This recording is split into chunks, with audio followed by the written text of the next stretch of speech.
The Reflection Room, a GraceTown novel, written by Cindy Kirk. Chapter 1. Is that where you want me to stand? Emily Curtis gestured to the small raised platform in front of the antique 3-panel mirror edged in gold. Hope Calloway kept her smile easy and practiced.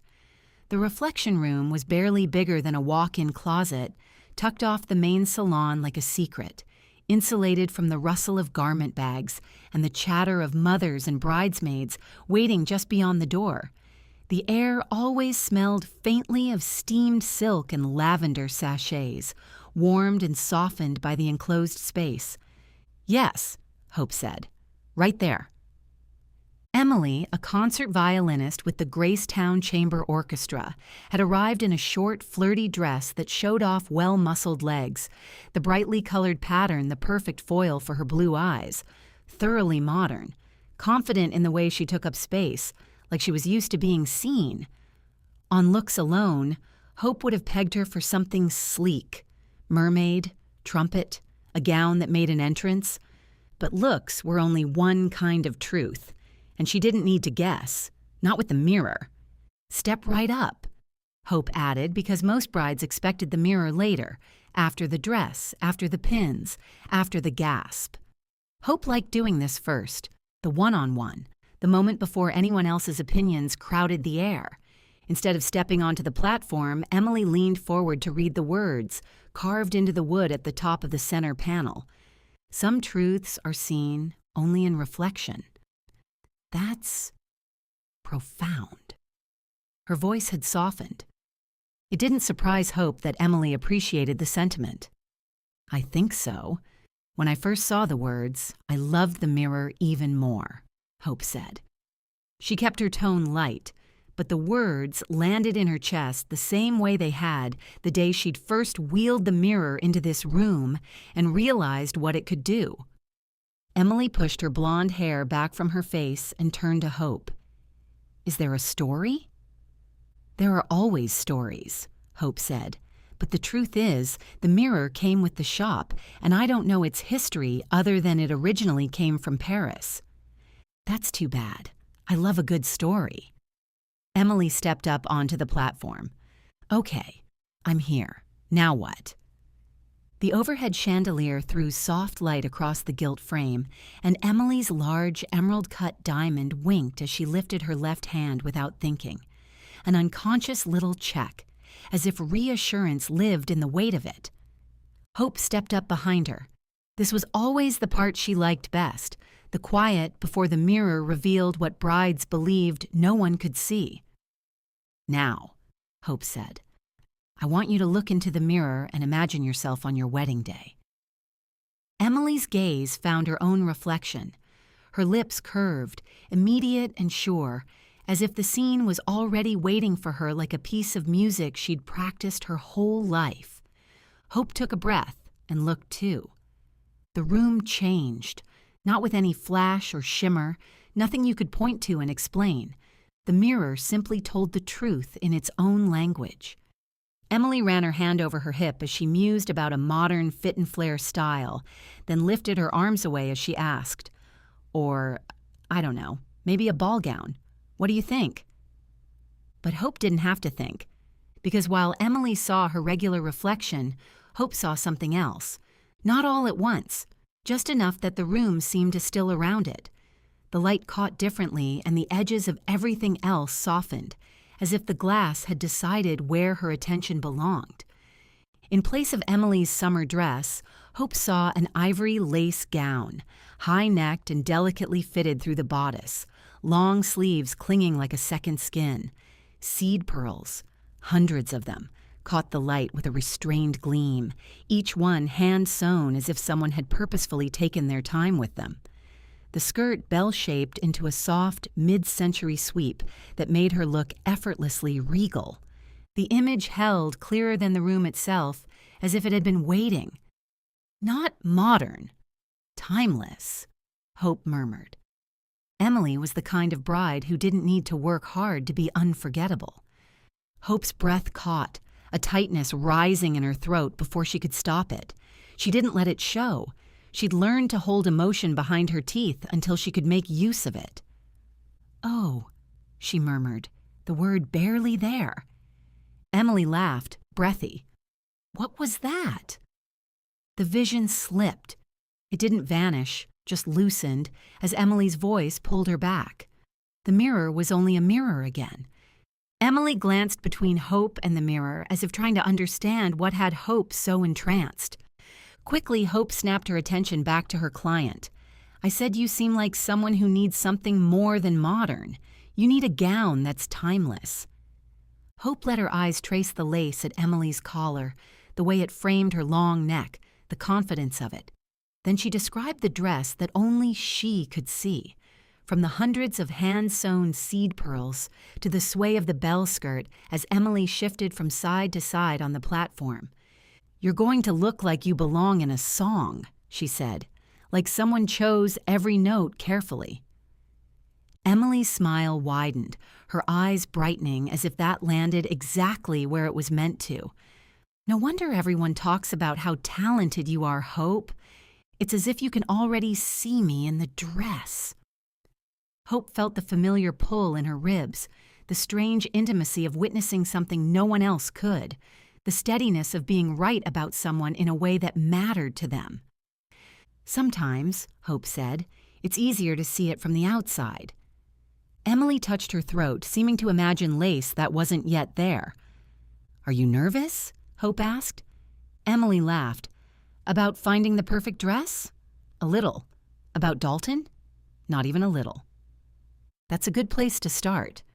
In the mirror, Emily's pearl-laced hands lifted to her throat, touching, almost reverent. She turned slightly on the platform, still studying herself. "I'm not worried about the forever part. Dalton and I are solid." So certain. Hope watched her for a moment, the confidence of it landing somewhere deeper than she expected. Hope had never measured her own life that way. Not in forevers, not in needing someone to make it feel complete. And she didn't feel lacking for it. She straightened her shoulders, smoothing her expression into the calm assurance brides trusted. "I think it's time we join the others and start trying on dresses," Hope said. "If you're ready." "I'm ready." Emily stepped off the platform, and the image in the mirror vanished. Hope opened the door to the salon, and the hum of voices rushed in, low murmurs, the scrape of a chair, someone laughing too loudly. Light from the front windows felt brighter after the quiet of the reflection room. Hope stepped aside to let Emily pass first. "We're off to a strong start," she said smoothly. Hope followed Emily into the salon, letting the stillness of the reflection room close softly behind them. Out here, the space felt brighter. Music drifted gently from overhead speakers, something instrumental and romantic, strings rising and falling like a held breath. The scent of fresh peonies and eucalyptus floated from the arrangements near the front windows. Across the room, a bride in a blush-colored ball gown spun slowly before a semicircle of relatives, laughter rising and breaking in soft waves. Emily's group waited on the opposite side. Chloe Patrick leaned forward the moment she saw them. Jacqueline Edwards straightened in alert appraisal. Myra Edwards rose more deliberately, smoothing the front of her navy jacket as she stood. Hannah Rogan sat beside them, blonde hair tucked behind one ear, blue-green eyes already warm with anticipation. "Hope has a brilliant vision for my dress," Emily said, her voice quivering with excitement.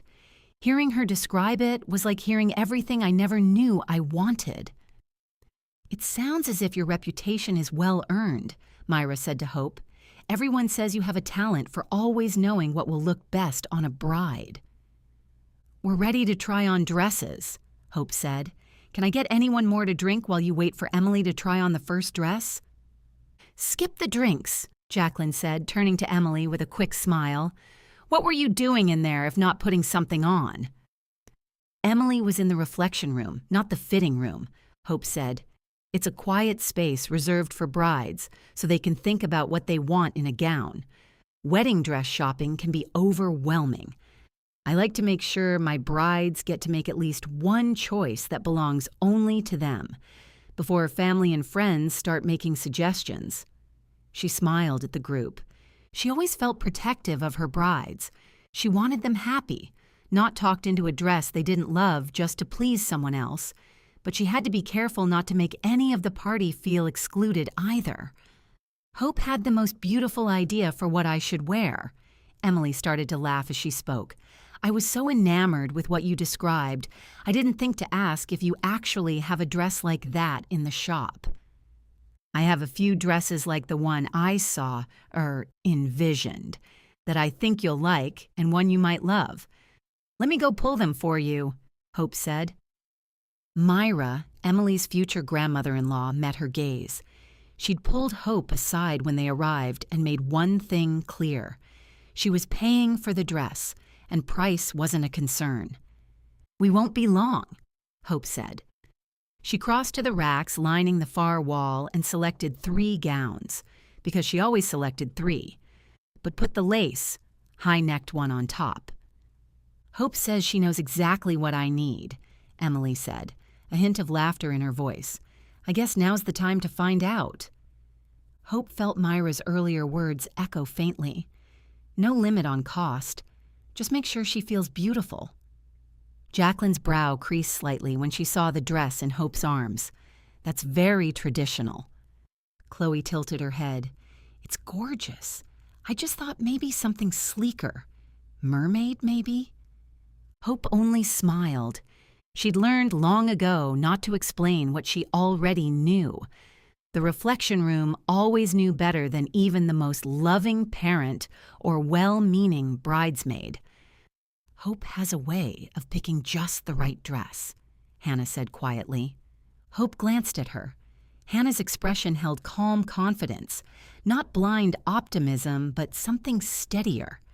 "We'll try these first," Hope said. "If none of them feels right, we'll keep going." In the dressing room, the air felt warmer, more intimate. Emily turned toward her, nerves flickering beneath her composure. "Thank you for helping me," she said. "I wouldn't even know where to begin." "That's what I'm here for," Hope replied gently.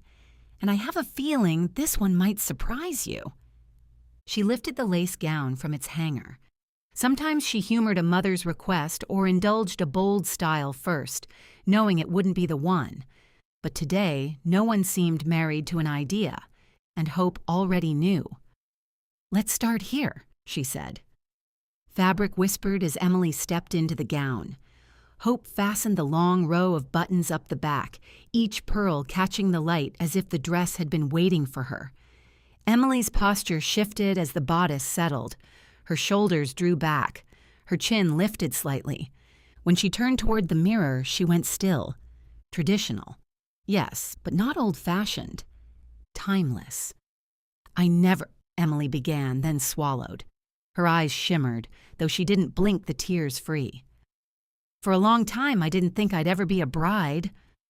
Hope's hand stilled at Emily's waist. "But looking at myself now," Emily continued softly, "I can see it. I can see myself walking toward Dalton." She turned to Hope, wonder written across her face.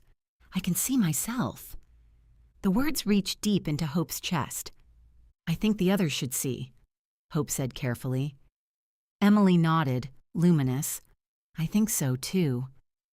The murmur in the seating area quieted as Emily stepped onto the platform and turned. For a long heartbeat, no one spoke. Chloe's hand flew to her mouth. Jacqueline's evaluating gaze softened into something almost reverent. Myra studied her soon-to-be granddaughter-in-law for a long moment before nodding once. "That one won't age," she said. "It's classic." "It's lovely," Hannah added gently. "How does it feel?" Emily didn't look at the mirror this time. She looked at Hope. "This is it." "I know you love it," Chloe said. "I love it too. But don't you want to try on a few more?" "It would be a waste of time." Emily gazed down at the dress. "You know what they say, when you know, you know." Chloe sprang forward first, wrapping her arms around Emily's waist. Jacqueline began discussing bustle options and veil length in the same breath, while Myra dabbed discreetly at the corner of one eye before pretending she hadn't. Hope stepped back and let the celebration swell around them. Another bride, certain, another dress chosen, another beginning. Emily caught her hand as she passed, fingers tightening around Hope's. "Thank you," she said, her voice still a little breathless. "That's what I'm here for," Hope replied, smoothing the lace at Emily's shoulder before stepping back. "You're so good at this," Chloe said, turning toward her, eyes bright. "You just knew."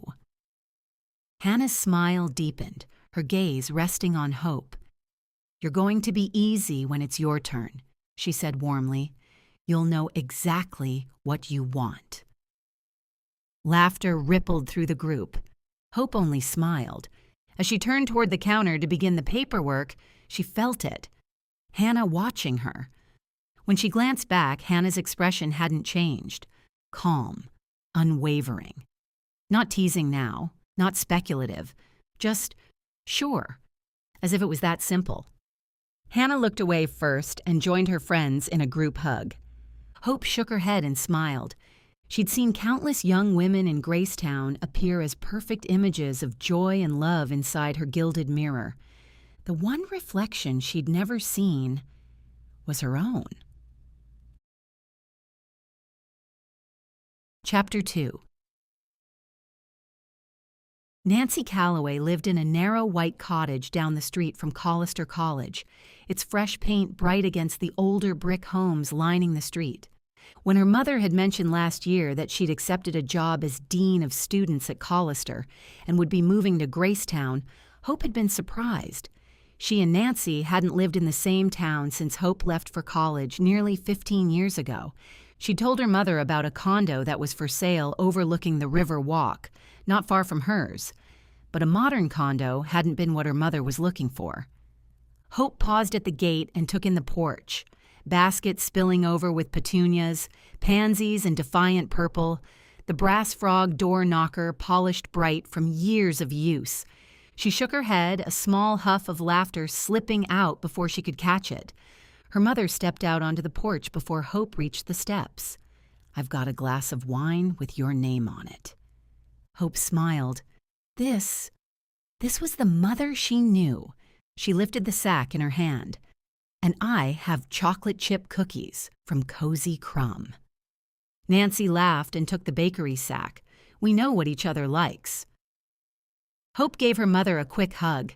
Like Hope, Nancy was tall and slender with hair the color of espresso. Even their eyes, a deep, rich brown, were the same. Her mother had often joked that Hope was her mini-me.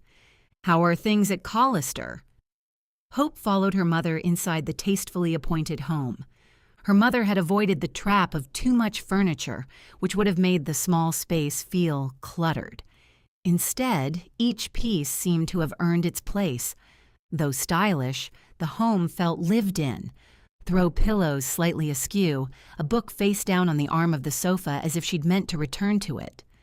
"I thought we could eat on the back patio." Her mother's hands trembled slightly, just enough to make the wine shiver against the bowl of the glass. "If that's okay with you." Something was up. First, the midweek dinner invitation. Welcome, but unexpected. Now, the nerves. Is something wrong? Her mother had mentioned a yearly physical earlier this week, and Hope's stomach dropped, cold and immediate. "Are you sick?" Her mother's startled look reassured Hope in ways words couldn't. "Oh no, I'm perfectly healthy. Why do you ask?" Everything in her relaxed. The dinner invitation. Hope took a sip of wine, then gestured with her glass. "And you seem nervous." "Do I?" Nancy gave a little laugh and turned to the patio doors. "Let's take this outside." The yard was no bigger than a postage stamp, but flowers pressed along the fence line, zinnias, snapdragons, and pale star-shaped blooms climbing toward the light.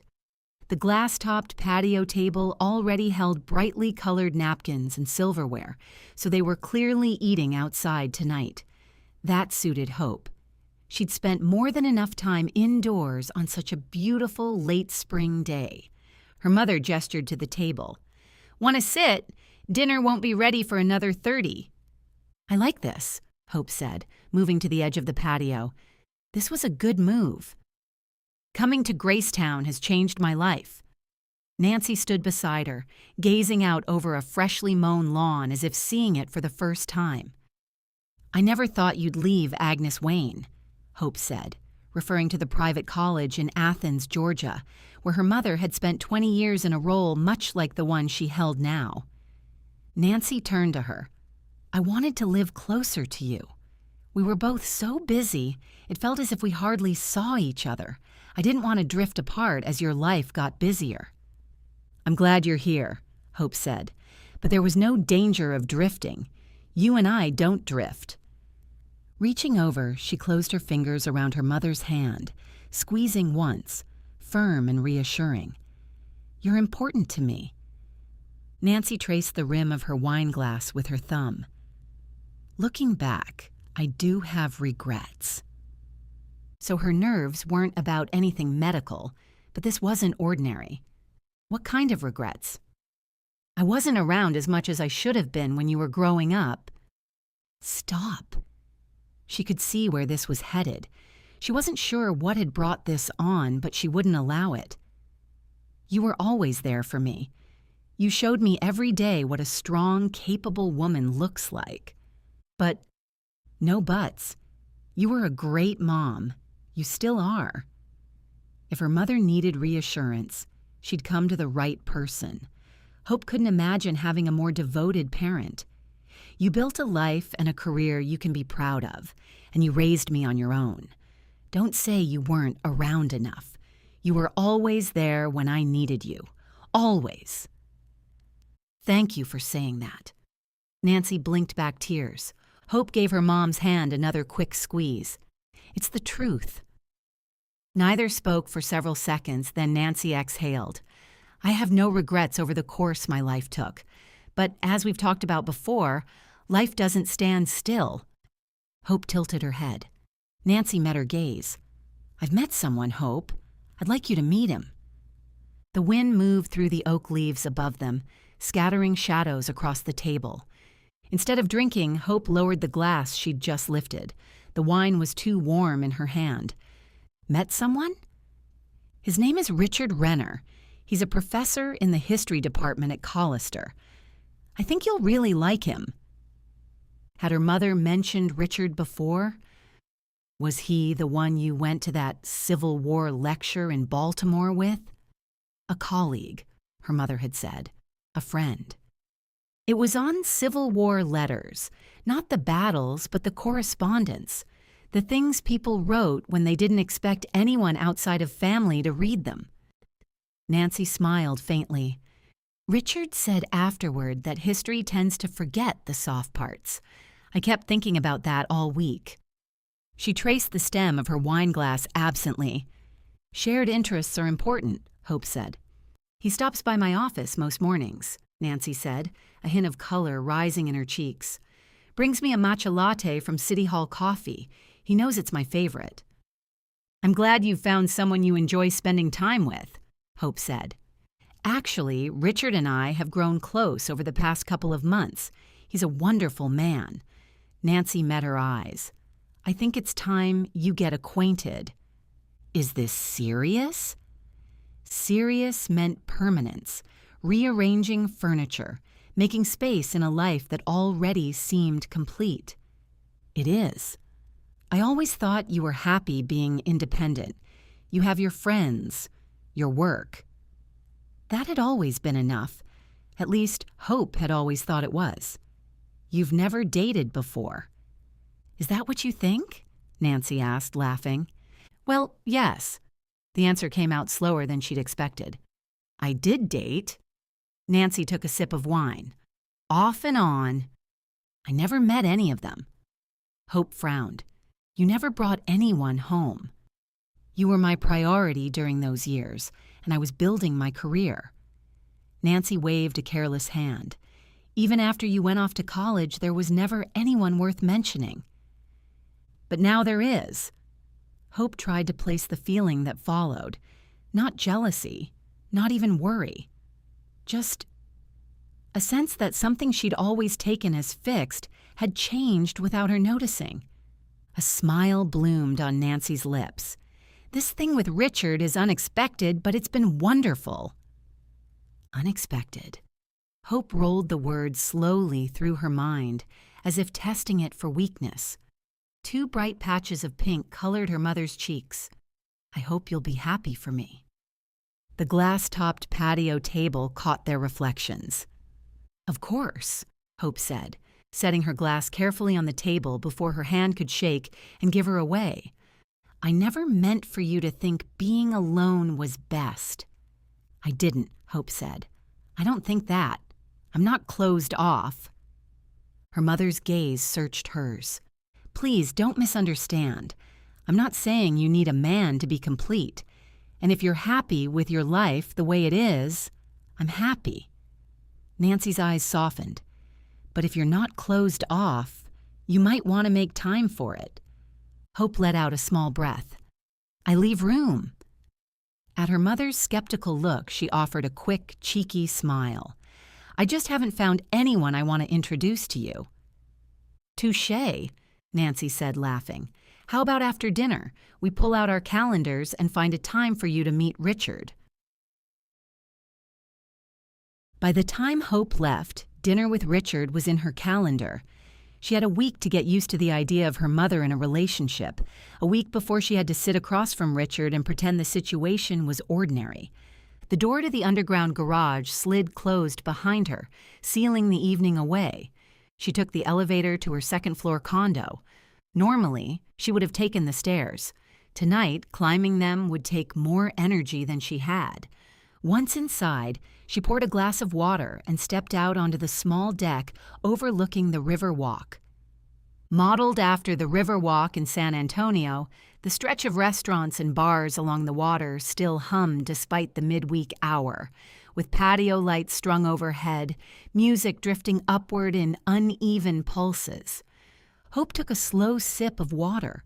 Her mother hadn't built her life around anyone else, not because she couldn't, but because she hadn't needed to. She'd gotten up every morning and gone to work, packed school lunches, balanced budgets, painted the kitchen herself one summer because she'd decided she was tired of looking at beige. Over the years, Nancy had built a full life. Dinner parties with colleagues, book club on Thursdays, long walks with friends who knew her well. She'd said it often, almost lightly. I like my life, Hope. I worked hard for it. Hope had built her own life on that image, steady, self-contained, answerable to no one. Love had never seemed like a thing Nancy needed to build around. So what had changed? Below, a couple stood near the railing, folded into each other. The woman tipped her face up and the man bent toward her. The moment lingered, easy and unself-conscious, until Hope looked away. I've met someone, Hope. I'd like you to meet him. The moment felt larger than a dinner invitation, as if part of her mother's life had moved into place when she wasn't paying attention. And Hope, who had always understood how her life worked, wasn't sure she understood it anymore. Chapter 3. Hope would have skipped the Chamber of Commerce meeting if not for 2 things. She'd told Hannah she'd go, and it was being held at the Grand Manse. The Grand Manse sat on the edge of GraceTown, all marble steps and sculpted hedges. Inside, it was like visiting an art museum, with gorgeous paintings and interesting sculptures at every turn. Of all the places the chamber held their meetings, it was Hope's favorite. She wasn't sure why she wanted to back out. The meetings were always short, and the mixer afterward usually drew interesting people. There wasn't a better time to network or meet new business owners.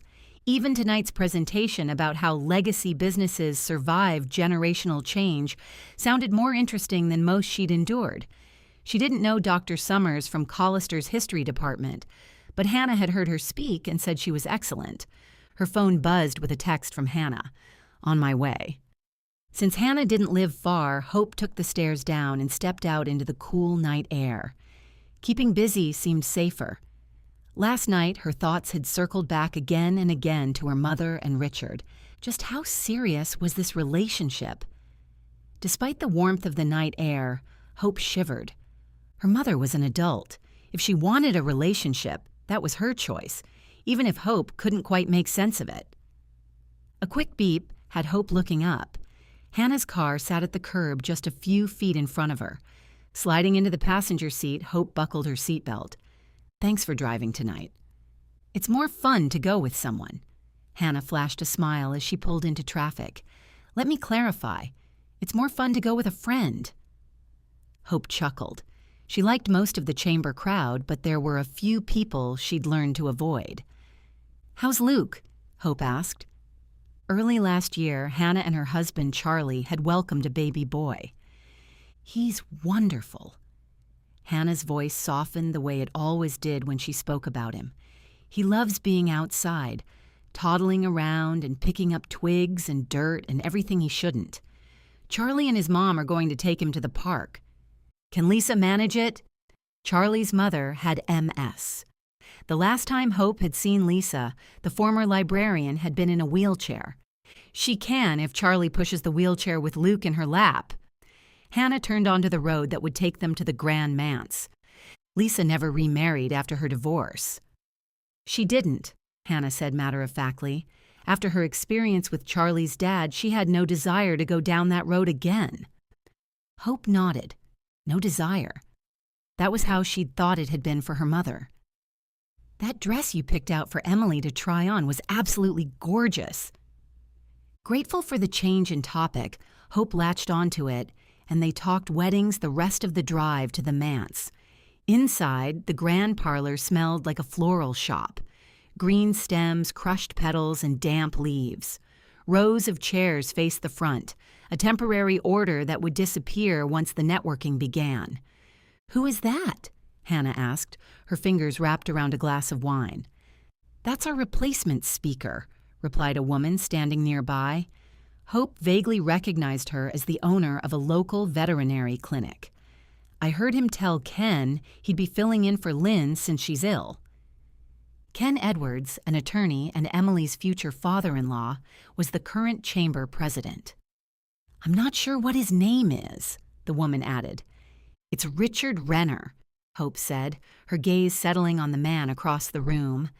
24 hours ago, she'd never heard the man's name. Now he was everywhere. "He heads the history department at Collister." Hannah cocked her head toward her friend. "Do you know him?" Hope shook her head. "My mother," she couldn't make herself say, "is dating him, works with him."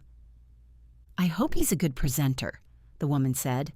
"Otherwise, I'm going to need more wine." Laughing, Hope and Hannah took their glasses of wine and found 2 seats together. Hope found herself watching Richard longer than she'd intended. Noticing, Hannah leaned in and whispered, "He's kind of foxy for an older man, don't you think?" She giggled into her wine. Hope grudgingly admitted that the silver at his temples gave him a distinguished air. His tortoiseshell glasses softened his features. Ken introduced Richard, explaining that Dr. Summers had taken ill and that Dr. Renner would be filling in. Richard smiled warmly at the audience as he took the podium. "It's a pleasure to be here and to speak on a topic that has always interested me." Hope sat back in her chair and took a sip of wine. "There are a number of legacy businesses in GraceTown," he began. "For tonight, I'm defining a legacy business as one that has been operating for many years, often with a long-standing history in the community. I'll be offering some insights on how legacy businesses survive generational change."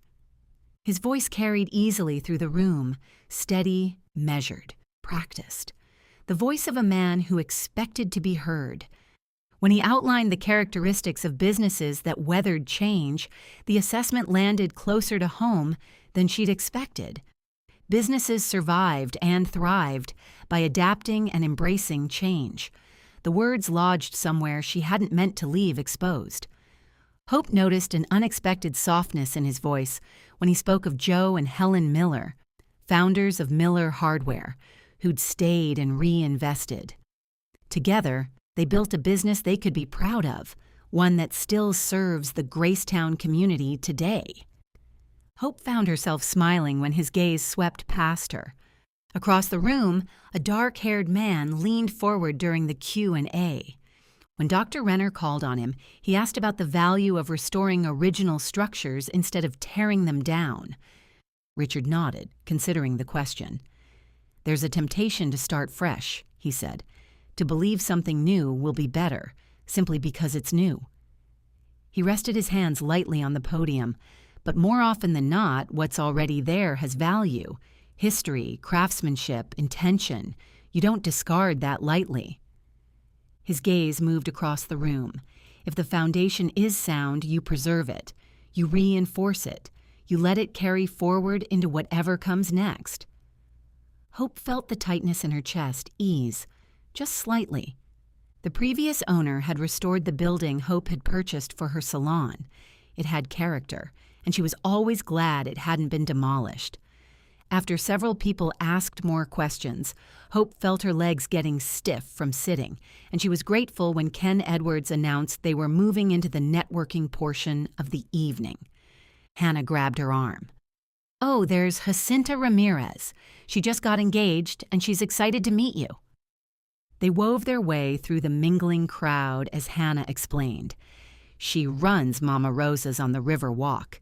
It's a legacy business.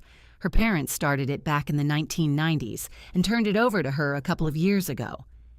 When they reached Jacinta, she was speaking with the dark-haired man who'd asked about restoring old structures. "Jacinta, I want you to meet Hope Calloway. Hope owns Hope's Bridal." Hannah offered the man a smile. "Will, how nice to see you again." She turned to Hope. "This is Will Stratman. He's an architect and a good friend of Charlie's." Will shook Hope's hand firmly, not lingering, his grip steady without showiness. "Nice to meet you, Hope." "It's nice to meet you both," Hope said. She turned to Jacinta. "I hear you recently got engaged. Congratulations." "I did." Jacinta flipped her dark hair over her shoulder, and the light of the chandelier caught her ring, scattering a quick prism of light. "I'd love to come by." Jacinta's phone buzzed, sharp and insistent, cutting through the conversation. She glanced at the screen. "I'm so sorry," Jacinta said, already reaching for her purse. "We're down a cook. I thought they could manage, but duty calls." Her gaze returned to Hope. "I'll be in touch. I'd love to come by and look at dresses sometime." "I'd like that," Hope said. After excusing herself, Jacinta disappeared into the crowd, headed for the door. "So you own a bridal shop," Will said, his hazel eyes steady. "I do." Hope smiled. "If you know anyone in the market for a wedding dress, send them my way." "I may just do that." He inclined his head. "What did you think of tonight's presentation?" "I liked the part about GraceTown growing because people reinforced what was already here." Hope kept her tone non-committal. "Though, unfortunately, not everything endures." "True," he agreed easily, "especially if the bones aren't good. But I do think a building with a strong foundation has a better chance of lasting. Maybe that's true of other things, too." Hope held his gaze a beat longer than necessary. "Maybe." "Think about it in terms of people," he said, warming to the topic.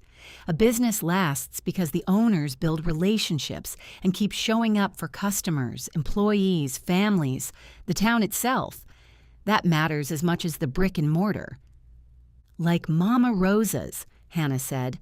"The restaurant has endured all these years because Jacinta's parents knew their customers' names and what they liked to order and made them feel welcome.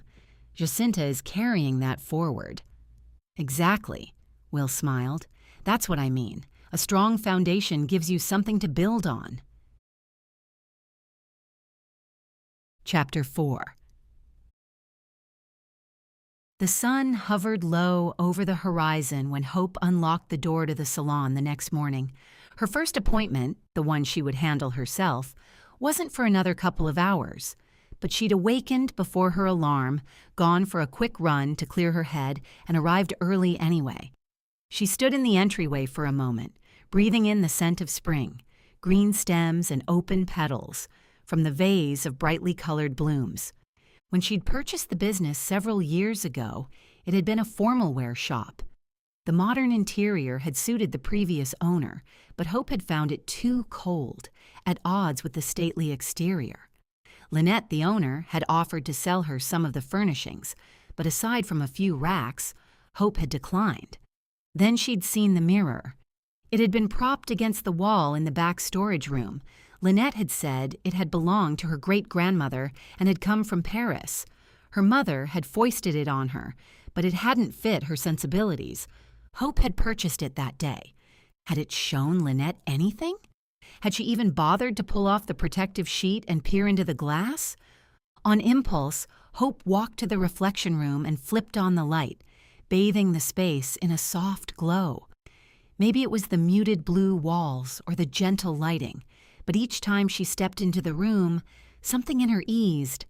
The mirror sat where it always did. Hope stepped onto the platform. She smiled at her reflection. The twist of hair at her nape, the red lipstick applied with careful precision, the pencil skirt and blazer that made her look both polished and approachable. Not a bridal gown in sight. She waited a moment longer than she needed to, but the mirror offered nothing more. Just hope. The bell over the front door chimed. Hope let out a quick breath and stepped back. "It's just me, Hope," Kaylee, her assistant, called out. "I brought pastries." "I'll be right there." She stepped off the platform. When she left the room, she switched off the light and closed the door behind her without looking back. After arranging the pastries, Kaylee headed to the back to do restocking. She'd barely disappeared when the bell over the door chimed again. "Tell me you have one for me," Hannah said, stepping inside and shrugging off her light jacket. "I have one for you," Hope said, reaching for a napkin and handing it to her. Hannah grinned and reached for a pastry. "Best part of being your best friend." "You make pastries for a living." Hope poured coffee for both of them, the warmth of the mug spreading into her palm before she handed one over.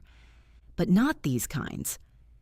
Hannah took a bite of a cherry Danish, then glanced around the shop.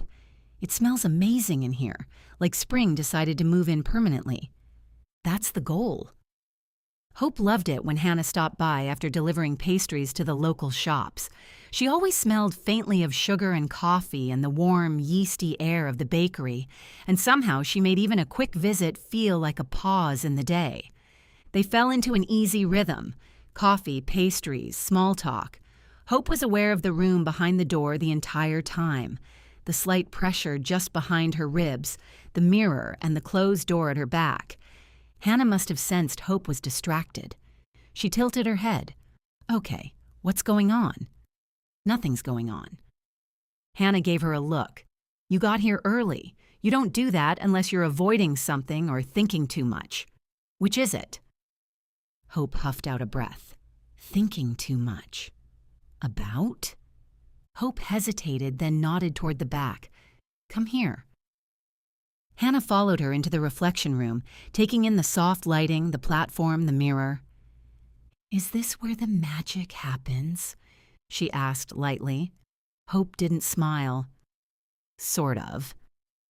Hannah's expression changed, less teasing now, more curious. "Okay." Hope stepped onto the platform, turning so she faced the mirror. For a moment, there was only her reflection, exactly as she expected. She stepped aside and gestured for Hannah to take her place. "Humor me." Hannah rolled her eyes but did as she was asked. "What am I supposed to—" "Look in the mirror and imagine yourself on your wedding day." Hannah hesitated for only a second before focusing on her image. The room seemed to still around the mirror. The edges of everything else softened, and the image came clear. Hope didn't move. She never did when the image first appeared. In place of Hannah's jeans and soft sweater, Hope saw an ivory A-line with layers of tulle. And then, just behind it, another dress.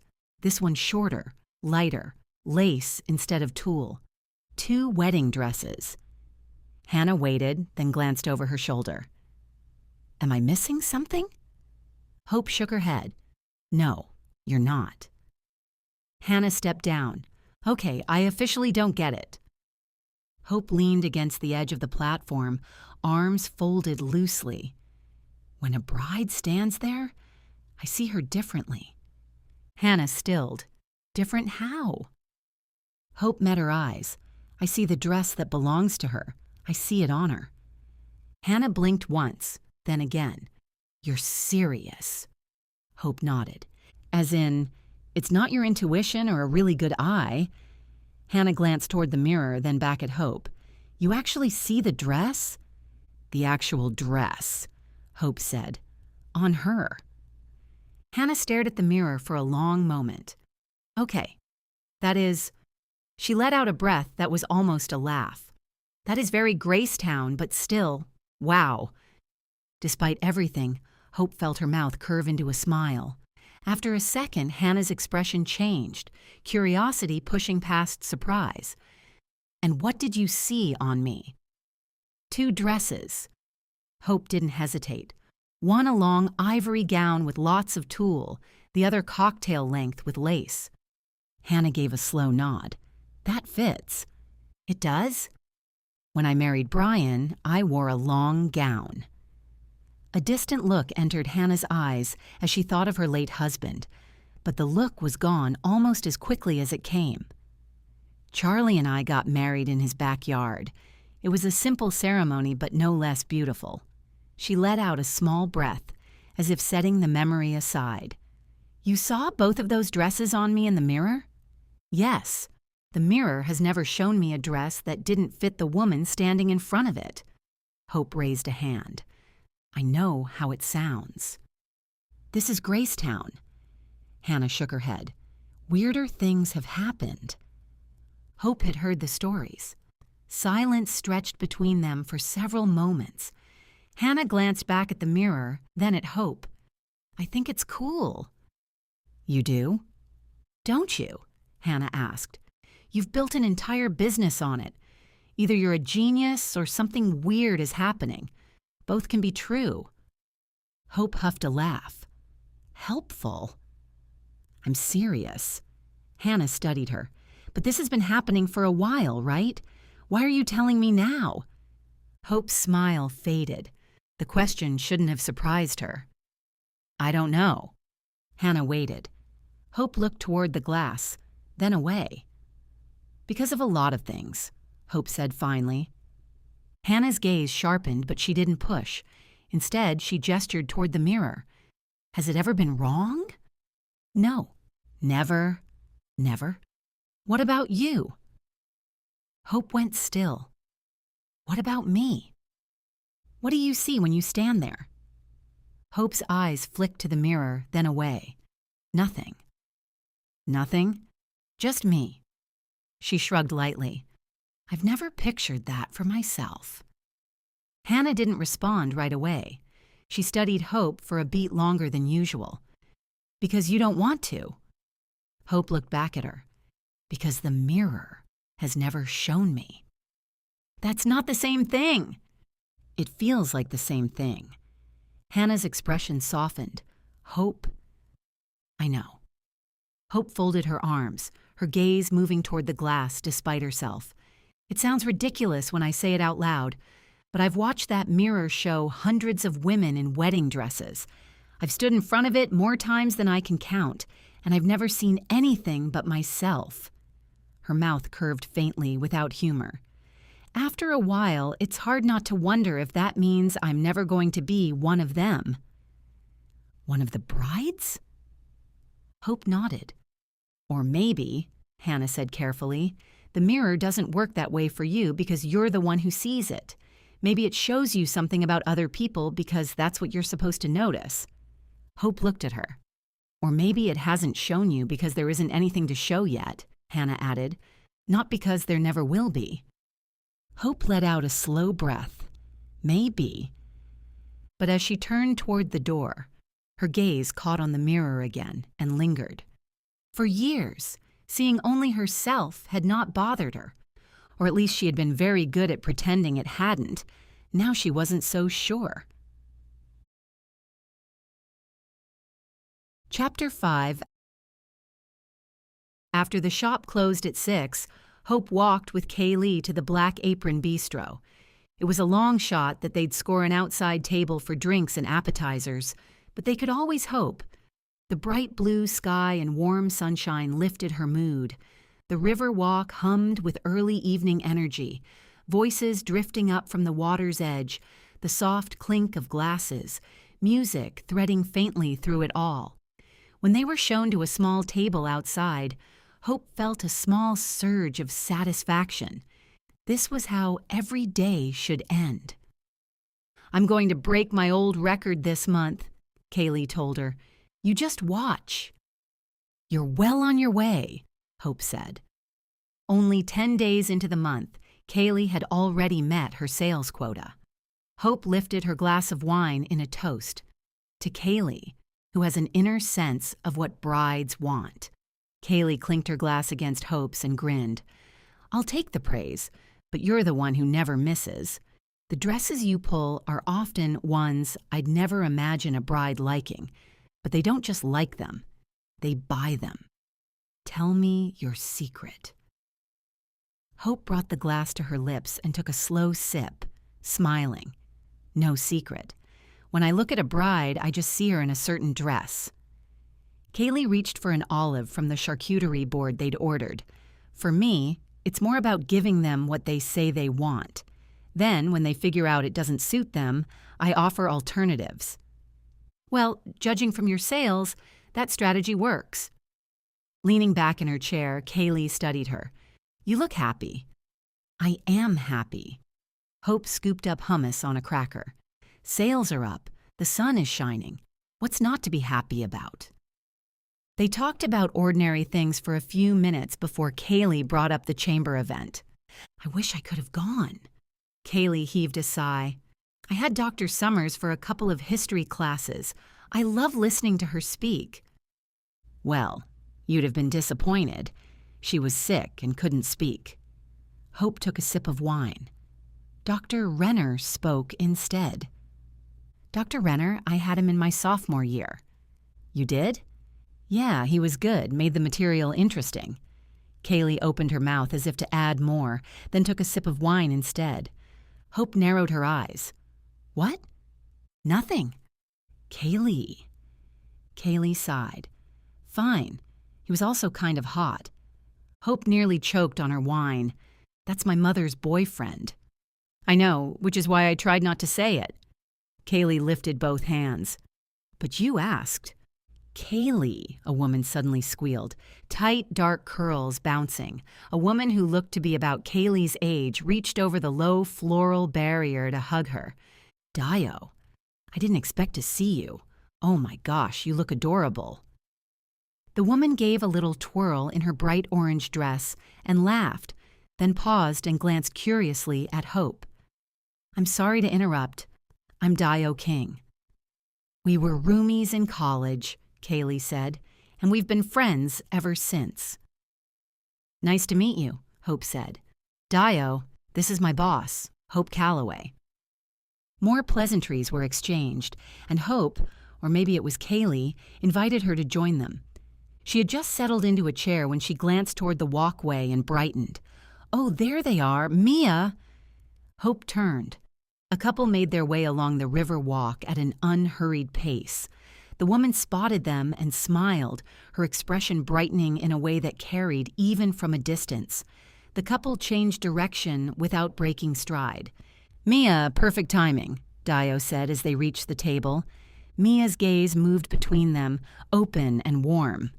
"Hi, sorry to interrupt." "Not at all," Kaylee said. Dio gestured. "This is Hope. She owns Hope's Bridal, and this is Kaylee." "Oh, I've heard of you," Mia said, reaching a hand out to Hope. "I'm Mia Stratman, and this is Ted Frericks." Ted stepped forward, offering a brief nod as he shook Hope's hand. His grip was steady, his expression pleasant but reserved. "Nice to meet you," he said. "You too," Hope replied. "Are you two finally celebrating?" Dio asked Mia, her tone teasing. "Or are you still pretending you're not engaged?" Mia laughed and lifted her left hand. The ring caught the last of the sunlight. "We're not pretending anymore." About time, Dio said. Sit for a minute. We can't stay long, Mia said, though she didn't sound in a hurry. Ted put his hand on the back of Mia's chair, steadying it as she moved closer to the table. The gesture was automatic, unthinking. Just a minute, he said. Mia glanced up at him, a quick smile passing between them.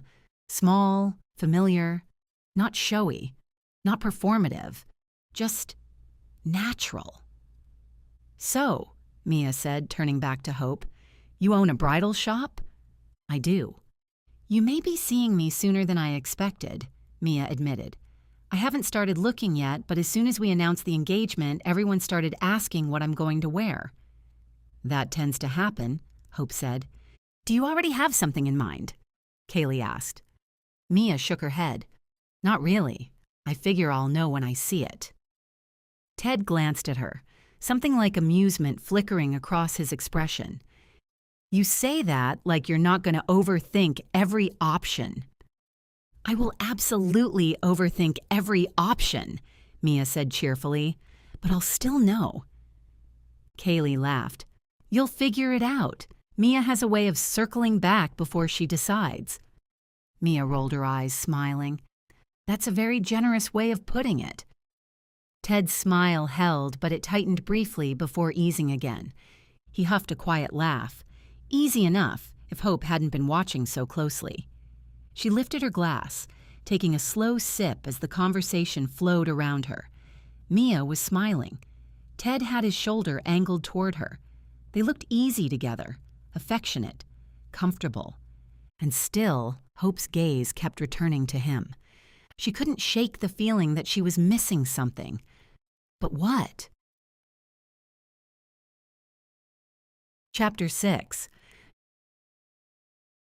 Not surprisingly, Nancy picked Normandy as the restaurant for Hope's first meeting with Richard.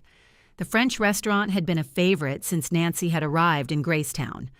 Hope stepped into the hushed elegance of a restaurant designed for special occasions. Birthdays, anniversaries, and apparently meeting your mother's new boyfriend. The thought made Hope smile as she crossed the threshold, though the smile didn't quite hold. She'd dressed carefully once she'd learned where they'd be meeting. Black had never suited her, so she'd chosen a navy sheath paired with a patterned scarf. Her mother and Richard stood in the lobby, waiting. Something in Hope's chest tightened before she could ease it. Resisting the urge to check the time, she knew she was early. Hope stepped toward them. You picked a lovely place for dinner. Her mother turned quickly and gave her a hug. I didn't hear the door. Nancy had dressed for the evening, too, in a champagne silk that flattered her coloring. Richard wore a sport coat and tie. Hope approved. A full suit would have been too much. I'm happy to meet the woman I've heard so much about. Richard smiled warmly and extended a hand. Richard Renner. Hope. She gave his hand a shake. His grip was steady, measured. It's good to meet you. They were immediately seated, and when the waiter pulled out Hope's chair, she noticed Richard did the same for her mother, without hesitation. Hope glanced down at the menu the waiter had opened. What's everyone having? They decided to start with appetizers. Richard waited to voice his opinion until Nancy had made a suggestion. Hope owns a bridal salon, her mother said, as if it were news. Hope had no doubt her mother had already told Richard all about her and her shop. She smiled. I doubt you've needed to visit it, unless maybe you have a daughter who's planned a wedding. 2 sons, Richard said with an easy smile, both living out of state and already married. You're divorced? Hope searched her memory for what her mother had told her about him. The light in Richard's eyes dimmed. Hope felt the misstep land, sharp and immediate. Widower. My wife had cancer. She passed 10 years ago.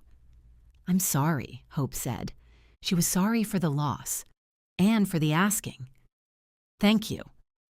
Richard paused when the waiter came to take their orders. By the time the appetizers arrived, the mood had eased. Richard turned back to her. Tell me about your shop. I know nothing, but it sounds interesting. I've worked retail since I was in high school. Hope slanted a glance at her mother. Remember Natelson's? Nancy chuckled. You said it was all old lady clothes, but I loved using your discount. Hope turned to Richard. They weren't for old ladies. They just didn't have anything for fashion-conscious teens. How did you choose bridal fashion? Richard leaned forward. My first job out of college was in an upscale bridal boutique in Atlanta. Hope shook her head. I was a fashion merchandising major and thought I knew everything. I quickly learned bridal was a whole other animal. But she loved it and did so well. Pride filled her mother's voice. Hope has a way with people. I did learn a lot from that position, but I wanted more. More in what way? Richard forked off a bite of beef Wellington. More autonomy. I like calling the shots. Hope exchanged a smile with her mother. It comes with responsibility and risk, but I accept that. I'm a hard worker. Why GraceTown? Richard brought a bite of beef to his lips, keeping his gaze on Hope. I was willing to consider anywhere for the right demographic. Hope set down her fork. There was a formal wear shop where my boutique is now located. The owner was getting out of the business entirely and quoted a good price. There was no bridal shop in GraceTown. Brides had to go to Baltimore, and while some still do, many prefer to shop locally. As they continued to eat, Richard asked follow-up questions that told her he'd been listening, and he hadn't interrupted once. When he turned the conversation back to her mother, Hope realized that he knew far more about her than she knew about him. What brought you to GraceTown? She asked at the first break in the conversation. I was on the faculty at George Washington University, and I enjoyed it. But then Rayanne died, and this position as head of the history department came open. He shrugged. I needed a change. It was hard leaving the boys. Both of his sons still live in the D.C. area, Nancy said. We saw them last weekend. We. The word landed in a way that felt new. D.C. is just down the road, Hope said. That's what makes it nice, Nancy said. They're close. You're close. Richard's gaze remained on Nancy. It makes it very nice. We're talking about having them down for the 4th, Nancy said. Getting everyone together. You want to host a party? Hope asked. Nancy chuckled. Is that so strange? We never did that when I was growing up. Back then, it was just you and me. Nancy slanted a glance at Richard. Things are different now. And she won't be hosting alone, Richard said. I'll be doing my share. Teamwork, Nancy said, slipping her hand into his. It's how we do things. Sounds like fun. Hope's fingers tightened slightly around her glass as she picked it up and took a slow sip. Her mother didn't seem nervous anymore. She seemed sure. Not the confidence Hope was used to, the kind that came from managing everything on her own. Something steadier, shared. Hope set her glass down carefully. Hope left Normandy unsettled. She meant to head straight home, kick off her heels, pull on pajamas, and pour a glass of wine. She'd wanted dessert, but hadn't wanted to extend the evening, so she'd smiled and said she was full. Still, hearing the dessert menu had stirred her sweet tooth, and she already knew her cupboards held nothing capable of satisfying it. The bright sign of the Riverwalk Bakehouse made her slow. This new shop had opened in the last month, only blocks from her condo. She'd been meaning to stop in and check it out. No time like the present. She turned into the parking lot. As she stepped inside to the jingle of bells over the door, she debated whether to have coffee and dessert here or take something home. A small seating area with several tables was filled with customers, but Hope gave it only a cursory glance. Her attention went to the baked goods. She still hadn't decided what she wanted when she reached the counter. Everything looked good, including an assortment of cupcakes Hope realized came from Hannah's business. But tonight, it was a slice of chocolate cake that caught her eye. It looked moist and rich, capped with thick frosting. The slice was so big, Hope knew she couldn't eat it all in one sitting, which made it the obvious choice. Welcome to Riverwalk Bakehouse. A young woman wearing a blue polo smiled at Hope. I'm April. How are you this evening?" "Good, April." She smiled back. "How are you?" "We've been surprisingly busy." April gestured with one hand. "What can I get you?" "I'll take that slice of double chocolate cake and a small cup of coffee." "Good choice." "Could I also have a knife and a to-go box? I plan to take half of it home," Hope said. "Plans sometimes fall through once you take that first bite." Hope laughed. "Would you be able to divide it for me?" "Absolutely." April winked. "Smart move." Hope glanced down at the bakery sack, the plate, and coffee. She'd have to make 2 trips to the table or risk spilling her drink. "Can I give you a hand?" "Sure," Hope said, then looked up. "Oh, Will, I didn't see you." "I'm sitting over there." He tipped his head toward a small table where a coffee cup and an empty plate sat beside an open laptop. He hesitated. "You could join me." "I don't want to intrude." "I invited you." He smiled. "I'd like company." Hope wasn't sure she had any more small talk left in her. She also wasn't sure she wanted to sit at home alone, thinking about her mother going home with Richard. The thought brought a small frown to her face. Or not. Will's smile dimmed. "I'm sorry. Looks like I'm the one intruding." "No, not at all. My mind is all over the place, but I'd love to join you. Thank you." When Will smiled again, she knew she'd made the right choice. They reached his table and she took a seat. Will closed his laptop, slid it into his messenger bag, then turned to face her. "Evening out?" Hope nodded and cut into the cake. "Dinner." "With friends?" "With my mother." She paused. "And her new boyfriend." He took a long sip of coffee, then set the cup down. "Is that awkward?" He lifted a hand slightly. "You don't have to answer." Hope offered a half smile. "I expected it to be, but it wasn't." His gaze remained on hers. "Has she dated much?" "Not really," Hope thought back. "No one steadily. More like dates for events. That kind of thing." "Is this one serious?" "Maybe." She paused. "I think it is. I never knew my father. Growing up, it was my mom and me. She had her friends and her career and me." Hope hadn't meant to say that out loud, but the words had slipped free before she could stop them. "I didn't think she wanted a relationship. I didn't even know she'd been dating all these years.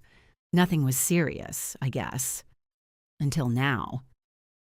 Sympathy softened his expression. "That must have been a surprise." "Yeah, it was.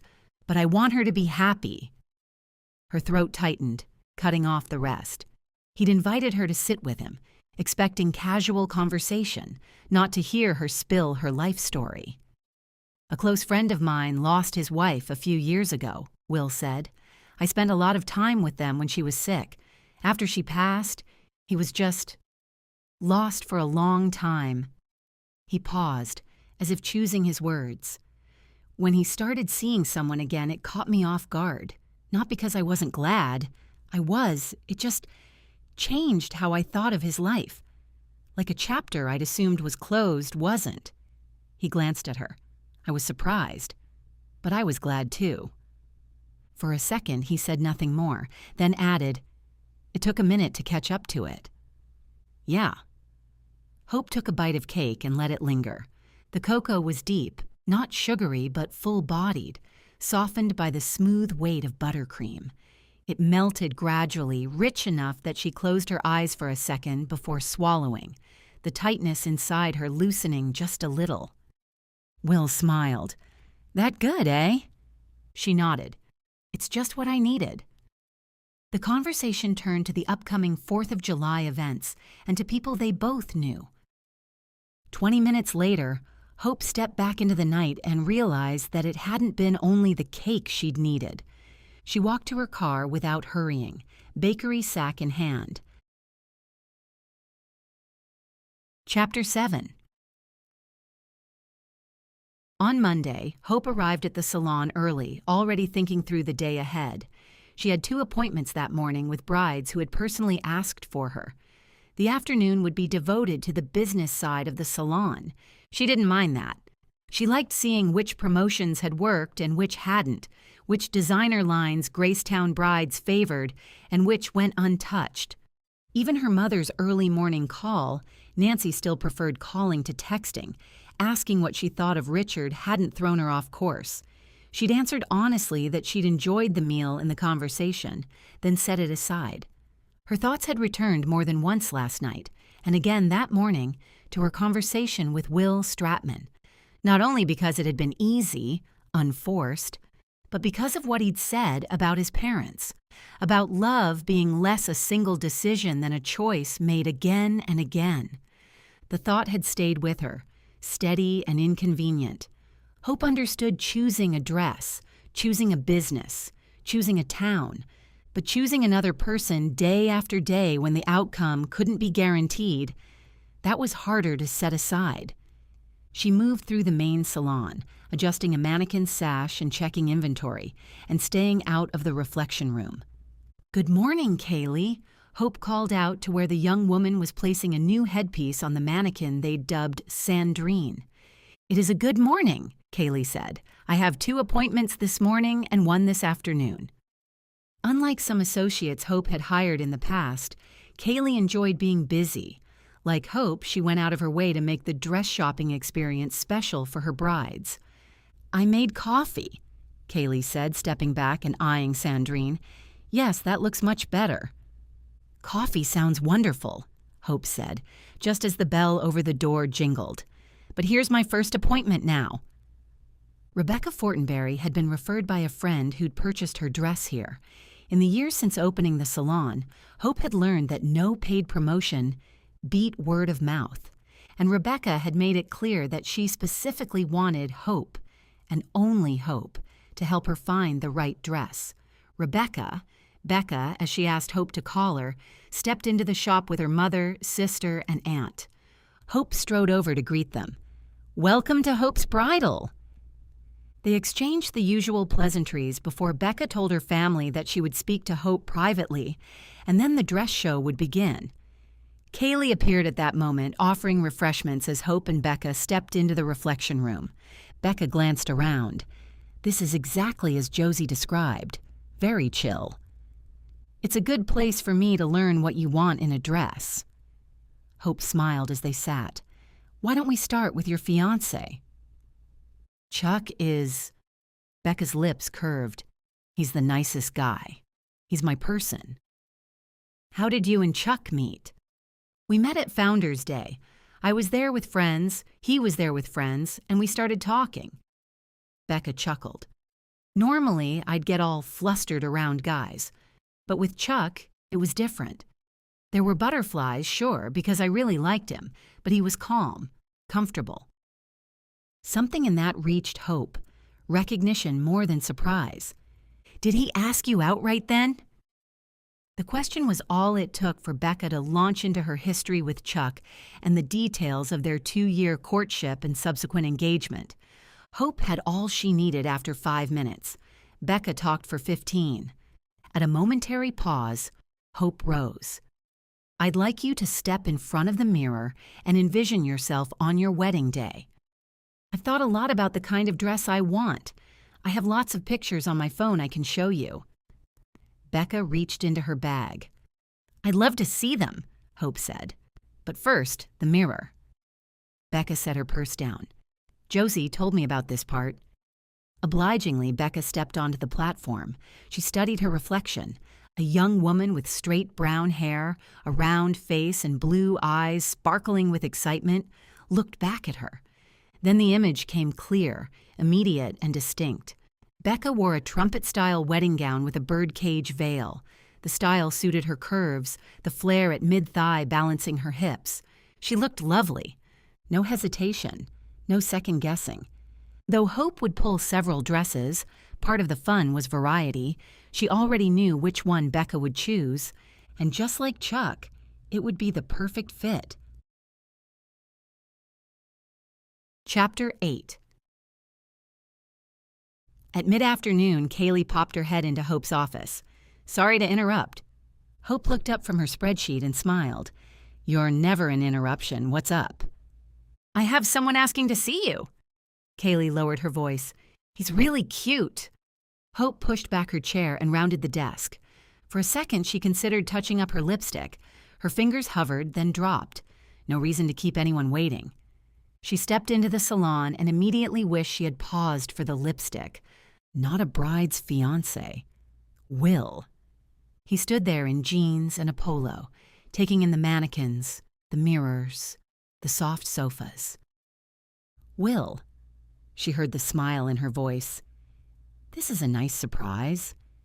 He turned toward her and returned her smile. I hope I'm not pulling you away from something. She waved a hand. Paperwork, you're doing me a favor. Aware of Kaylee's interested gaze, Hope turned to her. Heat crept up the back of her neck, but she ignored it. Kaylee, this is Will Stratman, she said. Kaylee is my right-hand person. I couldn't do this without her. High praise, Will smiled at Kaylee. It's a pleasure to meet you. You as well. Kaylee looked back at Hope. I've got some straightening to do in the stockroom. Yell if you need anything. Will do, Hope said, then turned back to Will.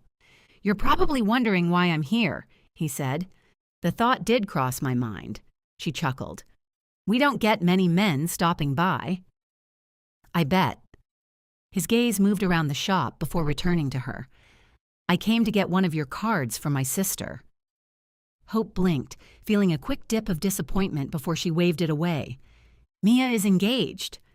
Right, Mia. Hope reached for a card, remembering the woman on the river walk, bright and animated beside Ted. I met her and her fiancé a few days ago. At the river walk? Hope nodded. They seemed excited. She is. His mouth curved. And just getting started. Hope plucked a card off the counter and handed it to him. Then it's definitely dress shopping time. Apparently, he slipped the card into his wallet. Thank you for this. Hope sensed he was seconds from leaving. Would you like a tour of the shop? She asked, a little too quickly. Thanks, but not necessary. Oh. Hope's smile faltered. Disappointment dipped low in her chest before she smoothed it over. Well, if your sister is interested in checking out our selection, have her call or text me. I'll help her personally. Thank you. I know she'd appreciate it. She expected him to leave then, but he paused, shifting from one foot to the other. I was wondering what your afternoon looks like. It's flexible. He paused. I should get back to work, he said, but I thought I'd check out the scooptastic cart they set up on the river walk. I heard they're testing some strange summer flavors. I heard that, too. He offered a small smile. You want to take a break and walk down there? Hope glanced toward her office. The stack of invoices on her desk could wait. I suppose a short break wouldn't hurt. She surprised herself. The decision came easier than it should have. Let me tell Kaylee that I'm leaving for a few minutes. Hope found Kaylee in the back room. I'm stepping out for ice cream with Will. Can you cover the front? A slow smile spread across Kaylee's face. Only if you tell me all about him when you return. Hope laughed. No promises. Will stepped ahead and pulled the door open for her. After you. She passed him, catching the faint scent of clean cotton and sandalwood. The late afternoon sun warmed the bricks along Main Street. For a moment, they walked in easy silence, the bell above the shop door fading behind them. Hope matched his pace without thinking. Busy day? He asked. Surprisingly busy, for a Monday. She slipped her sunglasses on. I had appointments this morning and planned to work on paperwork this afternoon. Now, I'm having ice cream. He smiled at that. The river walk grew louder as they approached. Music from a patio speaker, the hum of conversation, the splash of water against stone. The new scoop-tastic cart stood near the railing, a bright umbrella shading a chalkboard sign listing flavors in looping script. Will stepped aside to let her read first. Lavender honey, she read. Sweet corn, basil peach. She glanced at him. I've never had any of these before. You. Will shook his head. That's what intrigues me. What are you getting? He studied the board for a moment. Salted caramel with espresso ripple. Hope cocked her head. That's not that strange. I said I was intrigued by the flavors, not that I would order one. He smiled. What can I say? In the end, I like what I like. There's something to be said for knowing your own mind. Hope smiled at him, then stepped to the cart to order. I'll have a split scoop, vanilla bean and strawberry balsamic. He raised an eyebrow. Risky. Adventurous, she countered. Are you? Hope laughed. Not really, that's why I got half vanilla. A little risky, but still reliable. He refused her money and paid for the cones. When he handed hers over, their fingers brushed. She went still for half a beat before pulling back, a small current of awareness moving through her before she steadied it. With cones in hand, they moved toward the railing overlooking the water. The river caught the light in uneven flashes, kayaks cutting slow lines through it. A couple leaned against the far wall, their heads bent together. Hope kept her gaze on the water. So, she said, tell me about your sister. Mia is 23, he said. She's in PR at SensorTech, and she's convinced there's a perfect dress out there somewhere. There probably is. She has a lot of specific ideas. Says she knows what she wants, she just has to find it. Hope took a careful bite of her cone before answering. Sometimes that's true. And other times? He prompted. Often, the dress you're convinced you want isn't the right one, and you end up choosing another, she said. That happens all the time. He considered that, then nodded. My mother is worried she'll take too long to choose. When is her wedding? Next June. I don't remember the date. She's got time. If she hasn't chosen by Christmas, then your mother may be right to worry. A breeze lifted the edge of her hair. She adjusted her stance against the railing, aware of the silence between them. It wasn't strained or searching. It simply held. He glanced at her cone. How's the vanilla? Good as always. She smiled. But the strawberry balsamic is amazing. Little risk, big reward. He laughed. Kind of like taking a break in the middle of a workday. She looked at him then. Yeah, kind of like that. Hope didn't tell him she was glad he'd stopped by and asked her to go for ice cream. He didn't say he was glad she'd agreed, but the look in his eyes warmed something in her she hadn't expected. Below them, the river moved without hurry. What had Becca said about her fiancé, Chuck? Comfortable, but with butterflies? Hope took another bite of her cone, the thought lingering without needing to be named. When her phone buzzed in her bag, she ignored it. Chapter 9. Hope parked and checked her makeup in the mirror on her visor before getting out. She'd planned to be on time.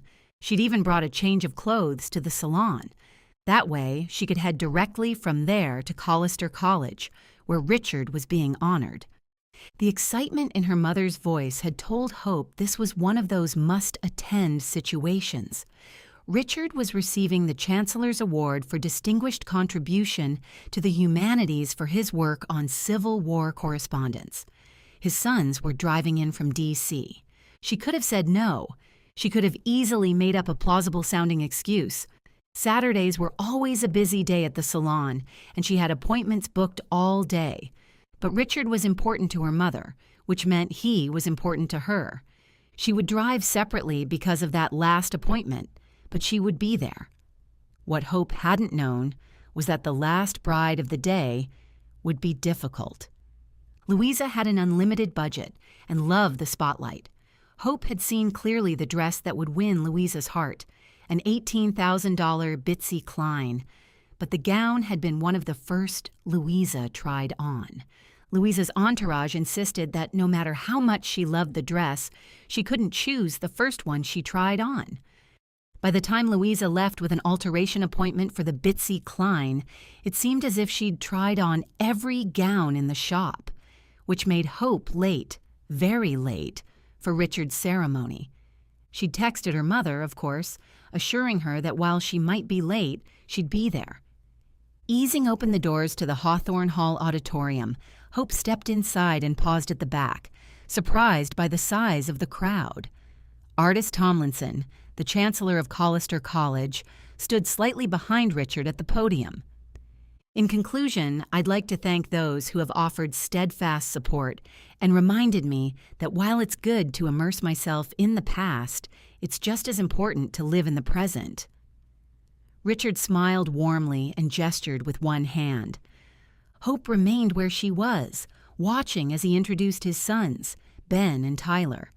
Then, without missing a beat, Nancy's name was called, and she rose to stand beside his sons. Hope's shoulders tightened before she forced them to relax. "I couldn't do what I do without all of you," he began applauding. His enthusiastic gesture told Hope everything she needed to know.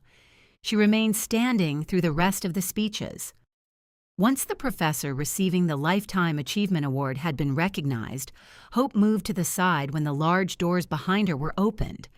The chancellor announced there would be refreshments in Alumni Hall. People rose, and the crowd began to disperse. Couples left arm in arm. Friends laughed and talked on their way out. Hope's fingers tightened around her clutch. Richard joined his sons and Nancy, hugging each in turn before his arm came to rest loosely around Nancy's waist as well-wishers gathered around them. She hadn't expected it to look so natural. Hope told herself it was time to let her mother know she was there, but Nancy appeared fully engaged with those around her. She laughed easily beside Richard as if she'd always been there. Hope shifted her stance but didn't move forward. Richard's sons spoke with Nancy. There was no rush. Hope scanned the room, then went still. Will. He stood, relaxed and confident, at home in these surroundings. When he laughed, her lips curved in response. She felt the warmth of it from across the room. Her breath caught, so lightly she almost missed it. Then, as if he felt it, he looked up and saw her. Hope's smile held when their eyes met. He clapped a hand on an older man's shoulder, said something to another, then started toward her. Dressed in dark pants, a gray shirt, and a sport coat, he looked professional yet approachable. The absence of a tie kept him from looking too formal. He stopped in front of her, and she curled her fingers more tightly around her clutch. "Hey." "Hey," she said. "Tried any new flavors of ice cream recently?" "Still considering." He chuckled. "I didn't know you had ties to Collister." "My mother," Hope gestured with one hand, "is dating Richard Renner." Will's eyebrows lifted. "The new boyfriend is Richard Renner?" Hope stared at him. "You know him?" "Not personally, but my sister had him as a professor." His mouth curved. Apparently, there was a phase where half her friends called him Professor Silver Fox. Hope closed her eyes for half a second. "Please tell me that is not common knowledge." "I make no promises." She glanced across the room where Richard had rested a hand at the small of her mother's back as he introduced her to someone from the department. "This keeps happening." "What does?" "People keep informing me that my mother's boyfriend is attractive." Will's smile deepened. "For what it's worth, I've always heard he's a good guy." Hope let out a breath, some of the awkwardness easing. That part is more useful. She watched Richard draw her mother a little closer as someone moved past them. Nancy looked up at him and smiled, warm and unguarded in a way Hope was still getting used to seeing. Hope turned back to Will. "What about you? What brings you here tonight?" "My firm designed the new student union." He moved his weight from one foot to the other, his gaze returning to hers. "I'm here as a guest of the department." "Did you come with anyone?" "No." His gaze remained on hers. "You?" "No. Well, I came because of Richard and my mother. So, in a way, yes." She stumbled over the words. "I drove separately." Something changed in his expression. A small letdown feeling moved through her before she could stop it. "I suppose you'll be spending the rest of the evening with them." She nodded. "I should find them." "Stratman," a man called out, "we need you for a photo." "Be right there." Will glanced back at Hope. "It was good to see you again." She watched him get pulled into another circle, as if he'd always belonged there. Hope turned away before she could look for him again. She found her mother still beside Richard. Taking a deep breath, she crossed to them, her smile already back in place. Hope enjoyed celebrating with Richard, Nancy, and his sons in Alumni Hall, the evening continuing at the Red Top Bistro and Wine Bar. When she finally left, she planned to drive straight home. At the last minute, she turned right instead of left, pulling into the lot of the bridal shop. Louisa's appointment had run so late that she'd locked the door, changed, and headed straight to the college. Chaos wasn't how she liked to end her workday. She preferred everything in place before the cleaning crew arrived. Besides, she was much too wide awake to sleep. Hope flicked on the lights in the main salon and scanned the room. Not as messy as she'd expected. She spent the next few minutes collecting champagne flutes and coffee cups and retrieving a tissue that had drifted to the floor. When she finished, the room looked orderly again. That left only the reflection room. Though Louisa had spent little time in there, eager to begin trying on gowns, Hope couldn't leave without making sure it was in order. The need to check it tugged at her, sharper now and harder to ignore as she pushed open the door. The image of her mother beside Richard lingered, easy, certain. Then Will's voice from earlier that evening followed, steady, uncomplicated. The mirror stood at the far end of the room. Hope crossed to the platform before she could talk herself out of it and stepped up, facing the glass the way hundreds of brides had done before her. The mirror gave her back exactly what it always had. Just hope. No dress. No shimmer of another image. No glimpse of a life she had never quite let herself want. For years, that had seemed simple enough. The mirror showed brides. Hope wasn't one. But tonight, after seeing her mother with Richard, after the way Will had looked at her and made ordinary conversation feel less ordinary, the absence didn't feel simple. It felt personal. As if the mirror knew something about her future that she didn't, or as if Hope had decided it did. She held her own gaze a beat longer than usual, then looked up at the carved words at the top. Some truths are seen only in reflection. Maybe that was the part she had never understood. Maybe the mirror wasn't inviting her to see a future already decided. Maybe it was inviting her to look more honestly at what she had been telling herself. Hope stepped down from the platform and crossed the room to turn out the lights. But even as the mirror disappeared into darkness, the feeling remained, as if a truth had almost come into focus, and she had looked away before she was ready to name it. Chapter 10. Over brunch the next day, Hope discovered Richard and his sons were thoughtful men, curious without being intrusive, interested without taking over the conversation. Ben asked about inventory turnover, as if he were evaluating a startup. Tyler wanted to know how she predicted trends. Her mother spoke about upcoming projects for the new term and a trip she and Richard had planned for the fall, walking tours of historic homes in Charleston, South Carolina. Nancy laughed more than usual. Hope hadn't known 3 grown men could be so interested in a bridal salon, but their questions had been intelligent, measured, respectful. Still, by the time she hugged her mother goodbye, she was ready to relax, ready to help her friend frost dozens and dozens of cupcakes. Hope smiled and turned her car toward the edge of town, where Hannah's white farmhouse sat back from the road, fields stretching behind it in early summer green. Tomorrow was National Cupcake Lovers Day, and half of GraceTown's small businesses were joining the promotion with cheerful signs and pink flyers taped to their windows.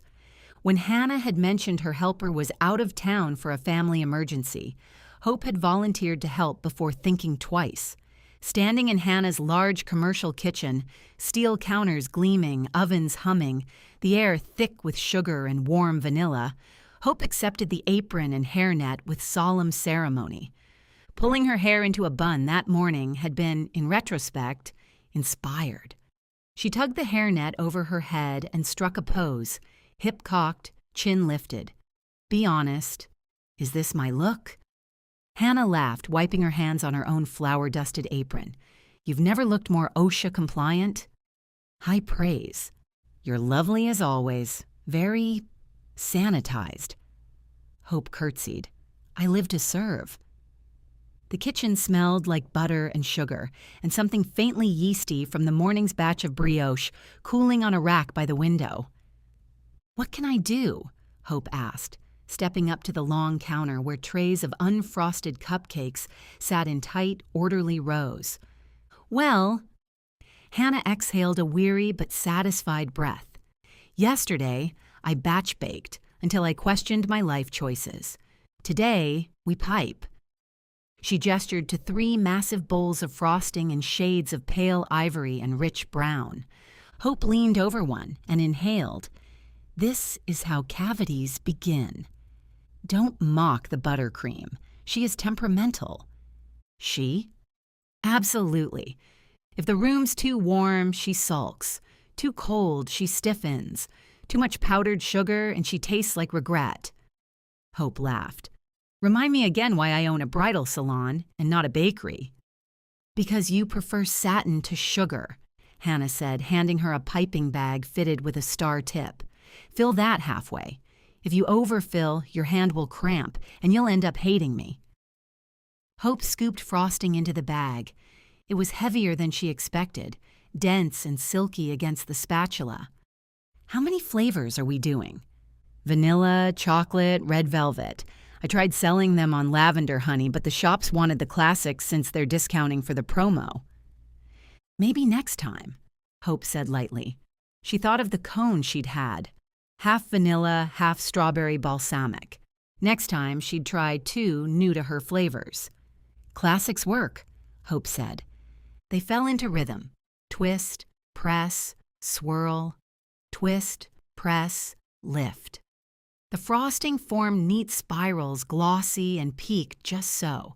For several minutes, the only sounds were the hum of the refrigerator, the soft scrape of a spatula against a bowl, and Hannah's oven timer chiming in the background. Hope's mind didn't cooperate with silence. Nancy's laugh, Richard's hand at her back, Will across the auditorium, the mirror. How was the awards ceremony? Hannah asked, not looking up. Hope's piping hand faltered. The swirl collapsed slightly on one cupcake, listing to the side. She tightened her grip on the bag and tried again. Hannah arched a brow. You never rush that. Hope smoothed the frosting with the tip, trying to salvage it. The ceremony was good, Hope said. Better than I expected. Silence stretched for a moment. She adjusted another swirl, steadier this time. I didn't expect my mom to look so settled. Hannah slid a finished tray aside. That's good, isn't it? I think so. Hope pressed frosting onto another cupcake, watching the spiral form. She's always been so independent. She built her life, her career, everything on her own. That was always enough. She still has all those things. Yes, but now it includes him. Hannah set down her piping bag and leaned her hip against the counter. That doesn't mean she has less hope. It means her life got bigger. Hope didn't answer right away. She kept piping. One swirl, then another. I didn't even know she was looking for anyone, she said finally. I mean, I knew she went to events, had people she saw occasionally, but nothing serious. And then suddenly, this. You didn't know because she didn't make it your business, Hannah said gently. Hope frowned. Maybe, but still. Hannah studied her for a beat. You keep talking about her relationship like it's taking something away from her. What is it you think she's losing? Hope went still. I don't think she's losing anything, she said. Then what's the problem? There isn't a problem, Hope said too quickly. Hannah lifted a brow. Hope let out a breath. She had a full life already. She didn't need this. Maybe needing it isn't the point, Hannah said. Maybe wanting it is. Hope pressed frosting onto another cupcake, watching the spiral form. Perfect. Controlled. Hannah reached for another tray. Okay, but what about you? Hope glanced up. What about me? You run a bridal salon. You spend your days helping women make one of the biggest decisions for their wedding day. Hannah met her eyes. And you've never once said you want that for yourself. Hope huffed out a breath. I never said never, and one has nothing to do with the other. Doesn't it? No, Hope said more firmly. I don't know what dress brides should wear because I'm obsessed with marriage and weddings. I know because of the mirror. Hope looked down at the cupcake in front of her. The frosting peak leaned slightly to one side. She reached out and smoothed it with her finger. Because when I take them into the reflection room, she said carefully, I see what fits. Hannah waited, but when Hope didn't continue, she picked up her piping bag again. They worked in silence for a few moments, the rhythm returning. I couldn't sleep last night, Hope said finally, so I went back to the salon. Hannah didn't look surprised. I stepped into the reflection room. And? Hope shrugged, though the motion seemed insufficient. It was the same. What were you hoping would happen? Hope hesitated. I don't know, anything different. Hannah added a splash of cream to the chocolate frosting and stirred it briskly. Buttercream doesn't change just because you want it to, she said. If you want a different result, you change what you're doing. Hope laughed softly. Are you talking about frosting or something else? Mostly frosting, Hannah said, giving the bowl another stir. They boxed finished cupcakes into neat white containers and snapped the lids closed. They're good together, Hope said. My mom and Richard. Hannah nodded. Then maybe that's enough for now. Hope didn't answer, but she didn't argue either. You're coming to the clam bake Friday, right? Hannah asked. Of course. Good. Charlie's invited half the town, Hannah said. Will is going to be there. Hope's hand paused over the box lid. It was barely a pause. Hardly anything. Apparently enough. Hannah's gaze sharpened. Oh. Hope pressed the lid into place. Oh, what? You know exactly what. I don't. You do? Hannah's mouth curved. I say Will Stratman's name, and suddenly that box lid becomes very interesting. Hope reached for the next piping bag. I may have run into him once or twice since the lecture. Once or twice. At the Scoop-tastic cart, Hope said, and he stopped by the shop. For Mia. For Mia, Hannah repeated. She needed a business card. In the age of the internet, no one needs to physically go to a bridal shop to get a business card. Hannah picked up the frosting bag. Especially not Will Stratman. Hope looked over. You know him that well? I know him well enough to know he's direct when he wants to be. Hannah began piping frosting in a smooth spiral. If he came to your shop, he wanted to see you. Hope's fingers tightened around the piping bag. He said his sister needed a card. I'm sure she did. Hannah's tone was maddeningly pleasant, and I'm sure he was thrilled to be of service. Hope tried not to smile. Failed. Hannah noticed. Of course she did. So, Hannah said, Will being at the clam bake? Hope focused on the cupcake in front of her. That works for me. Hannah gave a satisfied nod and went back to frosting. And Hope followed suit, trying not to think about how much she hoped Hannah was right. Chapter 11. 15 minutes after Hope's last appointment left on Thursday, Mia stepped into the salon with her fiancé beside her sun-kissed brown hair catching the light. Good afternoon, Mia. Ted, Hope said with a welcoming smile. It's good to see you again. How may I help? Well, Mia glanced at the man beside her. As my brother said he mentioned, Ted and I are getting married next summer. I've heard about your shop from so many people around town, and after meeting you, I'd planned on stopping in even before Will gave me your card. Ted lifted his hands. I'm just here for support. Whatever dress Mia wants, that's her decision. Mia looked around the store. This is lovely. If you have a few minutes, I could show you around. Mia glanced at Ted and received a nod. We have time. Hope took them on a quick tour, explaining the shop as they went. Mia moved to one of the mannequins, dressed in satin. She fingered the fabric. This is beautiful. She turned to Ted. What do you think? He studied the gown for a moment. Satin doesn't always photograph well, Ted said thoughtfully, especially under strong lighting. The insightful comment surprised Hope. Most grooms didn't know enough about wedding gowns to comment on photography. Since when are you an expert on wedding gowns? Mia teased. Ted shrugged. Let's just say I've been around my share of weddings. Still, Mia said, I might want to try this one on when I come back. I'm sure we'll find something you'll love. One of the things I like to do, Hope said, turning on the light of the reflection room, is to meet with the bride in here first, just the two of us.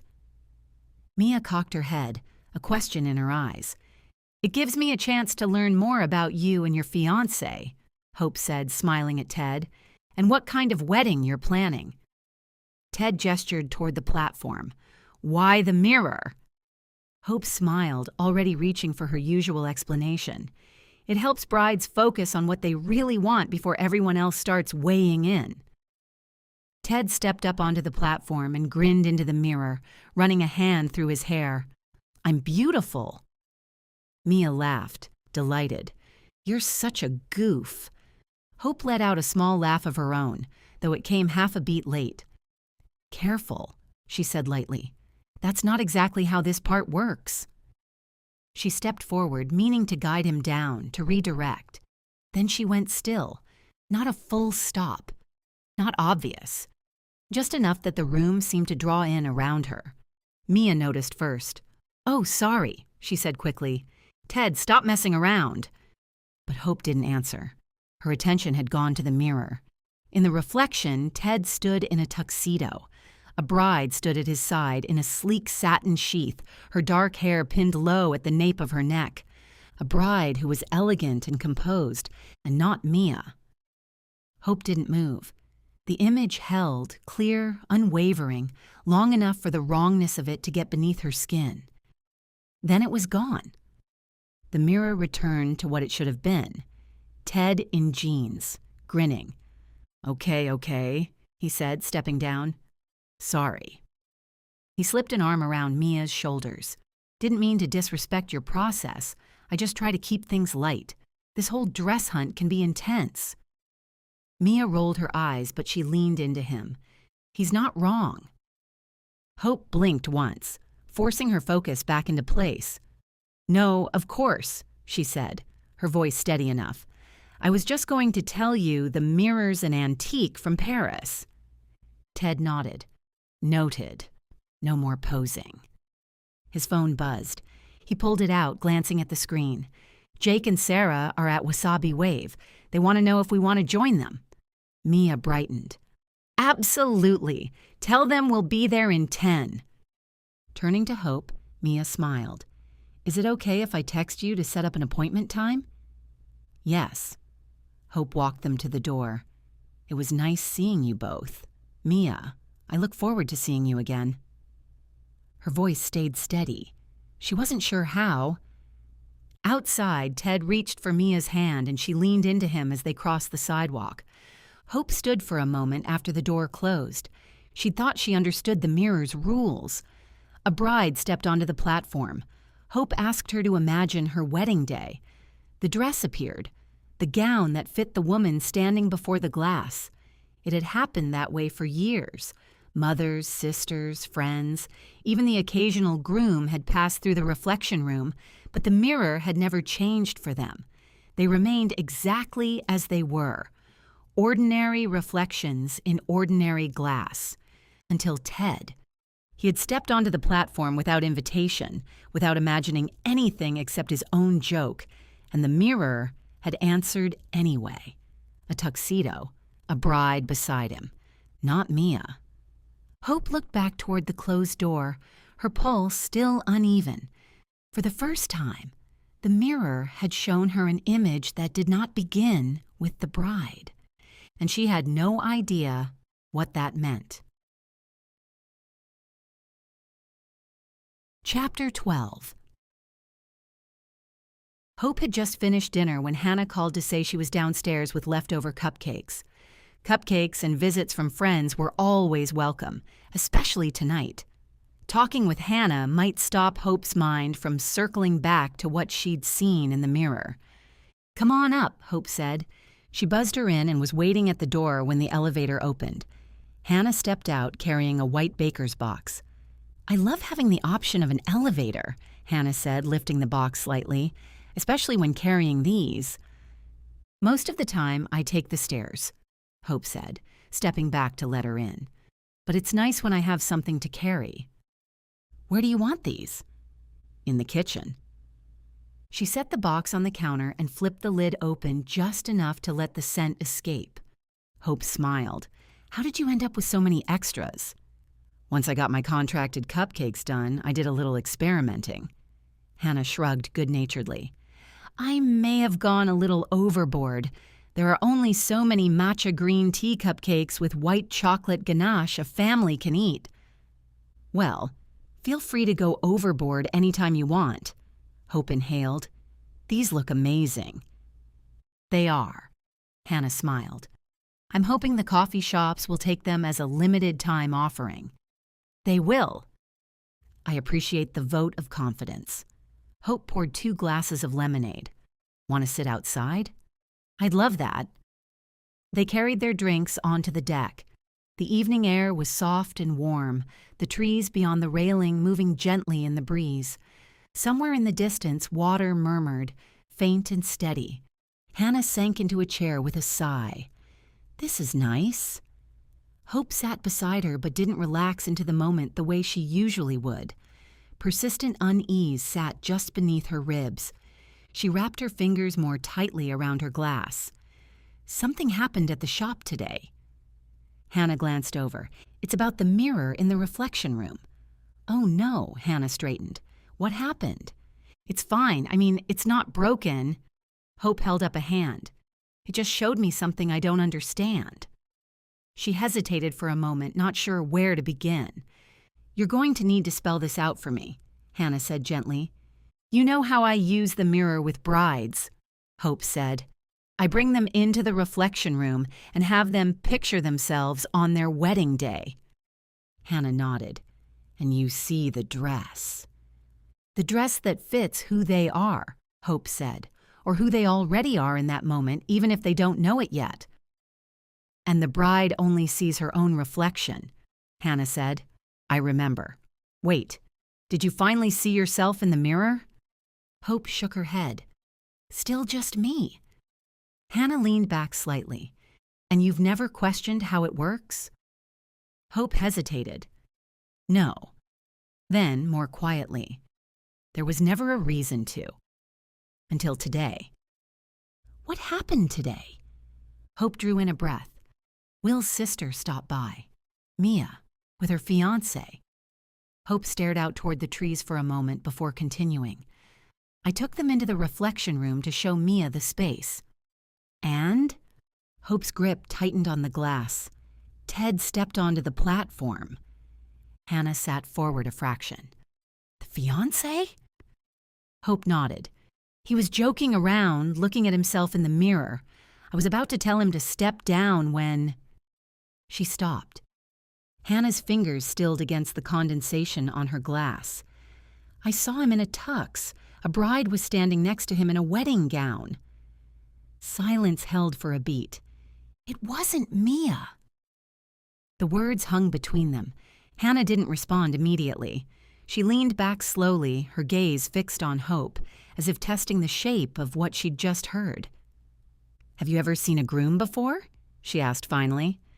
Hope shook her head, more firmly than she felt. "No, never. It's always the bride, just her." She paused, then added, "Like the rest of the day belongs to her alone." "And you've had other people step into that room before?" Friends, mothers, sisters, sometimes they hover too close. Hope gave a faint, humorless smile. But the mirror never shows me anything different with them. It's like it only responds to the bride. Hannah's eyes narrowed slightly. Then maybe that explains why you don't see anything when you stand there.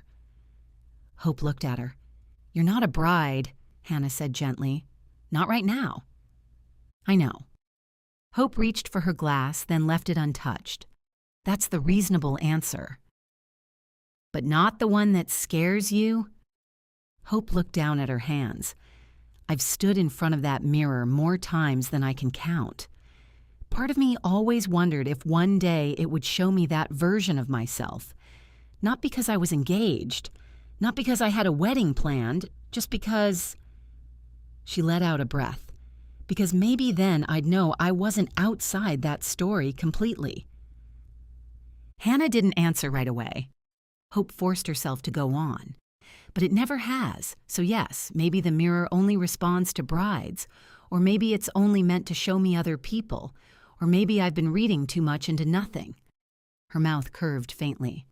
But after a while, nothing starts to feel like an answer. Hannah's expression softened. Or it's still just nothing. Maybe. Hope looked away. I'm trying to believe that. A beat stretched between them. Have you ever ignored what it showed you? Hannah asked. Hope turned, frowning. Ignored it? Not pulled the dress, not followed through, just decided you knew better. Hope almost laughed, but it caught somewhere in her throat. No, I wouldn't. She shook her head. Why would I? Every bride has chosen the dress I saw. She stopped. That was the difference, wasn't it? The mirror had always shown her an image she knew how to use. This time it had shown her one she didn't know how to understand. Hannah didn't let it go. So, if it showed you something this time... Hope's chest tightened. It means there's a truth in it somewhere.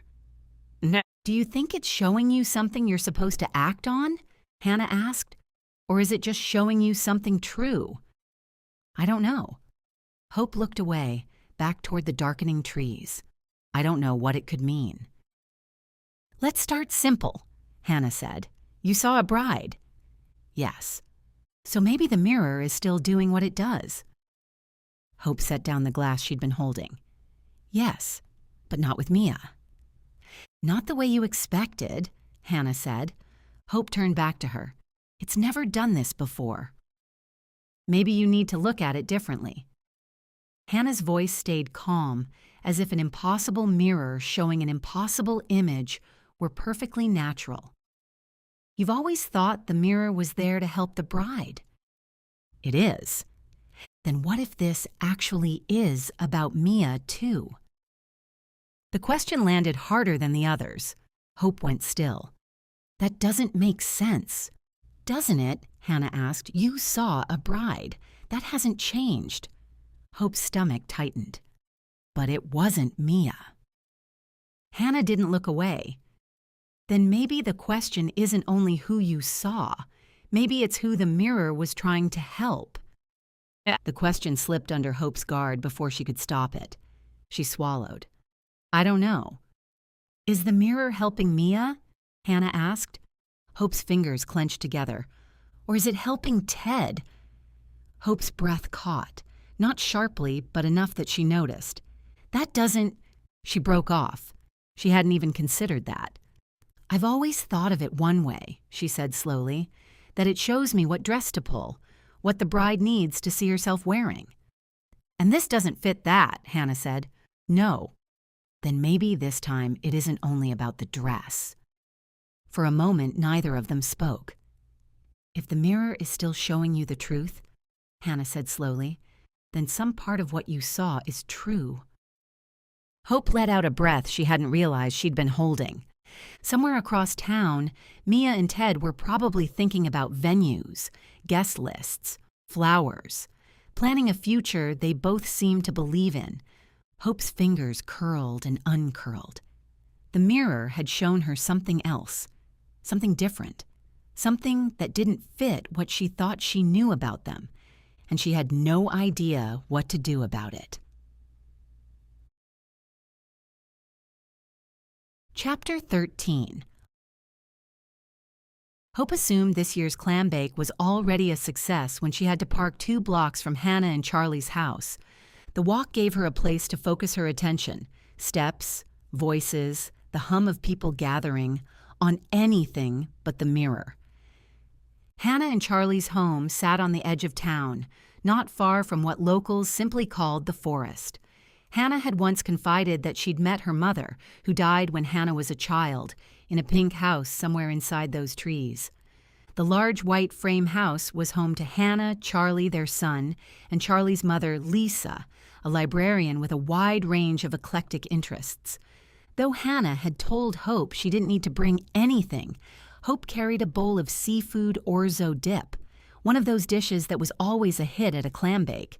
She'd chosen a springy moss-green dress. Knowing she'd be on grass most of the evening, she'd traded her heels for ballet flats. The air carried the smell of salt, wood smoke, and butter from the clam bake pit. As the house came into view, laughter drifted across the yard, along with the clatter of pots and the low murmur of conversation. She followed the others around the side of the house to the backyard. Hosting a clam bake every year was a tradition Charlie had started before he and Hannah married. Hope had missed it last year while she was away at a bridal event. She rounded the corner of the house. An older woman appeared beside her and scooped the bowl from Hope's hands before she could protest. "I'll take that," the woman said briskly. The woman bustled off toward a table covered in red and white checkered oilcloth. It already held dozens of dishes and a bouquet of bright spring flowers. Hope. Hannah hurried over and gave her a hug. "I'm so glad you could make it." "I wouldn't have missed it." She looked around. "I thought it started at 6. "No one told the guests that." Hannah laughed. "It's how it is every year." "Hello, Hope," Charlie called from near the fire pit. She waved back, then turned to Hannah. "Can I help with—" "Under control." Hannah squeezed her arm. "Just enjoy yourself." "Hannah," a man called from the back doorway, "where did you say the extra beer is?" "I've got to run. Catch you later." Hannah moved quickly across the yard to the back steps. "It's in—" Hope didn't hear the answer, but it didn't matter. Time to mingle. She surveyed the backyard. 2 couples played horseshoes near the back fence. A badminton net stretched across the lawn where a handful of teenagers were debating the score. Folding tables dotted the grass, most of them surrounded by people with drinks in their hands, while off to one side, a young man picked steadily at a banjo. And standing near the musician was Will, with Luke perched proudly on his shoulders. Awareness flickered through her before she pushed it aside. She started toward him, just to say hello, but Sophie Wexman stepped into her path. "Hope, I was hoping I'd see you tonight." Sophie smiled. "How have you been?" Hope had gotten to know Sophie, the owner of Timeless Treasures, through Hannah. "I've been good, and with brides needing to order their dresses so far out, I'm keeping busy." Hope inclined her head. "How's the antique business?" "We've picked up a lot of interesting items from estate sales recently," Sophie said. "You should stop by sometime." "I will. I love your store." Hope resisted the urge to gush. "You have so many wonderful items. I never fail to find something I must have." Sophie laughed, her eyes twinkling. "That's what I like to hear." Hope smiled, but her attention moved past Sophie's shoulder. Will had moved closer to the clam bake pit and was talking with Charlie, sleeves rolled up, hands moving as he spoke. Luke was back on the blanket nearby, happily occupied with a plastic shovel and a paper cup. By the time she excused herself from talking with Sophie, he'd moved again. She tried to approach a second time, circling the edge of the yard, but a man with a paper plate and an easy grin intercepted her. "Hope Calloway, right?" She nodded. "That's me." "Derek." He shifted his plate to his other hand so he could shake hers. "My sister Claudine got her dress from you last year. Small winter wedding?" "Gray silk. Hope said automatically. Fur wrap. That's the one. He shook his head, smiling. She looked incredible, completely different from what she'd been set on. Hope laughed lightly. That happens more often than you'd think. Yeah, well, he hesitated, glancing toward the crowd. She almost didn't go through with it. Cold feet at the last minute, but she did. And now, he lifted a shoulder. They're solid, really solid. Hope's smile lingered, but something in his tone caught her. Not doubt, just the memory of it. Sometimes it takes a minute to recognize the right thing, she said. Derek nodded. Guess so. Hope stepped away, her gaze already searching. Will was near the fence now and momentarily alone. She started toward him again, only to stop when she heard a familiar voice. Hope, there you are? The next few minutes blurred into conversation. Each time she freed herself, Will had moved somewhere else, crouching beside Charlie near the clam bake pit, carrying chairs, laughing with a group near the fence. It was nearly 7:30 when she decided to check out the food table. It pleased her to see that her orzo dip had been a hit. Only a thin layer at the bottom of the bowl remained. Hey. She turned, and there was Will, smiling at her. Alone at last, he said. She glanced around the crowded yard, a smile tugging at her mouth. Hardly. I know, he said. Every time I tried to come over, you got pulled into something. She let out a soft laugh. That's funny. I was about to say the same thing about you. His grin widened, warmth flickering in his eyes. Good to know it wasn't just me. There it was again. That sense of alignment. I was starting to think you were avoiding me, she added lightly. Not a chance. His gaze held hers. I just kept missing my window. Her pulse lifted. Have you eaten? She asked, gesturing toward the table. You tell me. She rolled her eyes. I haven't. Then I definitely haven't. He stepped aside slightly. After you. As they moved through the line, their shoulders brushed. Light, incidental, but she noticed. They fit together so well, she said, nodding toward Hannah and Charlie. Who? He asked, though his gaze followed hers almost immediately. Charlie and Hannah. He paused, his hand hovering over the corn, then smiled. They were friends first. I remember when she moved back to GraceTown. It took a while. A while, she echoed. They circled each other for months, he said. Everyone else could see it before they did. His tone made her glance over. Sometimes that's how it works, he added, his voice lower now, even when it doesn't look like it at first. They filled their plates and found a spot near the fence, the music shifting behind them as the musician traded instruments. We didn't have gatherings like this where I grew up, she said. Where was that? Georgia. She smiled faintly. My mom had work events, charity dinners, structured things.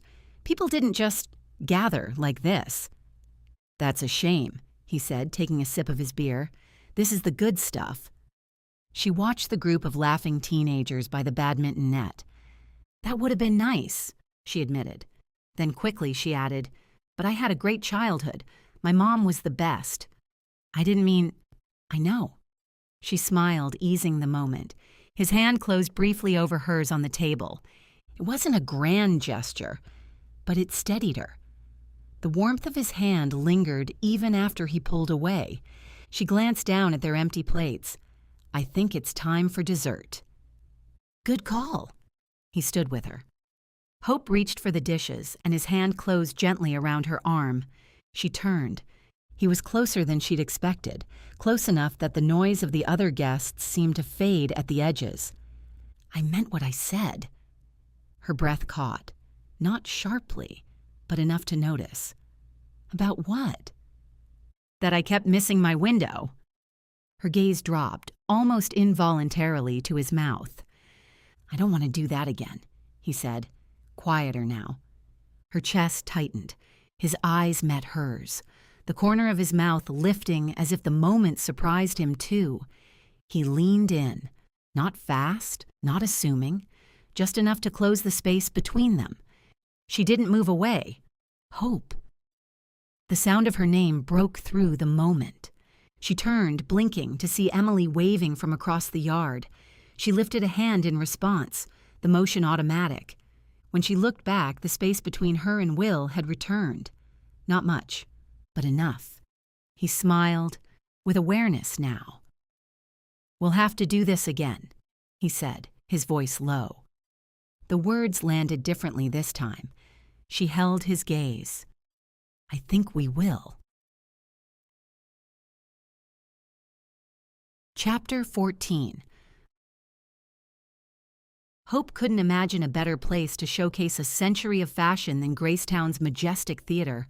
The recently restored Art Deco landmark stood like a piece of living history itself, its curved marquee glowing above the street and its tall doors framed by polished brass. Inside, the building smelled faintly of lemon oil and old velvet, the sort of scent that clung to places where generations had gathered for music, plays, and celebrations. For a moment, the energy of the place pushed everything else aside. The questions, the uncertainty, all of it seemed distant here. "I'm so glad you closed the shop so I could come to this," Kaylee said, squeezing Hope's arm as they walked toward the backstage door. "Hard to say no when the Historical Society asks," Hope replied with a smile. A burly man with a snowy beard and genial grin checked their names off a clipboard. "Evening, ladies. Break a leg." They stepped into the backstage corridor.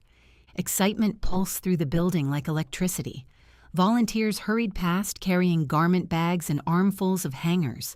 Somewhere nearby, a steamer hissed.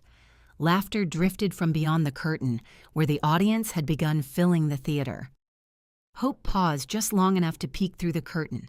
A quick flutter of nerves moved through her, familiar and welcome, as she watched couples leaning together talking and groups of friends waving across rows, the low hum of conversation floating up toward the stage. GraceTown loved an event, and the Historical Society had chosen well. 100 years of fashion, especially with vintage wedding gowns woven into the program, was bound to draw a crowd. "See you after the first half," Kaylee said, already being pulled toward a cluster of models waiting to be dressed. Hope nodded and continued deeper backstage. Racks of clothing stretched across the room in careful chronological order. Dresses shimmered under work lights, silk, chiffon, velvet, lace. Some garments looked fragile from age, others surprisingly modern despite being from decades ago. Hope moved slowly along one rack, fingertips grazing fabric the way a musician might brush the keys of a piano. Construction revealed itself to her almost instantly. French seams, hand-finished hems, bias-cut silk designed to skim the body like water. Even though the gowns were on hangers, she could see how they would move once the models stepped onto the runway, how the fabric would catch the light, how the silhouette would change with each step. She greeted familiar faces, exchanged introductions with volunteers she'd never met, and fell easily into conversation with anyone who shared her fascination with clothing and design. By the time the house lights dimmed, she was standing at the microphone. The first models stepped onto the runway to soft jazz music. "The 1920s," Hope said, her voice carrying easily across the theater, was an era that embraced freedom, movement, and a touch of rebellion. A model glided forward in a drop-waist gown covered in delicate beadwork that shimmered like frost. Hope explained the shift in silhouette, the way women had traded corseted waists for looser lines that allowed them to dance, drive, and move through a world that was suddenly expanding. The featured bridal look followed. A silk slip dress, Hope continued, layered with a beaded tunic. And the Juliet cap veil you see here remains popular even today. She smiled slightly. "I carry a version at my shop." A ripple of appreciative laughter passed through the audience. The show continued through the decades. The elegance of the 1930s with its liquid bias-cut silk, the restrained practicality of the 1940s, when wartime shortages meant brides had often adapted dresses they already owned. Fashion, Hope told the audience, always reflects the spirit of the time. Even wedding dresses follow the mood of their era. Her portion of the show ended with the 1960s. When she stepped away from the microphone during intermission, she experienced the familiar mix of adrenaline and relief that came from speaking to a crowd. Her hands were steady, but the faint hum of energy remained in her chest. Hope was just catching her breath when she heard her name. Hope. She turned and blinked. Mom? Nancy stood a few steps away, her hand lifted in greeting. Richard stood beside her, one hand resting lightly at the small of her back. I thought you'd be at work. Nancy smiled. I mentioned you were emceeing, and Richard suggested we come. We didn't want to miss it. Richard inclined his head. You were excellent up there. Clear, confident. You have a real gift for it. Thank you, Hope said, meaning it. She glanced between them. Her mother looked pleased, comfortable. Richard looked at home, too, as if being here, standing beside Nancy, belonged to him already. Were you here for the whole thing? Hope asked. We made it just before you started, Nancy said. We thought we'd stay for the second half. Hope nodded. The answer was ordinary enough, but something about the we of it caught in her. They had arrived together, found seats together, made a plan together. I was just about to go find my seat, she said. Do you want to join me, or... Oh, don't worry about us, Nancy said quickly. We found seats together. You go enjoy the rest of the show. Together. The word landed, not loudly but not unnoticed. Hope smiled. I'm glad you came. We wouldn't have missed it, Nancy said. Richard's gaze held hers for a moment. Truly, you were impressive. Thank you, she said again. For a second, she stayed where she was, caught between them, her mother's easy smile, Richard's calm assurance. Then she stepped back, giving them space.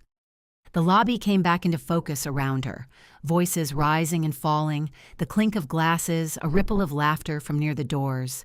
She spotted Will's sister, who was laughing with two friends as they compared notes about the dresses. Mia's happiness was plain to see. If you don't find your dress soon, one of her friends teased, we're picking one for you. Mia laughed. I'll know when it's right. Hope's attention caught on the confidence in her voice. Rather than interrupt, she veered toward the refreshment table, telling herself it was better not to intrude, and walked straight into Will. His hands closed around her arms, steadying her before she could lose her balance. Though the contact was brief, a quick spark ran up her arms before she moved back. Well, he smiled, we meet again. Hope laughed. What were the odds? She asked, though it didn't seem like chance. I'd say pretty good, he said, considering fashion is your thing. Part of it, she said. And what brings you here? My firm worked on the renovation of the theater, he said, glancing toward the sweeping curve of the balcony. I like seeing the building in use. Makes all those late nights worth it. Hope smiled. You do get around. He laughed. Occupational hazard in a small town. It's beautiful, Hope agreed. His gaze shifted back to her, and something inside her steadied under the weight of it. You did a great job explaining the eras. Thank you. Will you be back on stage for the second half? I wish, she smiled. I drew the early decades. Emily Curtis is doing the 70s through today. Emily? He said, surprised. I've always thought of her as more musical than fashionable. She's on the board of the Historical Society, Hope said. I think she claimed the decades she likes best. A bell rang through the lobby. People began moving back toward the auditorium. Hope had started toward the aisle when Will said, I happen to have an empty seat next to me. She tilted her head. What happened? Did you get stood up?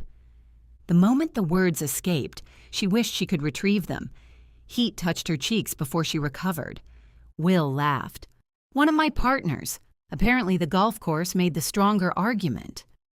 "Well," she said, smiling again, "if the offer still stands, it does." They returned to the auditorium together. The lights dimmed as they took their seats. "Welcome back," Emily Curtis said from the stage, poised and confident beneath the spotlight. "We're beginning the second half of our show with the 1970s, a decade that began with mod influences and ended with the return of flowing silhouettes and the now iconic wrap dress." Music filled the theater as models stepped onto the runway. Fabric swayed with every step. "I love those oversized pink flowers," Hope whispered. "You'd look good in a print like that," Will said. She smiled but kept her attention on the stage. A model appeared in a lace wedding dress with soft chiffon sleeves. Emily's voice carried clearly through the theater. This gown was worn by Debbie Lautenbach, a longtime member of the GraceTown Historical Society. She and her husband, Bob, celebrated their 50th wedding anniversary last year. The audience erupted in applause. Hope glanced at Will and mouthed, 50 years. "Some choices do hold," he said. Hope didn't respond, but his words reached somewhere deep. She folded her hands more tightly in her lap and kept her eyes on the stage. Still, she glanced at him several times during the rest of the show. Each time, he appeared absorbed in the presentation, studying the gowns with the thoughtful expression she was beginning to recognize. When the final model disappeared behind the curtain, applause filled the theater again. No one seemed in any hurry to leave. Will waited for her before stepping into the aisle. They spotted Mia in the lobby. "I'll text you about the appointment," Mia called to Hope over her shoulder as she and her friends headed toward the door. "Looking forward to it," Hope replied, though Mia was already halfway across the room. Moments later, Hope and Will stepped outside together. The night air was cooler after the warmth of the theater, and streetlights cast soft pools of gold along the sidewalk. "Did you enjoy seeing the vintage wedding dresses?" Will asked. "I did," Hope said. She paused, watching people drift past them toward their cars. "I kept thinking every one of those dresses was chosen because someone believed the marriage would last forever." Will looked at her thoughtfully. "Some of them did." Hope nodded. As they walked toward the parking lot, Hope thought about the dresses she'd watched glide down the runway, silk and lace, promises spoken in small chapels and crowded churches, couples who believed the future would stretch out, unchanged before them. Some of them had been right, and for the first time in a long while, Hope wondered if believing in forever was foolish or brave. Chapter 15. Light streamed through the tall front windows of the bridal salon, pooling across polished wood floors and catching in the ivory fabrics that lined the racks. For once, the brightness matched Hope's mood. The fashion show had done exactly what the Historical Society had hoped it would. Since the evening at the Majestic Theater, the salon's phone had been ringing steadily. Apparently, seeing Hope on stage had changed something. Brides walked through the door now with a warm familiarity, as though they already knew her. More than once, she'd heard the same story. They'd planned to shop in Baltimore or Washington, maybe even New York. "But then I saw you at the fashion show." And they'd decided to give Hope's bridal a chance. Brides came in with high expectations and left smiling. One, a woman who had tried on dresses in 3 cities, insisted she didn't like ball gowns, until her time in front of the mirror told Hope she did indeed like ball gowns. "It feels like me," the bride said later. Hope smiled. "When it's right, you just know." Now, Hope glanced at the clock and closed her appointment notebook.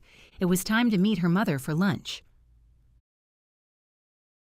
Instead of driving, Hope walked the few blocks to the River Walk. The afternoon had softened into the kind of late spring warmth that drew people outdoors.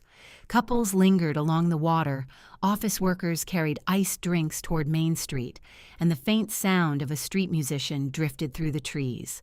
It seemed like a good day. A successful day. The image of the bride standing in the mirror that morning, eyes bright with joy, stayed with her. When she reached Bites and Sips, she understood immediately why the cafe had become so popular. The small bistro sat tucked beside the water, its patio shaded by white umbrellas that stirred lazily in the breeze. Nancy was already seated at one of the outside tables. Hope leaned down to kiss her cheek before sliding into the chair opposite her. "It's a perfect day for lunch outside."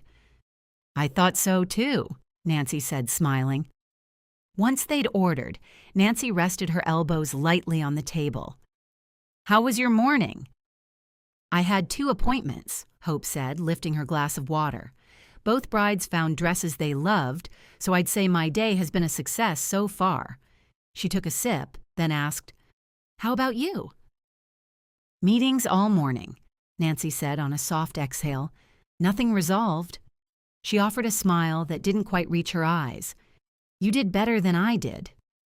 "It was good," Hope admitted. Without mentioning names, she described one bride who had walked in, convinced that she wanted a fitted silhouette. Nancy reached for an olive from the small charcuterie board between them. "I'm guessing that's not what she ended up with." "You guessed right," Hope grinned. "Ball gown." Nancy's brows lifted. "You managed to convince a bride to change her mind that completely?" Hope's lips curved into a small, knowing smile. "I can be persuasive, especially when I know she's going to love it once she tries it on." Nancy shook her head, a note of admiration in her expression. "You have such a knack for looking at a bride and knowing what she'll like. It's a real talent." Hope inclined her head. She knew she had talent, but she was honest enough, at least with herself, to admit the mirror did much of the work. "It's fun," she said lightly. Nancy toyed with her fork, tracing the edge of the plate. "You're in the right field." It was such an ordinary statement that Hope might have missed the hesitation if she hadn't been watching her mother so closely. For the first time since sitting down, she noticed the tension in Nancy's shoulders. "Is everything okay at the college?" Nancy looked up quickly. "Of course. Why do you ask?" Hope reached across the table and gently covered her mother's hand. "You seem tense." Nancy held her gaze for a moment before letting out a slow breath. "Richard and I had a disagreement." Hope's attention sharpened. "What about?" Nancy looked toward the river before answering, watching a couple pause along the railing. "We were talking about the future." "Oh." "I mentioned I'd be willing to sell my house." Hope blinked. The words landed harder than she'd expected. "You love your house." Nancy nodded. "I do." "How long have you even been talking about this?" Hope asked, gesturing lightly. "Selling. Changing your lives." Nancy hesitated, then met her eyes again. "Not long." "And you're already considering selling your house?" There was no accusation in Hope's tone, but she'd come close. "We've been seeing each other for months, Hope," Nancy said gently. "This isn't sudden." "It seems sudden to me," Hope said before she could stop herself. Nancy's expression didn't harden, but it steadied. "We didn't talk about a future right away. We took our time getting to know each other. This just came up recently." Hope leaned back slightly, absorbing that. "So you're talking about next steps now?" "We're talking," Nancy said. "That's all." Hope studied her for a moment. "And he thinks you shouldn't sell?" Nancy shook her head. "He doesn't want me to feel like I have to change everything to make this work. He suggested I keep my house, at least for now." That gave Hope pause. "That's actually reasonable," she admitted. "I thought so too," Nancy said quietly. "But it still led to a disagreement." "About what?" Nancy smiled faintly. "About how quickly or slowly things should move. About what compromise looks like." Hope glanced down at her plate, then back up. "And what do you think it should look like?" Nancy didn't answer right away. When she did, her voice was calm but thoughtful. I think you figure it out as you go. You don't decide everything all at once. Hope let that rest between them. Relationships, it seemed, always reached this point, the place where decisions stopped being theoretical and became real. Relationships take adjustment, Nancy added, just as the waiter arrived with their lunches. She smiled warmly as he set the plates down. Thank you. Hope picked up her fork, though her appetite had dulled slightly. Adjustment sounds like a nice word for compromise. Nancy met her gaze. And if it is, what's wrong with compromise? Nothing, unless only one person is doing it, or if you're giving up something that matters to you. Nancy's smile softened. Unless you're gaining something that matters more. Hope didn't respond right away. They moved on to safer topics, community events, a charity fundraiser, the stretch of perfect weather that had settled over GraceTown. But the earlier conversation remained beneath it. Gradually, Nancy relaxed, her shoulders easing, her laughter coming more freely. By the time they stood to leave, Nancy seemed more like herself. She pulled Hope into a brief hug. Lunch with you was exactly what I needed. I'm glad we could make it work, Hope said. She watched her mother walk along the river walk toward the parking lot. Then she turned toward Main Street. As she made her way toward the shop, her thoughts returned to the bride standing in front of the mirror, her hands brushing over layers of fabric, her eyes bright with joy. She'd been so sure that she had found the dress and chosen the right man. Hope understood that kind of assurance. She saw it every day. But walking through the warmth of the afternoon, she found herself thinking less about how love began and more about what came after. What happened after the first assurance faded, when the choices became less obvious, when love wasn't simply knowing you'd chosen the right partner, but building a life together. For the first time, she let herself wonder. Chapter 16. Hope had just finished reviewing the next day's appointments when her phone rang. She glanced at the screen. Will. Warmth stirred before she answered. Hello? Hope. His voice carried the steadiness she recognized. I hope I'm not catching you at a bad time. Not at all. I just finished up for the day. Good. A brief pause. I was hoping you might be free for dinner tonight. Hope leaned back slightly in her chair, her fingers still resting on the edge of her appointment book. Dinner. Not coffee. Not a quick stop-in. Dinner. Tonight. That's a little last minute, she said, though there was no real hesitation in the answer. I know, he said, but I figured it was worth asking. The straightforwardness of it, the absence of pressure, steadied her more than she'd expected. I'm free. Good. She could hear the smile in his voice now. I was hoping you'd say that. I'm glad you asked, she said, surprising herself. Hope ended the call and sat for a moment, her phone still in her hand. Dinner. Tonight. A smile tugged at her mouth before she could stop it.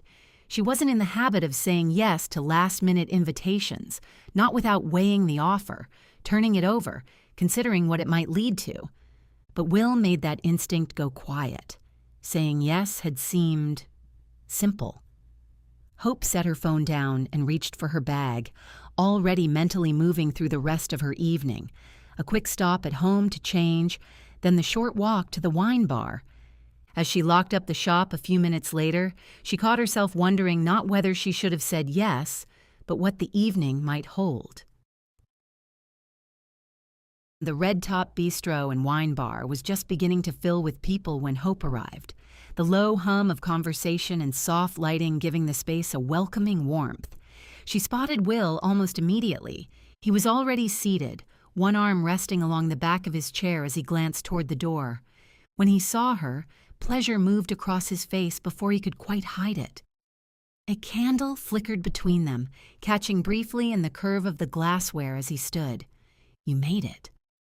I said I would, she replied, a smile tugging at her mouth. For a moment, they simply looked at each other, the pause stretching longer than expected. Then he pulled out her chair. "I'm glad you did." The conversation found its rhythm without effort, just the give and take that seemed to come naturally whenever they were together.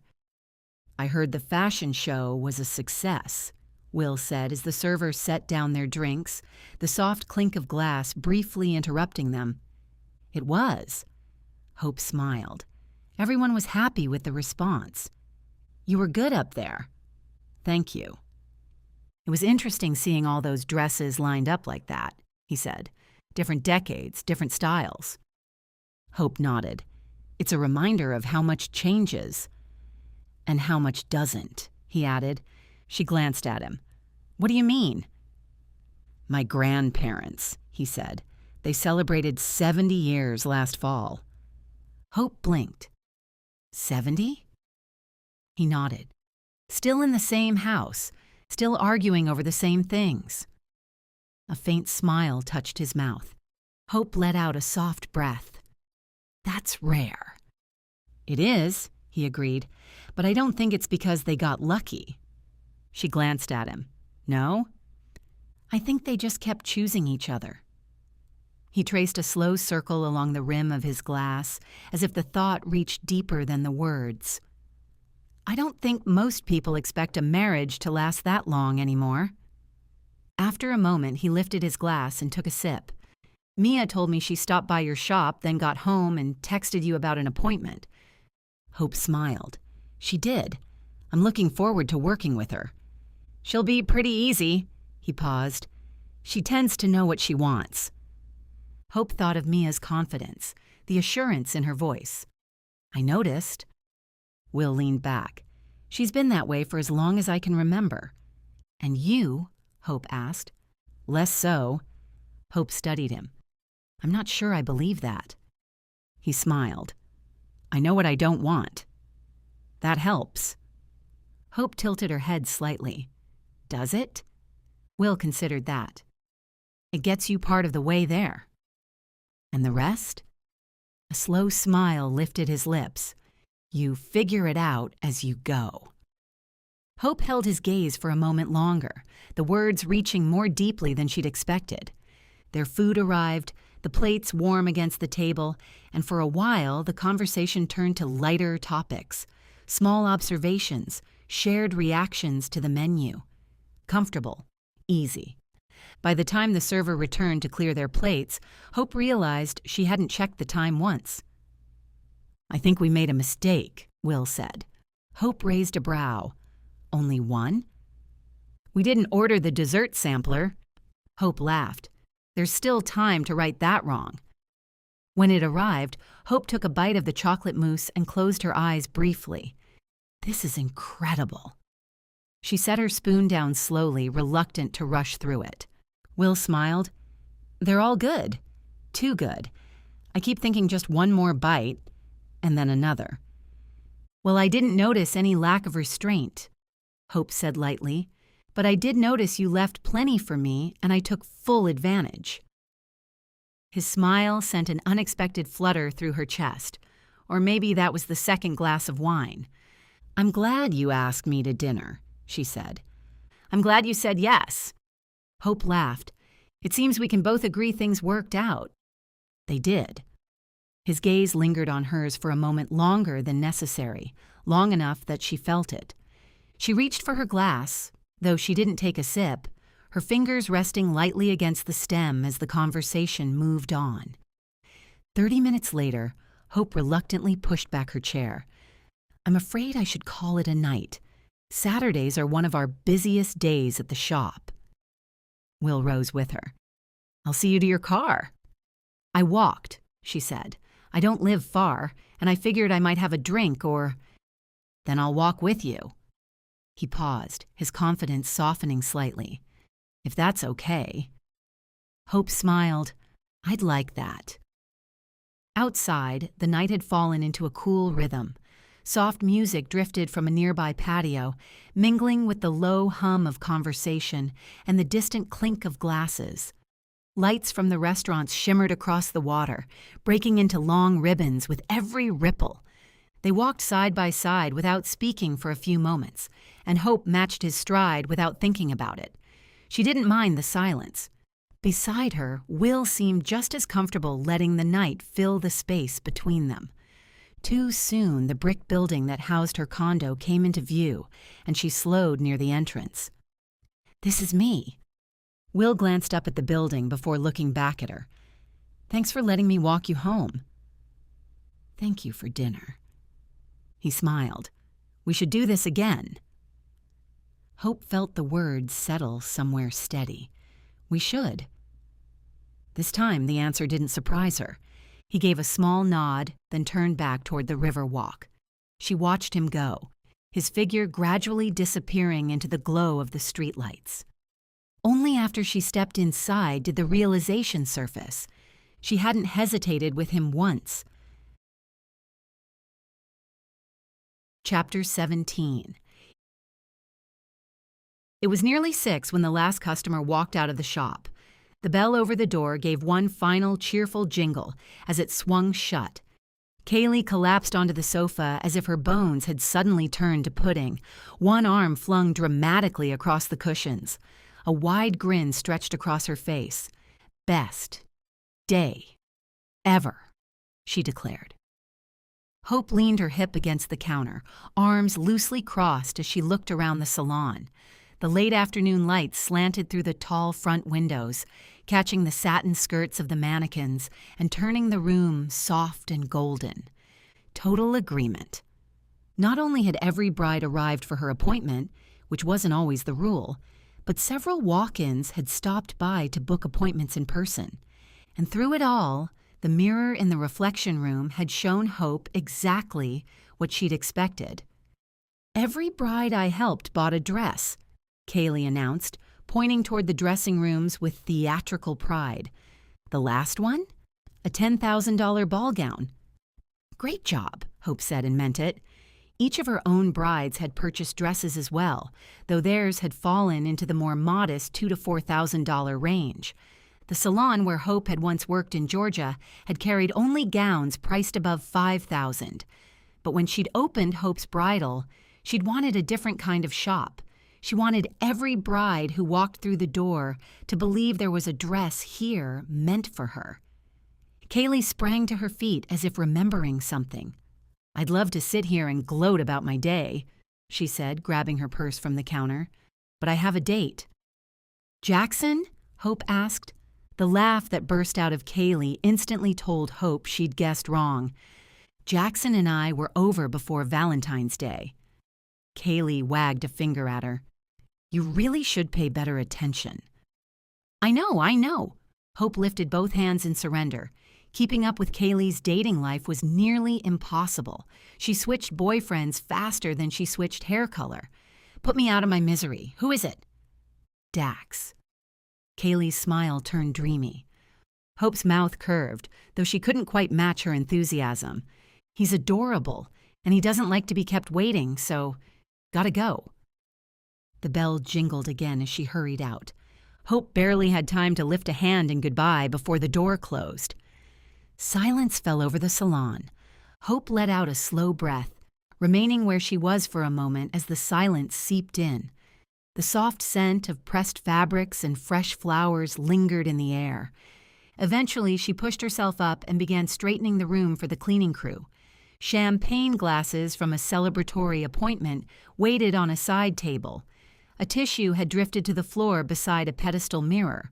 A lace veil lay folded over the back of a chair where someone had abandoned it after a fitting. Hope moved through the salon, restoring order, folding, straightening, wiping fingerprints off of the mirrors. By the time she finished, everything looked as it should. It was nearly 7. Going home held no particular appeal, so she lingered. She picked up her phone, considered calling her mother, then remembered Nancy was attending her friend Jolene's 60th birthday celebration that evening. According to her mother, the evening promised to be lively. Dinner at the Black Apron followed by an art exhibit at the Grand Manse. Her mother definitely knew how to enjoy a night out. Hope's own friends likely had plans, and she didn't reach out to check. She grabbed her bag and paused beside one of the display shelves. The empty space there had been bothering her for days. A client had made an offer too generous to refuse for the vintage cake topper that had once sat there, and ever since, the shelf had looked oddly unfinished. Maybe Timeless Treasures would have the right replacement. She could call or browse the website, but she knew they were open until 8, and if she hurried, she could look for herself. The short walk to the antique store felt good after a long day indoors. The evening air had cooled, carrying the faint scent of the river and restaurant kitchens beginning the dinner rush. A few couples moved along the sidewalk, their voices low and relaxed. As Hope walked, her thoughts returned once again to the reflection room. What she'd seen with Ted didn't make sense, and the mirror had never shown her an image she couldn't place. She pressed her lips together as if to hold the thought in place, though that didn't quite work. Still, over the past few weeks, she'd begun wondering about the mirror's history, where it had come from and what the inscription carved into the frame might mean. She knew so little. Hannah had once said casually, "If anyone understands unusual things, it's Sophie Wexman." Hope had taken several photographs earlier that afternoon, close-ups of the carved frame, the wood detailing, the inscription. At the time, she'd told herself it was just curiosity. Now she wondered if she'd taken them for a reason. The bell chimed softly as Hope stepped into Timeless Treasures. From somewhere near the back of the shop, Sophie's voice carried toward the front. "Give me 1 second, Mia. I have another tray that might be exactly what you're looking for." Hope paused just inside the doorway.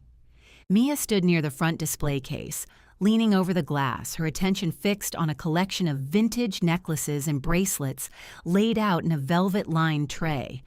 Her excitement was easy to read, bright, animated, her hands moving as she lifted one piece, then another. "And this one," she was saying, holding up a delicate gold bracelet. "The detail here. This is exactly what I was telling you about." Ted stood beside her, one hand resting lightly on the edge of the case. He smiled when she glanced up at him, nodding as if he agreed, though his gaze moved briefly toward the shelves behind Sophie's counter before returning to Mia. "It's nice," he said. Mia laughed softly. "Nice?" She nudged his arm. "That's all you've got." "It's more than nice," he amended. "It's very you." She beamed at that, turning back to the tray as Sophie returned with a second tray of jewelry. Hope stepped farther into the shop, the floorboards creaking beneath her. Mia looked up first. "Hope!" Her face lit instantly. "You have to come see this." Hope smiled, crossing toward them. "Looks like I came at the right time." "We were just looking at some of Sophie's new pieces," Mia said, gesturing toward the trays. "She got them from an estate sale outside Annapolis." "They're beautiful," Hope said, leaning slightly closer to the case. Ted shifted his weight, his attention settling more fully now. "Hope," he said, a quick smile crossing his face. "Good to see you again." "You too." Mia smiled and returned her attention to the jewelry. "What do you think of this one?" she asked, lifting a slender chain with a small antique pendant. She held it toward Ted, her expression open, expectant. He leaned in, studying it for a second longer this time. "It's nice," he said again, then added, "classic." Mia hesitated. Not long, only a flicker, before nodding. "It is." She set it back carefully, her enthusiasm returning as she reached for another piece. Hope watched the exchange. Mia's excitement never dimmed. Every new piece seemed to delight her in a slightly different way. She talked with confidence, sure of her reactions. Ted stayed beside her, attentive when she drew him in, but quiet when she didn't. Agreeable. Present. Just not quite engaged. "Hope," Mia said suddenly, turning back to her. "I'm so excited for my appointment. I've been thinking about it all day." "I'm looking forward to it too," Hope said. Mia's smile widened. "I just know I'm going to find the perfect dress." The confidence in her voice was unmistakable. Hope nodded, smiling back. "We'll do our best." Sophie stepped forward then, lifting another tray. "I have one more I think you'll love," she said to Mia. Mia turned eagerly toward her. Hope took a small step back, giving them space as Sophie began describing the next piece. For a moment longer, she stood there, watching the two of them, Mia animated and sure, Ted steady at her side, offering agreement when asked. Then she turned toward the display shelves, though the impression lingered.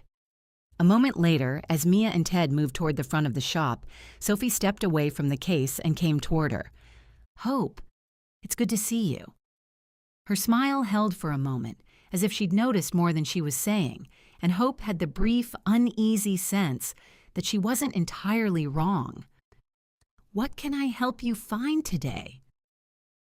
Hope explained about the vintage cake topper she'd sold.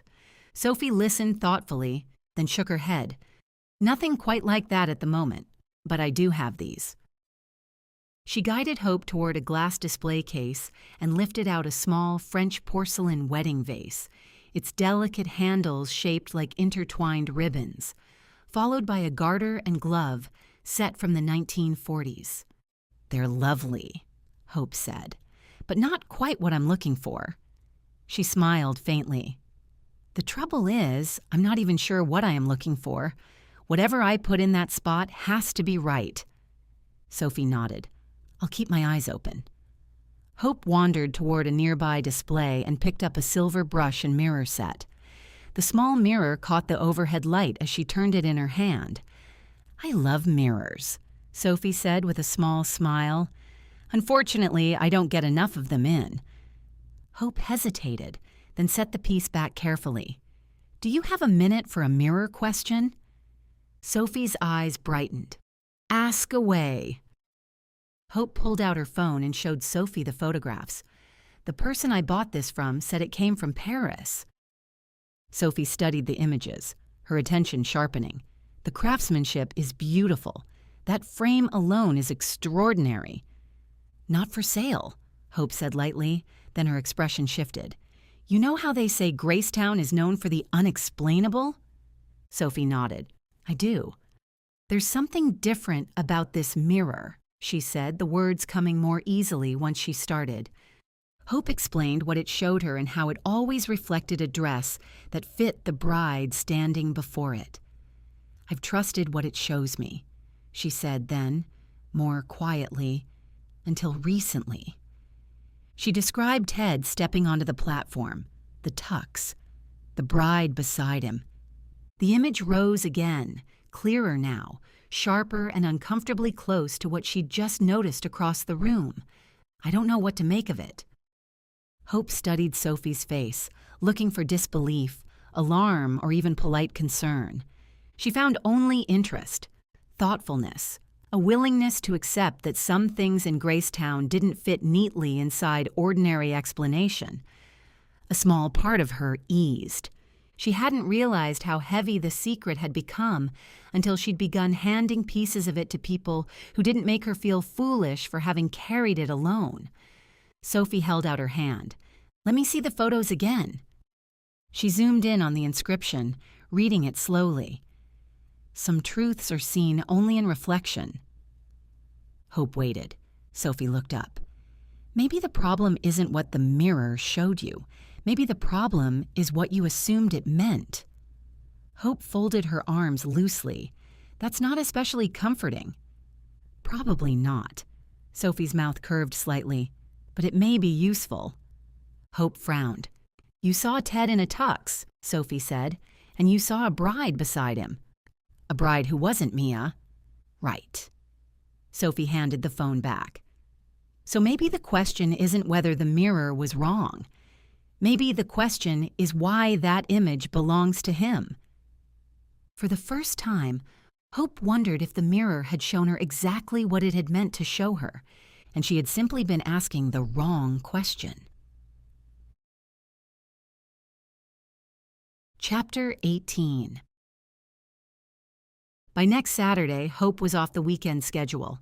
Stephanie Briggs, one of her bridal consultants, had returned Thursday from a month-long trip through Europe with her boyfriend and was now back in the rotation. It had been a busy week, full schedules, Long days, and while she and Will had texted several times, it hadn't been the same as seeing him in person. When he'd suggested meeting at the grand opening of the Summerbell Center for Story and Learning, she'd said yes. With the help of community partners and GraceTown Reads, a nonprofit dedicated to literacy and community connection, the grounds that had once held the old Carnegie Library had been transformed into something entirely new, with outdoor reading gardens and tutoring spaces, and intergenerational story circles and author talks held beneath the open sky. Weather delays had pushed the opening back twice, but today couldn't have been more perfect. Clear blue skies, warm sunshine, and a light breeze that carried the scent of fresh-cut grass. To launch it all, the organizers had secured a dynamite opening speaker, New York Times best-selling author Daniel Grace. A hometown success story, Daniel had built a fiercely loyal fan base, and Hope had no doubt the place would be packed when he spoke at 3, which was exactly why she and Will had agreed to meet early. They wanted time to wander the new center before the crowds descended. Even 2 hours before Daniel Grace's talk, the grounds buzzed with activity. Volunteers sat beneath shade umbrellas, reading picture books to small clusters of children. A group of retirees arranged folding chairs in a semicircle near the storytelling garden. Nearby, several book clubs had set up cheerful tables with sign-up sheets and stacks of their current selections. Hope paused beside one of them, noting that the club met once a month on Tuesday evenings. For a moment, she considered adding her name to the list. Her fingers hovered near the pen before she stepped back. She didn't like committing unless she knew she could follow through. But for the first time, she wasn't entirely sure what counted as knowing. In the distance, she caught sight of her mother and Richard on one of the paths. Nancy's hand rested on Richard's arm, and unexpected warmth moved through Hope.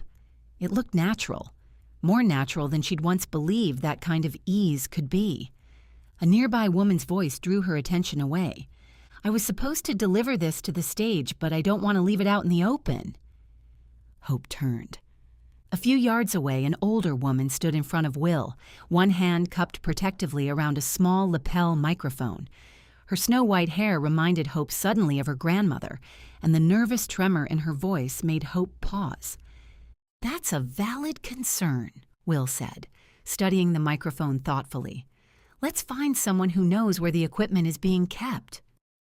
Hope stayed where she was for a moment, watching as he shifted his attention fully to the woman, not rushing her, not brushing aside her worry. The simple kindness of it steadied something in Hope. Will angled toward the small stage where Daniel Grace would speak later that afternoon. "The AV crew should be over here." Hope watched them cross the grass toward the stage. The exchange took only a minute. Will spoke to a young technician crouched beside the lighting rig. The woman introduced herself with formal delight, and the microphone was tucked safely into a lockbox near the stage. When Mrs. Seifert patted Will's arm and called him a charmer, Hope had to look away before she smiled too, obviously. Will turned back toward the path then and spotted Hope. His expression brightened as he started toward her. "Hey," he said, "you made it." "I said I would." She glanced toward the stage, where Mrs. Seifert was already moving off with visible relief. "I see you've been recruited." "Temporarily." His mouth curved. "I've been keeping an eye out for you. Now you won't have to look anymore." "No," he said, "I won't." Around them, the afternoon carried on in cheerful bursts, children laughing near the reading garden, someone testing a microphone, a volunteer pushing a cart of bottled water toward the stage. Hope followed his gaze to a group of children gathered beneath one of the new shade trees, while a volunteer read aloud from a picture book. A few parents stood nearby, listening with soft smiles. "Places like this matter," Will said. Hope nodded slowly. "They do." For a moment, neither of them moved. The sun warmed the grass in long slants of light as somewhere nearby someone opened a cooler, the pop of the lid carrying through the air. Hope glanced toward the stage. Still time to explore? Will nodded toward the garden paths winding through the center. Plenty. He paused, then held out his hand. Want to walk around? Yes, she said, taking his hand. Together, they turned down the garden path, the afternoon opening before them as they followed the gravel path between raised beds, planted with herbs and flowering shrubs. Will paused to read a small plaque mounted beside a bench. Donated by the Tuesday Morning Book Club, he read. Hope smiled. I almost joined that one. Almost? I don't like committing unless I know I can follow through. The words came easily, but they didn't land quite the same way they once had. He glanced at her. That sounds responsible. It's practical. Those aren't always the same. Hope laughed. No, they aren't. They turned back toward the stage where volunteers were adding another row of chairs. Looks like they decided they needed more, Hope said. Will smiled. They're expecting a big crowd. As they reached the edge of the crowd, a group of volunteers carrying folding chairs passed between them, and one of the chair legs brushed Hope's ankle. Will steadied her with a light hand at her elbow. The contact held a moment before he stepped back. Good catch, he said. I thought you caught me. Team effort, Hope laughed, aware of how naturally they seemed to move around each other. As they walked back toward the gathering crowd, she slowed. She wanted a little more time with him. Chapter 19. On Monday, Hope arrived at the shop to find only one appointment scheduled for the morning. Natasha Black arrived a few minutes before 10 with her mother. Tasha was a slender brunette with large brown eyes that seemed to take in everything at once. Her mother, Pamela, looked like an older version of her daughter. Same coloring, same watchful gaze. After settling Pamela comfortably on the salon sofa with a cup of coffee, Hope led Tasha into the reflection room. They spoke for several minutes. Hope learned that Tasha taught 3rd grade at a local elementary school and had recently celebrated her 40th birthday. I was perfectly content with my life, Tasha said with a laugh. Then I met Steve, and here I am. Tell me about Steve, Hope said, offering an encouraging smile. He's 45, divorced for about 10 years. Tasha spoke calmly, as if she had answered these questions many times. He has joint custody of 2 teenage girls. Girls that age can be fun, Hope said. She also knew they could be complicated. They're nice girls, Tasha continued, but they're used to having all of their dad's attention when they're with him. It'll be an adjustment. She lifted one shoulder. One I'm sure will weather once they get over not picking out my dress for me. They wanted to choose your dress? They're 15 and 17, and they're bridesmaids. They have very definite opinions. Tasha's lips tightened slightly. The only way I could think to avoid a battle was to come today with just my mother. Hope nodded. She remembered how fiercely protective she had once been of her own relationship with Nancy when she was younger. Maybe that had been part of why her mother had kept her distance from anything serious. Or maybe it hadn't been that simple. The thought caught her off guard. They spoke for several more minutes, and gradually Tasha's posture loosened, her shoulders relaxing as she described the wedding plans. When Hope sensed the tension had eased, she gestured toward the platform. I'd like you to step in front of the mirror, she said gently. Take a moment and imagine yourself on your wedding day. Tasha hesitated. I'm not great at visualization, she admitted. And I'm not even sure what style I want. My mother says classic. The girls are pushing for a corset. Still looking uncertain, Tasha stepped onto the platform. Hope's attention sharpened. In the mirror, Tasha stood in a satin sheath, clean lines and an understated elegance perfectly suited to her narrow frame and long, graceful posture. Then the image changed. Now the bride wore a mermaid gown with an illusion neckline, a corseted bodice shaping the waist before flowing soft lace flared at the hips.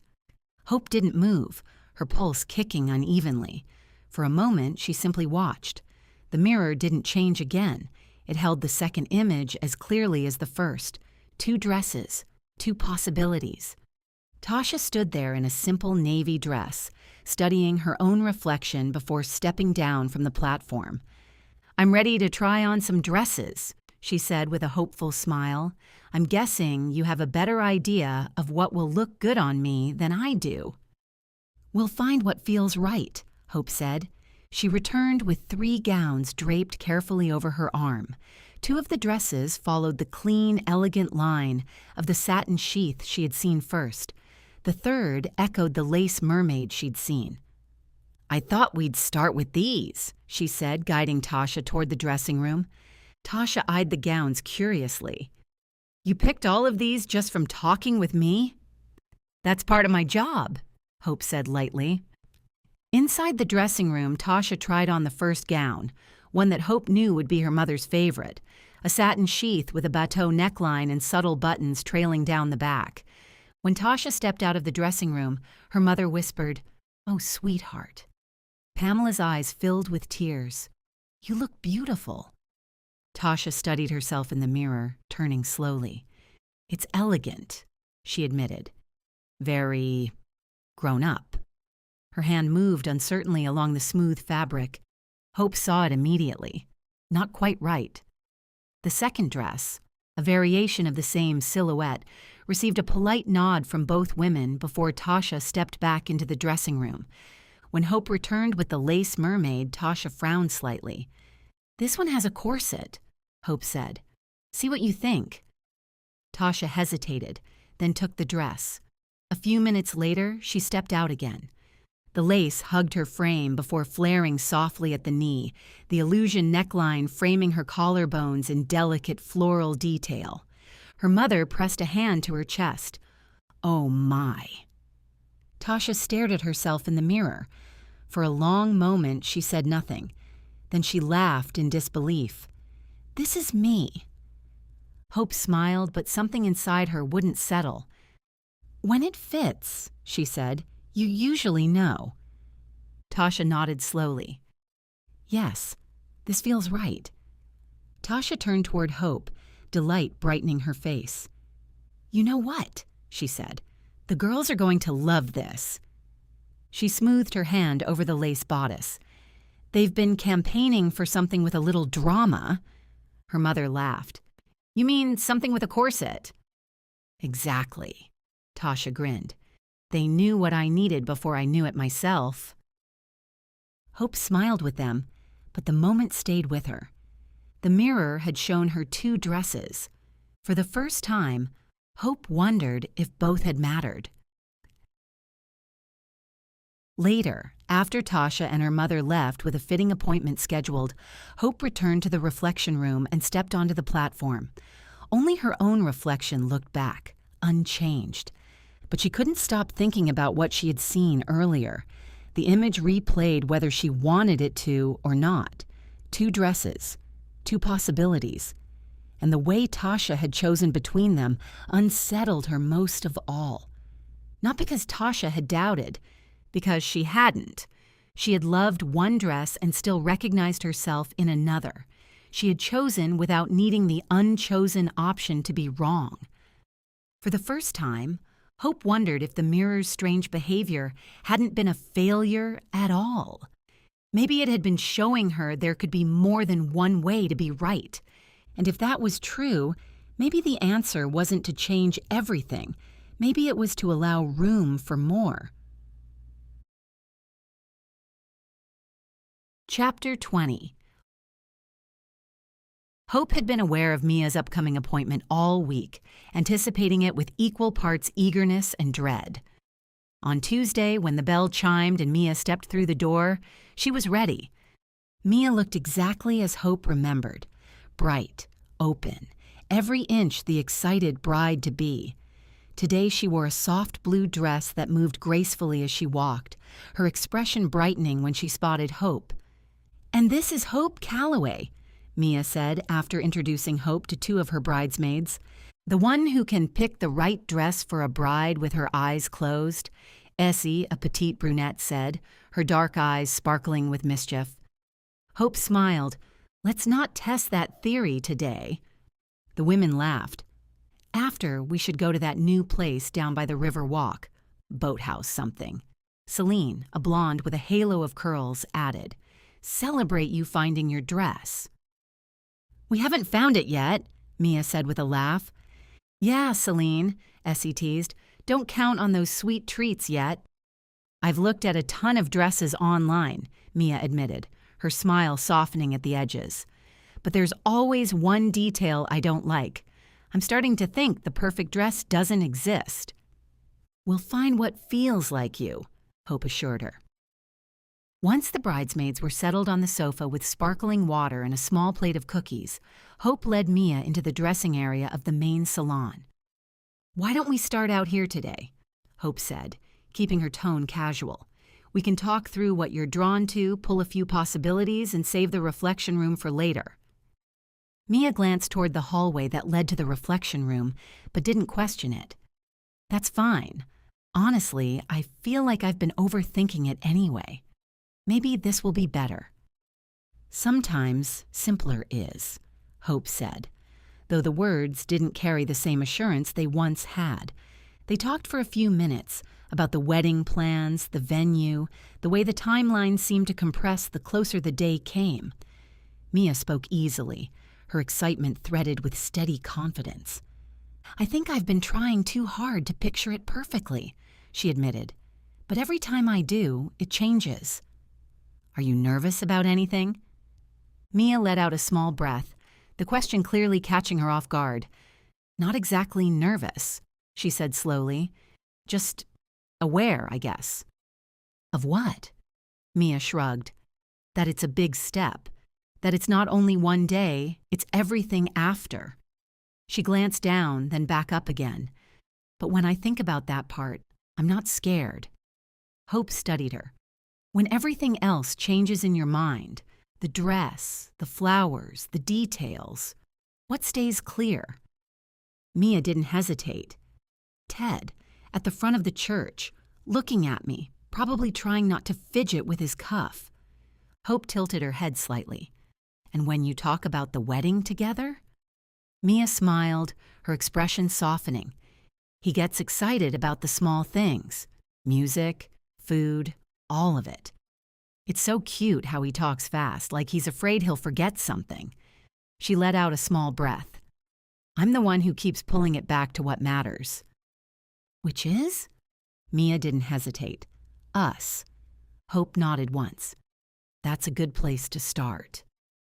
She turned toward the racks, letting experience and the instinct that had begun to surface guide her as she moved through the gowns. Without the mirror, there was no clear path to follow, only observation, experience, and an instinct that had begun to surface. She selected 3 dresses. The first dramatic, a structured satin ball gown with a sculpted bodice and a sweeping train that would command attention the moment the woman wearing it entered a room.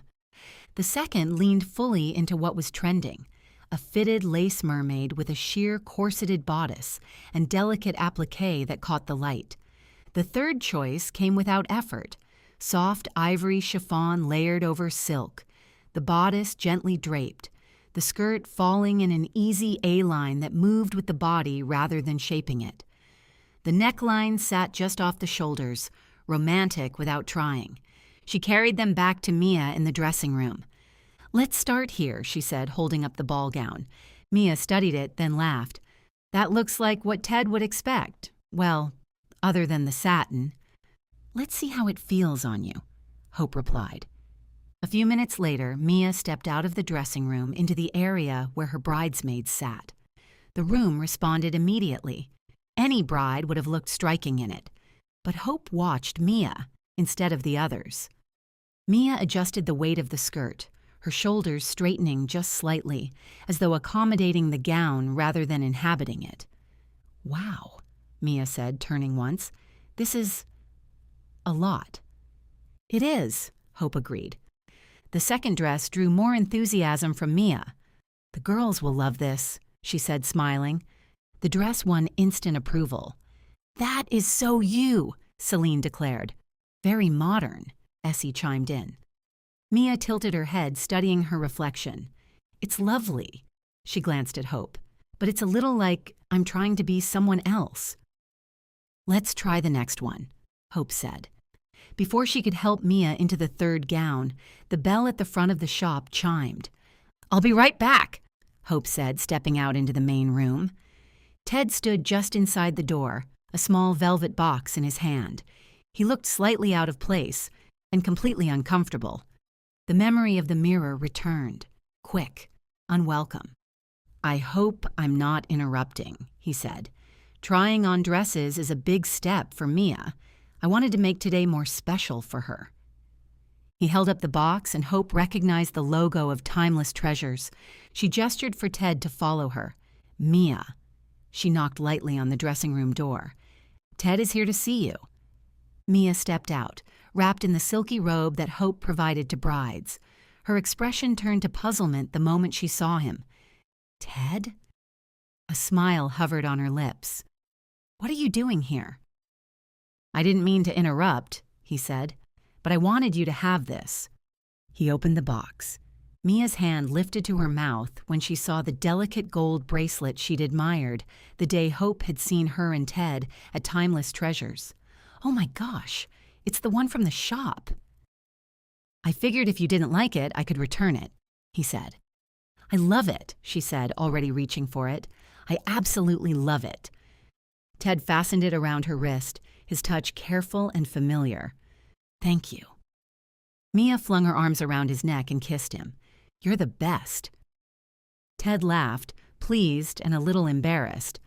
I'm going to head home before I'm accused of interfering with the dress process. A wise decision, Mia said, smiling down at the bracelet. He glanced at Hope. Good luck. Once he'd stepped out of the fitting area, Hope reached for the gown. Let's see what you think of this one.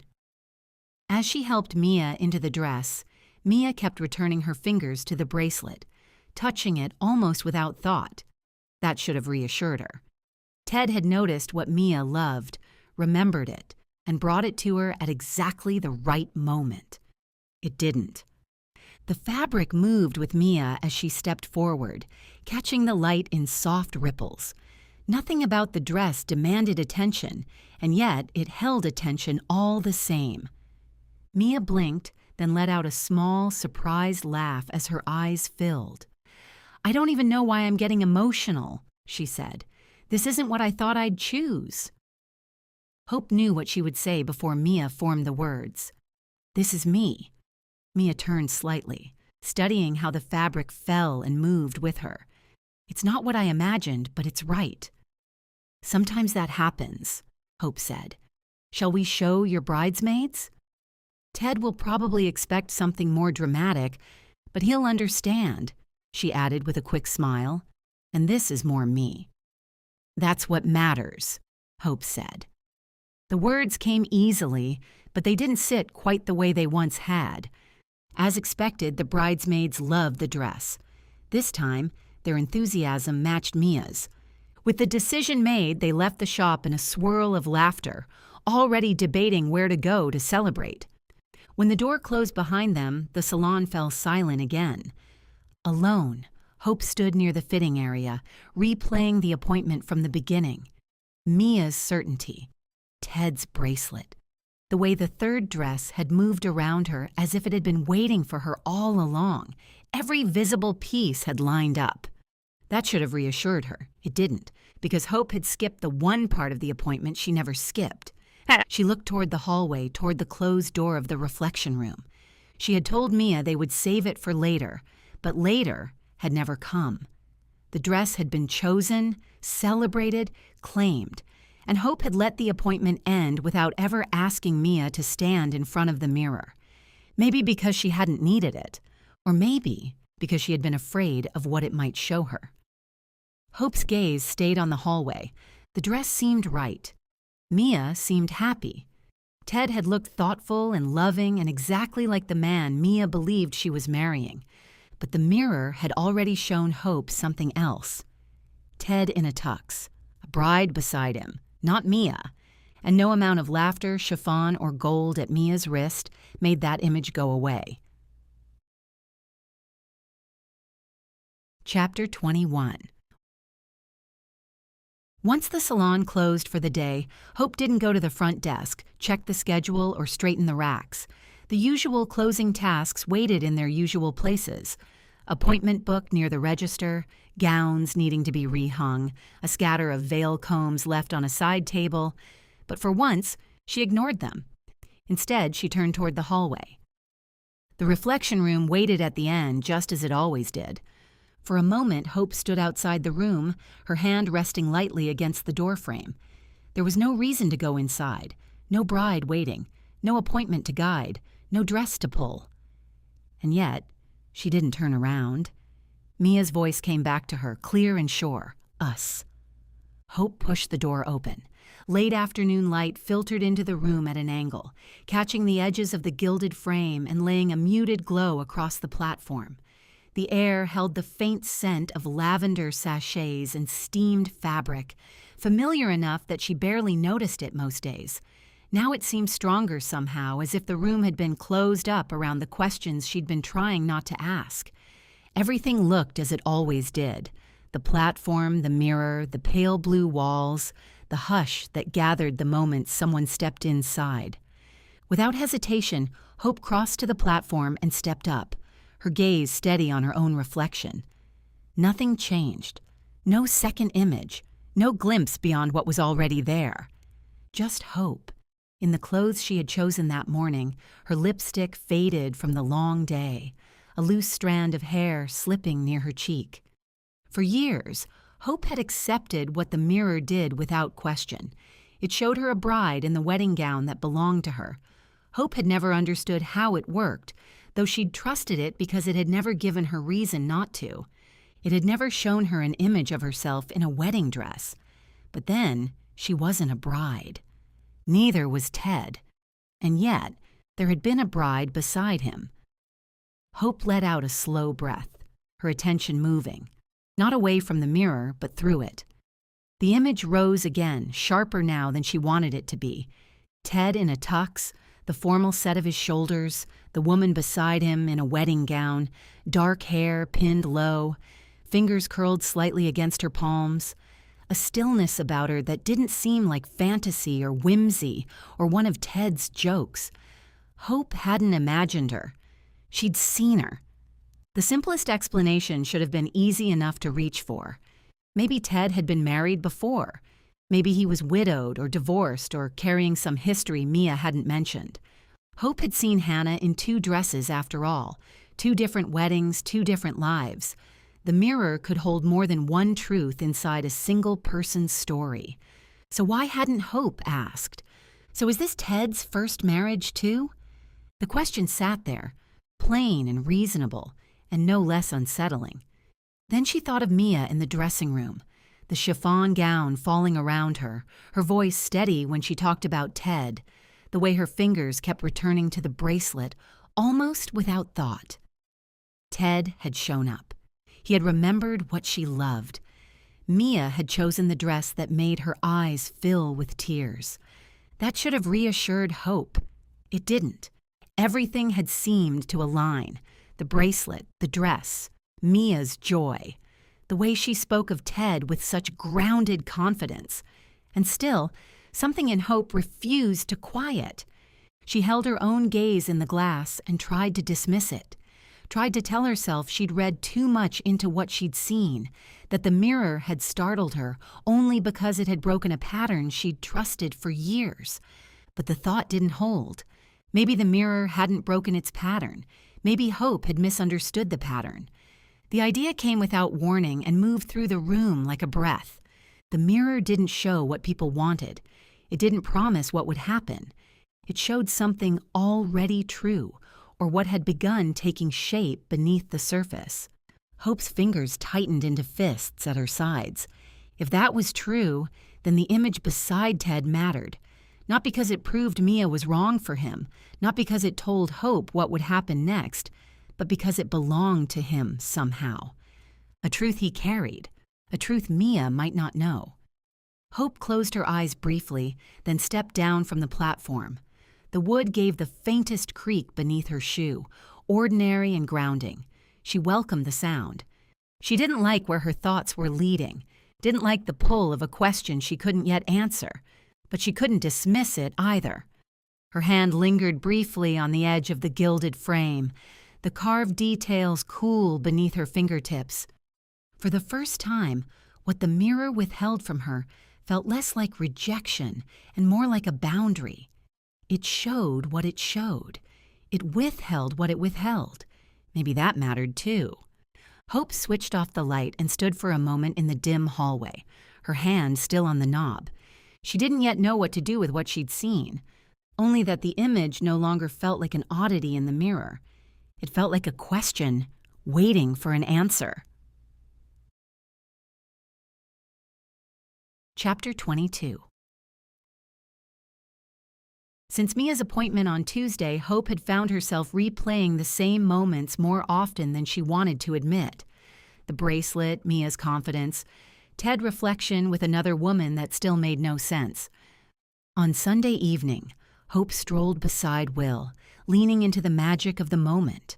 The river moved slowly, the late afternoon sun breaking across the surface in scattered flashes of gold.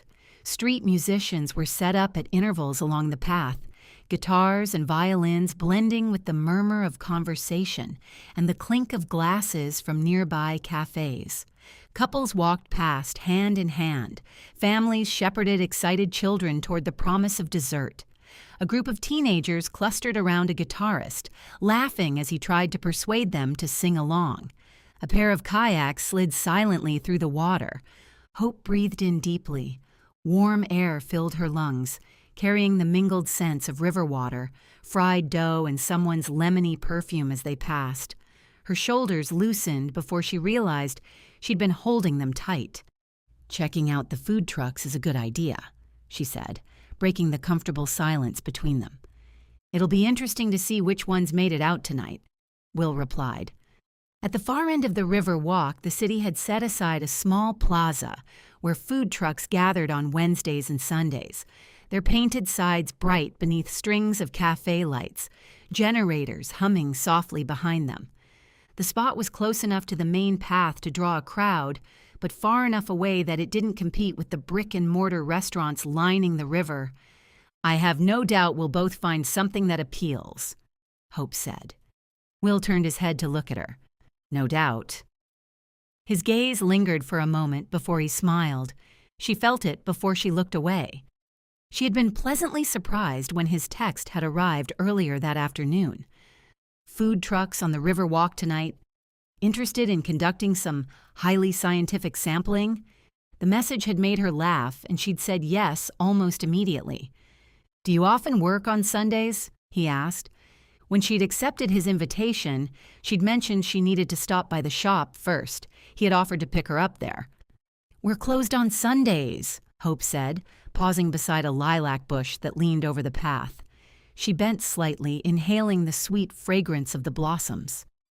"It's a good time for me to catch up on ordering and paperwork that gets pushed aside during the week." "You can't do that at home." "I can," she admitted, straightening again. The scent followed her as she stepped back beside him. "But it's easier for me to get into work mode at the shop. You work from home, right? So you understand."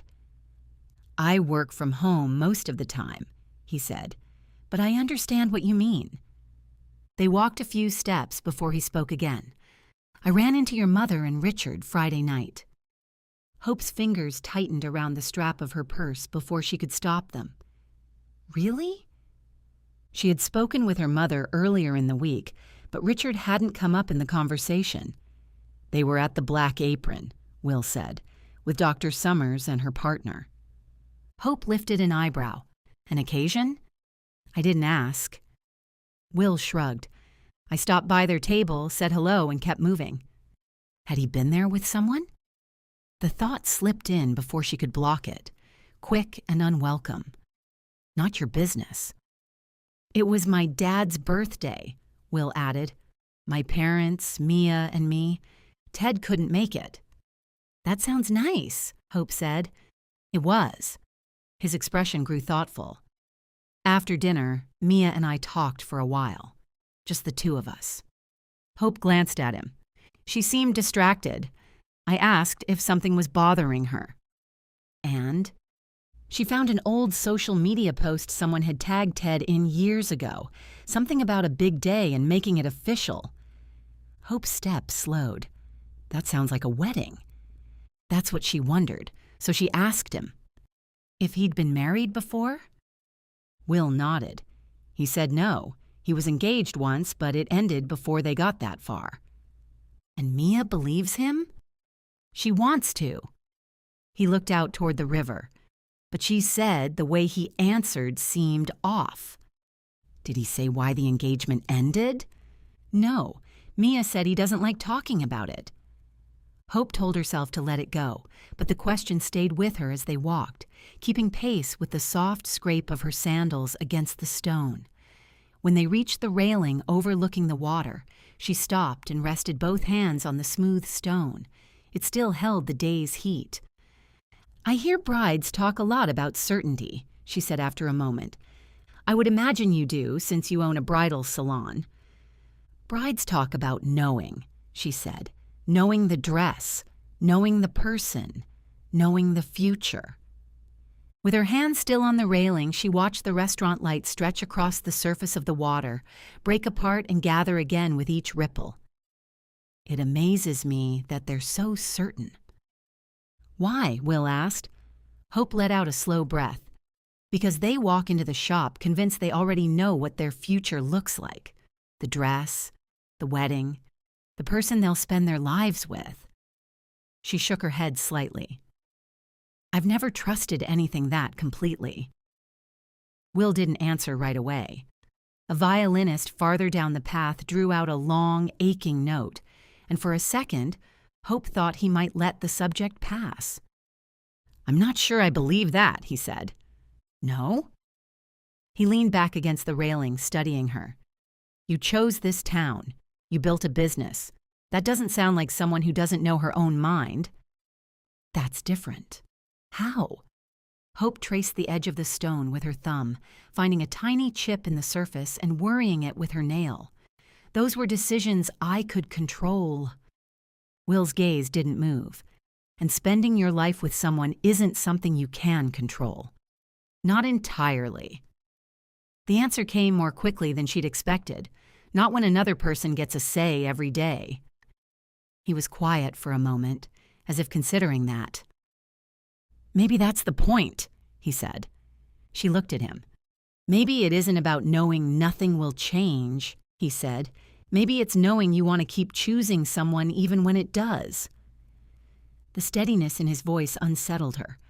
Hope looked back at the water, but the reflections seemed different now, less distant, more like movement just beneath the surface. That sounds nice, she said finally. I think it would be. There was something steady in the way he said it, a certainty that didn't require agreement. Hope became aware of how closely he stood. Closely enough that she could see the faint creases at the corners of his eyes, the place where his shirt collar had softened from the day's heat. Her breath slowed without her making a conscious effort. For a second, she thought he might say something else. He didn't. Instead, he leaned in and brushed his lips against hers. Warm. Brief. Unexpected enough that her fingers tightened against the railing before she thought to breathe. The kiss ended almost before she had time to register it.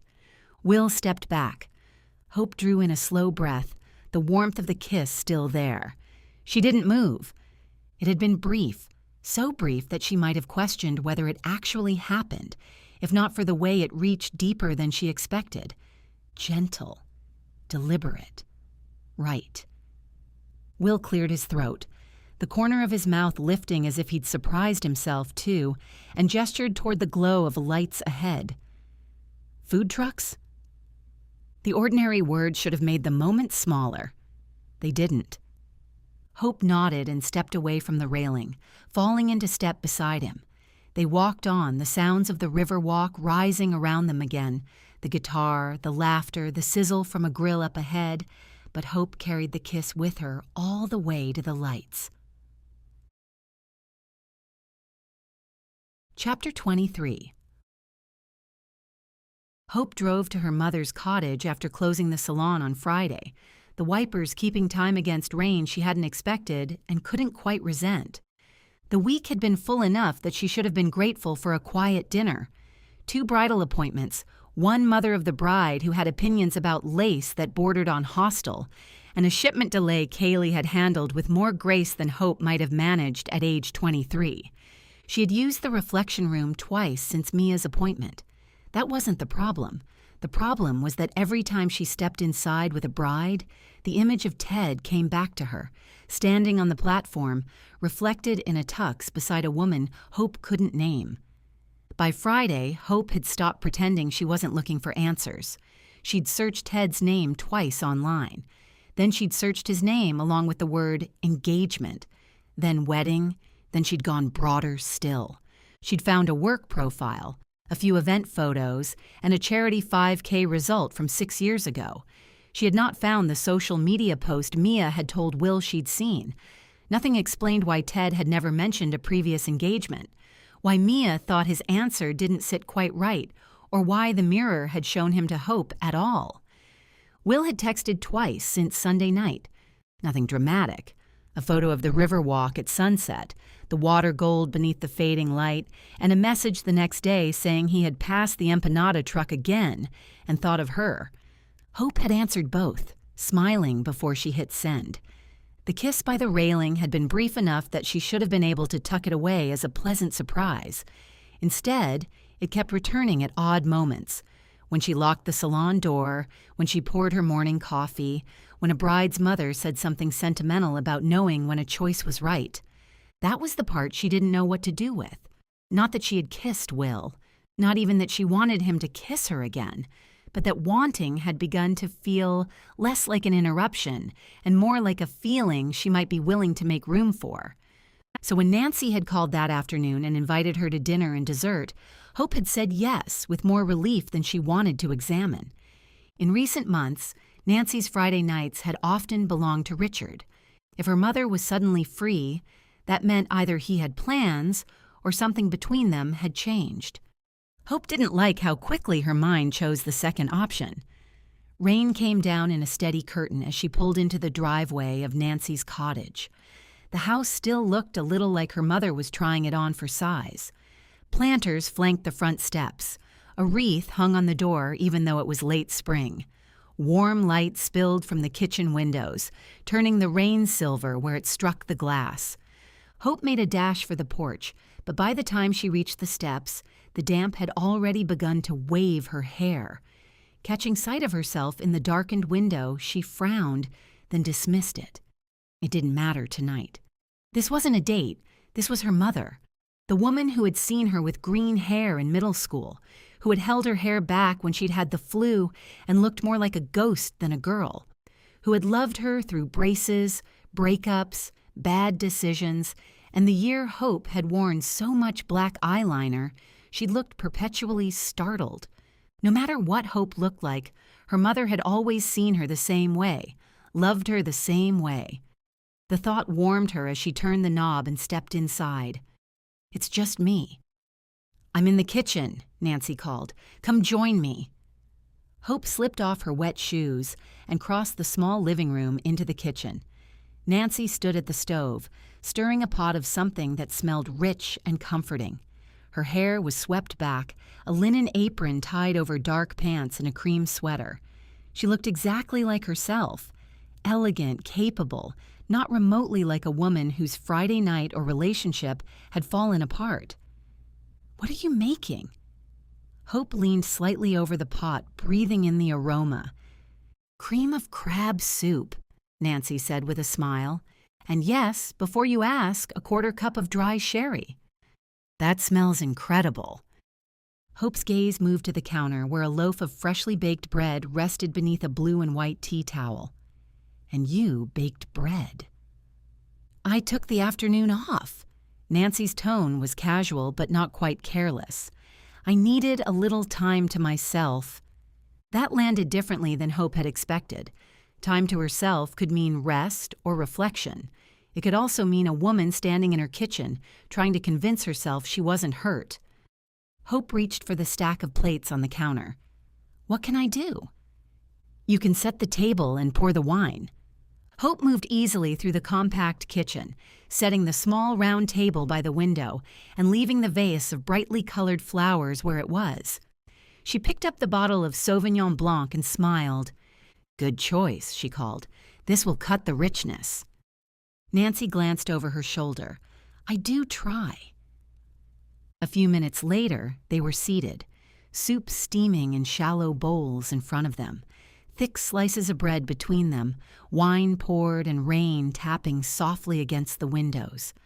Hope took a bite and closed her eyes briefly. "This is amazing." "Thank you."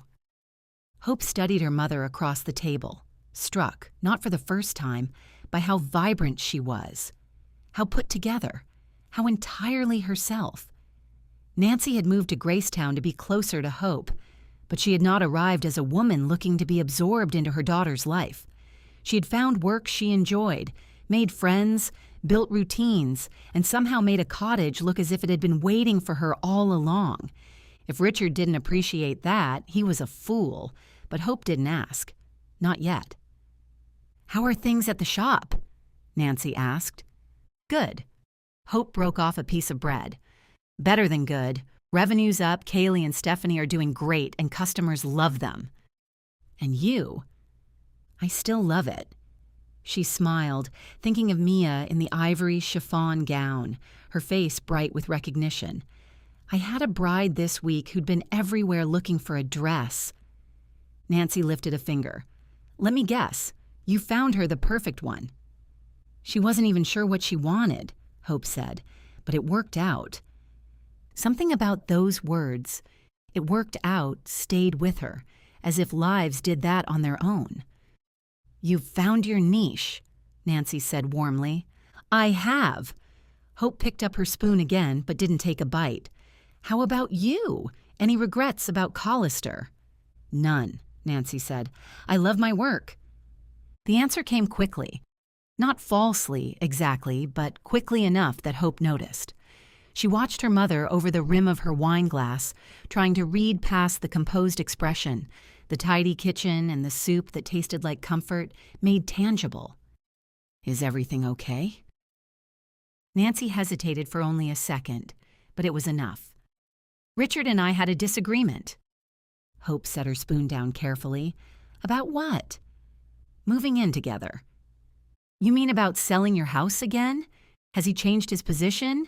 You don't have to give up your place just because he—" "That's not the issue, Hope." Hope's stomach tightened. "Okay, so what is the issue?" Nancy's mouth curved, but the smile held a rueful edge.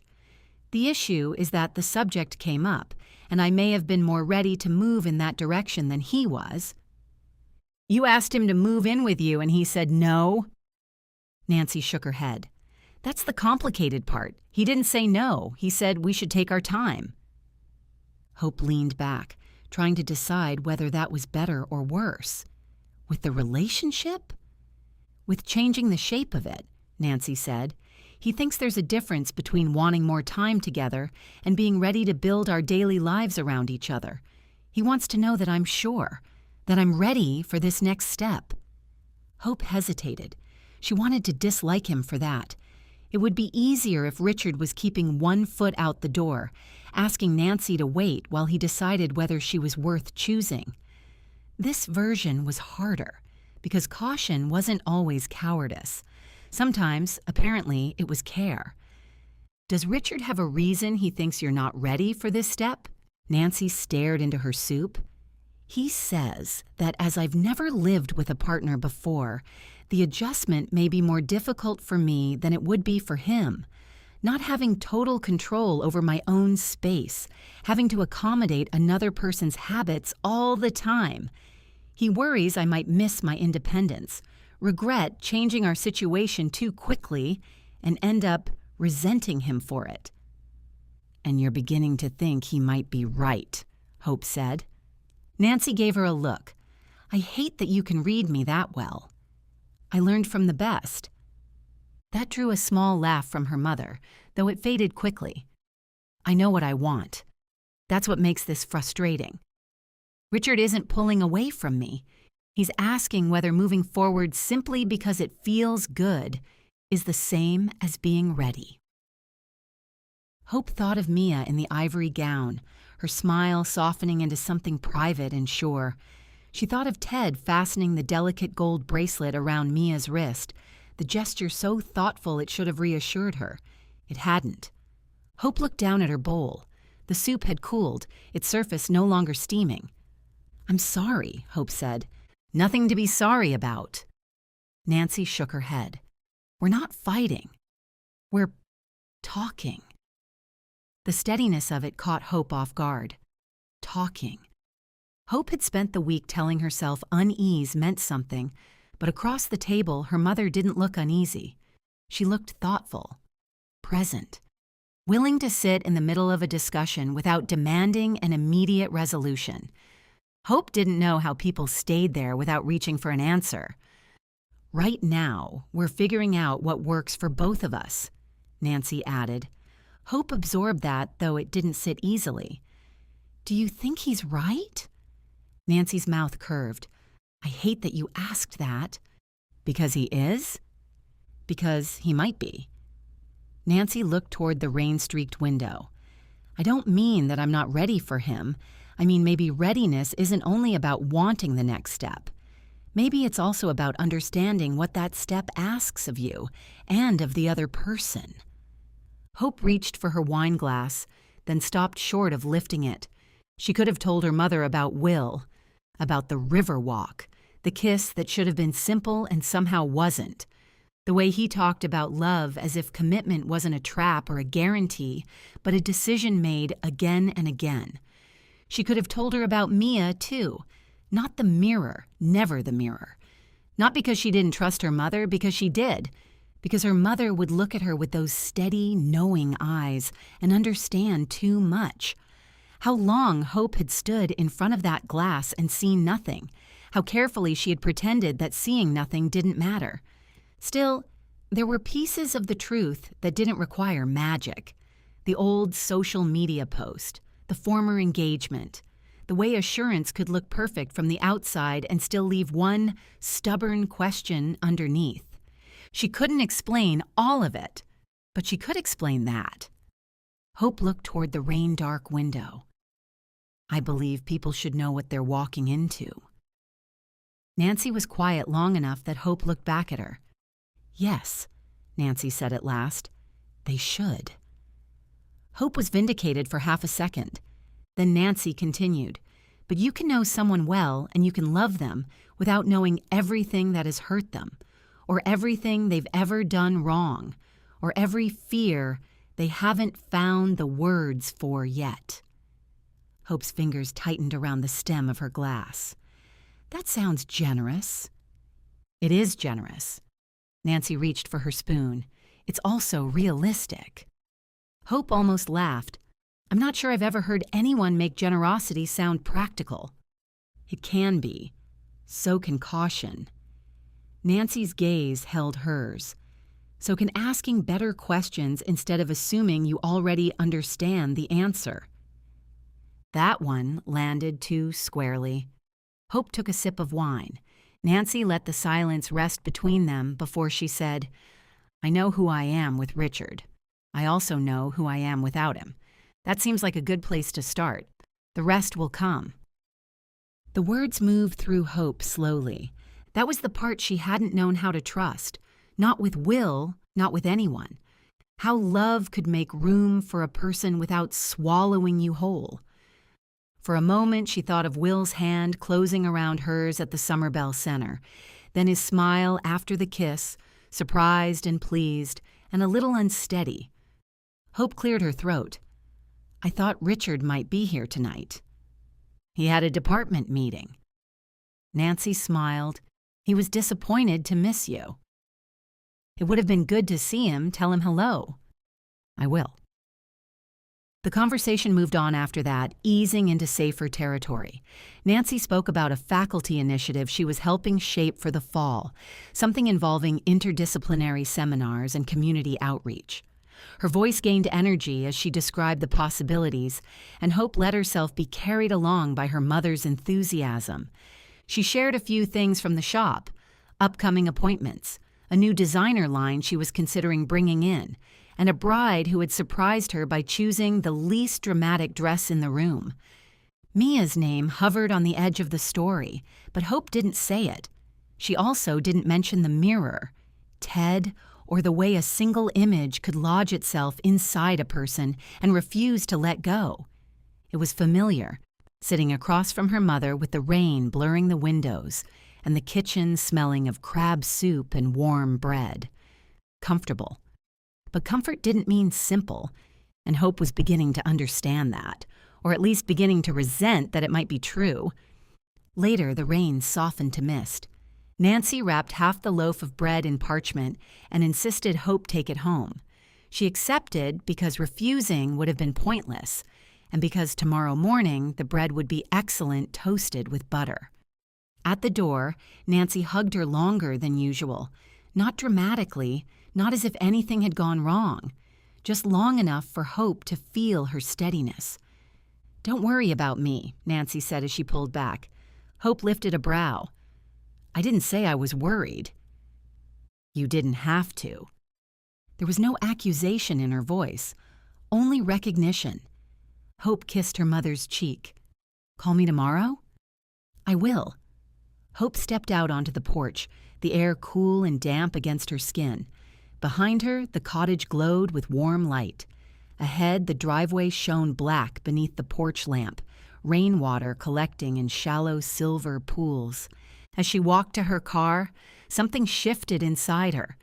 She had always believed certainty was what made something safe, that if you didn't know, really know, it wasn't wise to trust that something. But maybe certainty wasn't as clean as she had wanted it to be. Maybe some things became clear only once you were close enough to see the questions, once you were already inside the conversation, finding your way forward a little at a time. She paused with her hand on the car door. Her reflection in the rain-speckled glass wavered, but remained recognizable. Maybe Richard's caution wasn't a warning sign. Maybe it was part of the choosing. Maybe Nancy's willingness to keep talking wasn't weakness, but trust. Then Mia's face rose in her mind, bright with happiness as she stood in the ivory gown. Mia turning her wrist so the delicate gold bracelet caught the light. Mia saying Ted would understand because the dress was hers. Hope's hand tightened on the door handle. Richard wanted Nancy to be sure before she stepped further in. Mia was already stepping forward, dress chosen, bracelet clasped around her wrist, the wedding moving closer by the day. And Hope could not shake the feeling that Mia was being asked to choose without knowing enough. She opened the door and slid inside. The car smelled faintly of rain and leather and the bread she set in the passenger seat. Hope started the engine and sat there for a moment, wipers clearing the windshield in slow, steady arcs. As Hope pulled out of the driveway, she realized she wasn't ready to go home just yet. She didn't need the mirror tonight. She needed someone who would tell her the truth, whether Hope wanted to hear it or not. Instead of turning toward her condo, she headed for Hannah's. Chapter 24. Hope pulled up in front of Hannah's house and reached for the canvas bag sitting in the footwell of the passenger seat. Hannah had loaned Hope some vintage silver-framed photographs for a shop display, and Hope had meant to bring them back all week. Against the gray hush of the evening, Hannah's two-story home glowed with life.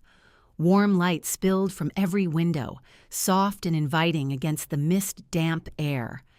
The rain had eased to a fine mist, clinging to the grass and darkening the edges of the flower beds. When Hope stepped out of the car, the evening smelled of earth and green things waking. She drew in a breath, grabbed the canvas bag, and started up the walk. Laughter drifted through the door before she reached it, layered with the low hum of music and the clink of dishes. Hope hesitated, one hand hovering near the bell. Maybe this had been a mistake. Maybe she should have texted first. She pressed the bell before she could second-guess herself. A moment later, the door swung open. Hope! Hannah beamed, flour dusting her hands and apron like she'd stepped out of a baking show mid-chaos. This is a nice surprise, and perfect timing. I need a taste tester who won't lie to me. I didn't mean to intrude, Hope said, stepping inside as warmth wrapped around her, carrying the smells of sugar, coffee, and something smoky. I just wanted to drop these off. She handed over the tote. Hannah took the bag and hugged it briefly against her chest before setting it carefully on a side table. Did they look good? Beautiful, Hope said, squeezing her arm. They made the whole display. Honestly, they worked so well that now I know exactly what kind of pieces I need to find. Thank you again. You're very welcome, Hannah turned, already changing gears. Now come on, you can repay me. Kitchen, immediately. I'm at your disposal, Hope laughed, glancing around. Where's Charlie? With the guys. The guys. Hannah was already calling out, We have company! Hope followed her voice into the dining room and stopped. Charlie sat at the table with architectural plans spread between him and Will. Luke bounced nearby in his seat, gnawing happily on a teething toy, completely unbothered by adult conversation or structural design decisions. A pencil rested behind Charlie's ear. Will had one hand braced on the edge of the table, his attention on a sketched elevation, a faint crease between his brows that softened the instant he looked up. Hope, welcome, Charlie said, pushing back his chair and rising. This is a surprise. She's here to taste test, Hannah announced. Will stood, his expression softening before Hope had time to prepare for it. It's good to see you again. The pleasure in his voice reached her immediately. Same, she said, meaning it more than she'd expected. Come on, Hannah said, tugging her toward the kitchen. You've got cupcakes to taste. As soon as they stepped away, Hope glanced back once before focusing on Hannah. What are they working on? Will's drawing up plans for a new shop Charlie wants, Hannah said, reaching for a mixing bowl. We had dinner, and now they're just tweaking things, which means they'll be at it for hours. That's nice of Will. They've been friends forever. Hannah shot her a sideways look. You know how it is. You show up. Hope did know, though the words reached deeper than they should have. She thought of Will at the river walk, of Nancy at the kitchen table, of Richard asking her mother not to rush past herself simply because the next step felt good. Showing up sounded simple. Then another person started to matter, and even simple choices gathered weight. And you, Hannah added, pressing a cupcake into her hand, are about to show up for this. She poured a cup of coffee for Hope. Hope laughed. You're making this sound dangerous. It might be. The cupcake looked harmless enough. Golden cake, pale frosting, a careful drizzle of amber glaze. One bite in, Hope paused as sweetness gave way to smoke and salt. Hannah leaned forward. Well, it's... Hope took another small bite, letting the flavors unfold. Good. Sweet first, then smoky, and salty at the end. That's not a yuck. It's not, Hope said slowly. It's a surprised yum. Hannah's shoulders dropped in relief. Thank goodness. What is it? Maple bacon.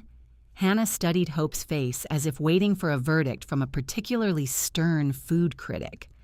Too strange? Maybe for some people. Hope took another bite. The people who like it will really like it. The maple keeps it from going too savory, and the bacon cuts the sweetness. Hannah pointed at her. That is exactly the sentence I needed. What made you try this combination? One of the cafes wants a featured flavor each month, Hannah said, reaching for a notepad streaked with butter and vanilla. They do a big breakfast crowd, so I thought, why not lean into it? I think it'll work, Hope said, especially for people who like something different. Hannah picked up her own coffee mug and studied her over the rim. Okay, now that you've done your official duty as emergency taste tester, are you going to tell me why you really came by? Hope looked at her. I returned your photographs. On a rainy Friday night. I'm responsible. You are, Hannah agreed. You're also very good at arriving with a practical reason when something else is sitting underneath it." Hope broke off another bite of cupcake, buying herself a moment. The crumb was tender, the maple staying after the salt faded. From the dining room came the low murmur of Charlie's voice, followed by Will's answering laugh. The ordinary sound of it loosened something in her chest and made everything she'd carried from Nancy's house seem both smaller and harder to ignore. "I had dinner with my mother," Hope said. And Richard thinks they should slow down before moving in together." Hannah's eyebrows lifted. "Oh? He isn't saying no. At least that's how Mom sees it." Hope set the cupcake on the edge of her plate. "He wants her to be sure." "That sounds thoughtful. It also sounds like the kind of thing a person says right before everything changes." Hannah's expression softened. "Maybe. Or maybe it's what a person says when he cares enough to let her move at her own pace." Hope looked down at the cupcake. "That's almost exactly what my mother said." "Annoying when wise people agree with each other." Hope smiled despite herself. For a moment, the kitchen held around them. The warm light, the smell of sugar and bacon, Charlie's voice from the dining room, and Luke's delighted squeal in response to some mystery no adult would ever understand. Hope had come here because she hadn't wanted to go home. Standing in Hannah's kitchen, she understood what she had really been avoiding: solitude. "I keep thinking about how much a person needs to know before they can choose," Hope said. Hannah's gaze sharpened slightly. "Are we still talking about your mother?" "Mostly." Hannah did not look convinced. Hope rubbed her thumb along the edge of the plate, brushing away a stray crumb. "Will told me something about Mia and Ted." Hannah leaned one hip against the counter. "Something connected to what you saw in the mirror?" "Maybe. I don't know." Hope kept her voice low, aware of the men in the dining room. "Mia found an old social media post someone had tagged Ted in years ago. Something about a big day and making things official." Hannah's brows drew together. "That sounds like an engagement or a wedding." That's what Mia wondered. So she asked him if he'd been married before. "And?" He said no. He told her he'd been engaged once, but it ended before there was a wedding. Hannah was quiet for a moment. And Mia believes him. Will said she wants to. Hope glanced toward the dining room where Will was still bent over the plans with Charlie. But she told him something about the way Ted answered felt off. Ted didn't say much about why the engagement ended. Apparently, he doesn't like talking about it. Hannah studied her. "And Will told you this because he's worried about his sister." Hope looked back at Hannah. "And because I think he's trying to decide whether he should be." Hannah's expression softened. "And now you're trying to decide, too." Hope let out a breath. "I was already deciding. This just made it harder to pretend I wasn't." Recognition moved through Hannah's eyes. "This is still about what the mirror showed you." Hope's gaze slid toward the dining room, where Will gestured to something in the plans as he explained a detail to Charlie. His presence made the question more immediate. "It's about what the mirror showed me," Hope said, "and what it didn't." Hannah waited. It showed Ted in a tux with a bride who wasn't Mia. Now Mia knows he was engaged before, and Ted didn't tell her until she asked.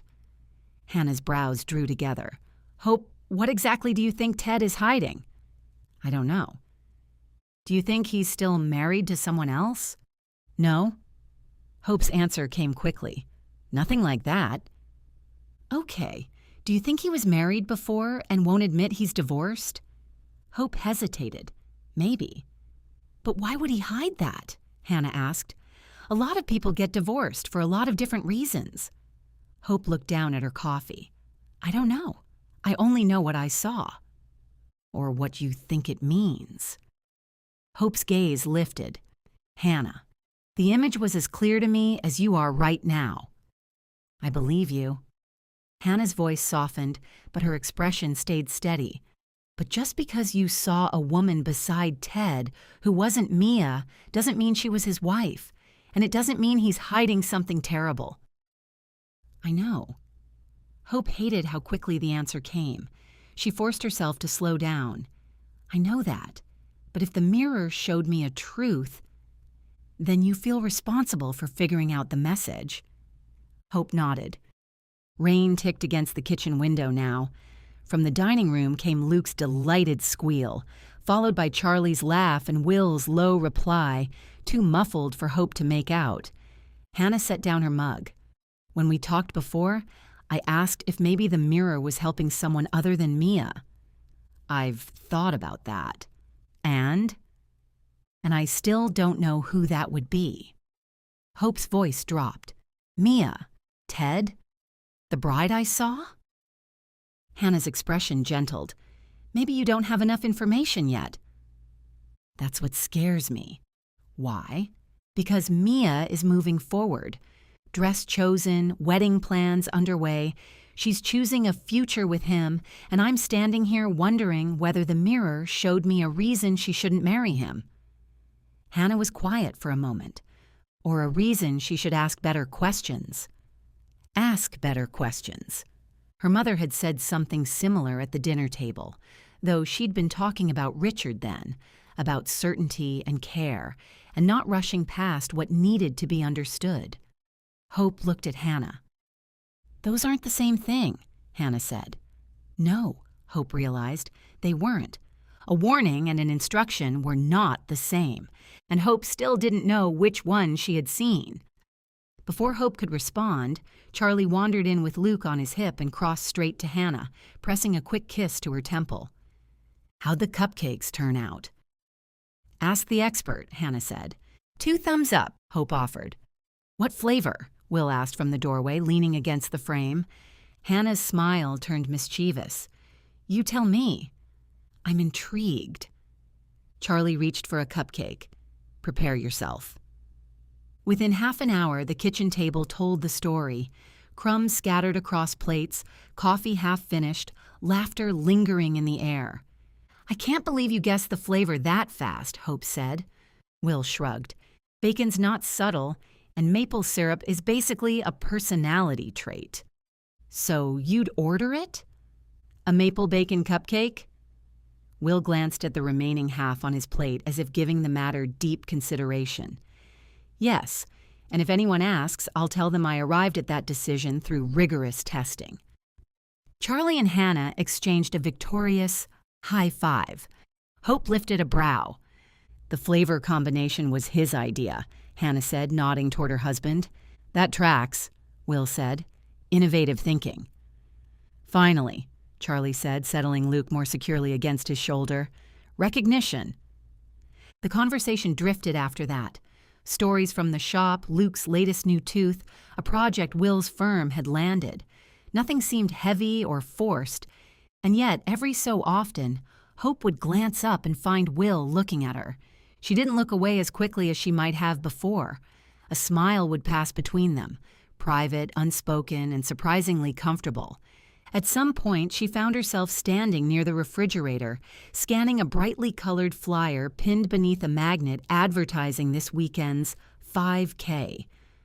Are you running this on Sunday? She asked. Hannah laughed. Running?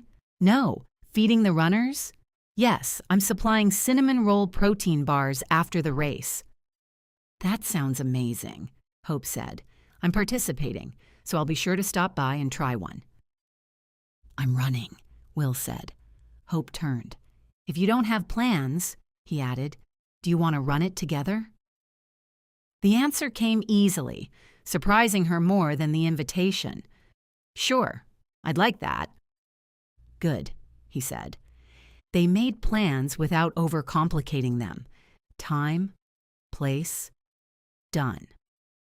Later, when Hope stepped outside, the mist had thinned to almost nothing. The air seemed lighter. She walked to her car slowly, in no hurry to leave. The quiet wrapped around her again, changed from the heaviness she had carried earlier into something more open. She didn't know where things with Will were headed, and for once, The not knowing didn't send her searching for an answer. The ease of that surprised her. None of that solved anything about Mia, Ted, or the image in the mirror. As she slid behind the wheel, Hope carried the warmth of Hannah's kitchen with her, the laughter, the clatter of dishes, the way Charlie kissed his wife's temple, the way Will had asked one simple question and trusted her answer. Some unanswered questions, she was beginning to realize, didn't have to be answered alone. Chapter 25. Hope was the last one to leave the shop on Saturday.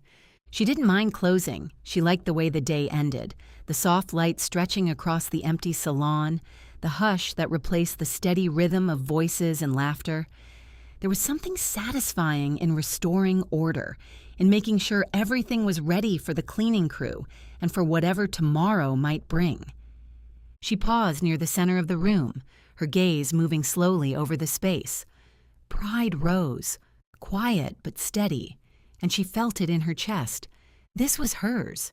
Not just a business, but a place she had built, piece by piece, through long days, careful choices, and more than a little risk.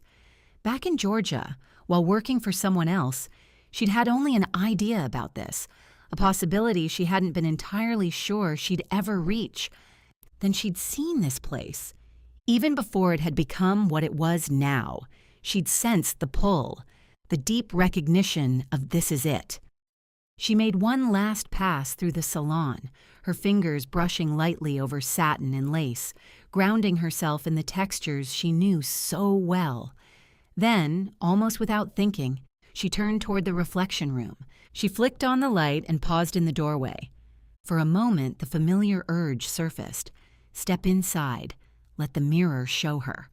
The pull was still there, familiar and insistent. But tonight, reaching for the mirror seemed too much like reaching away from herself.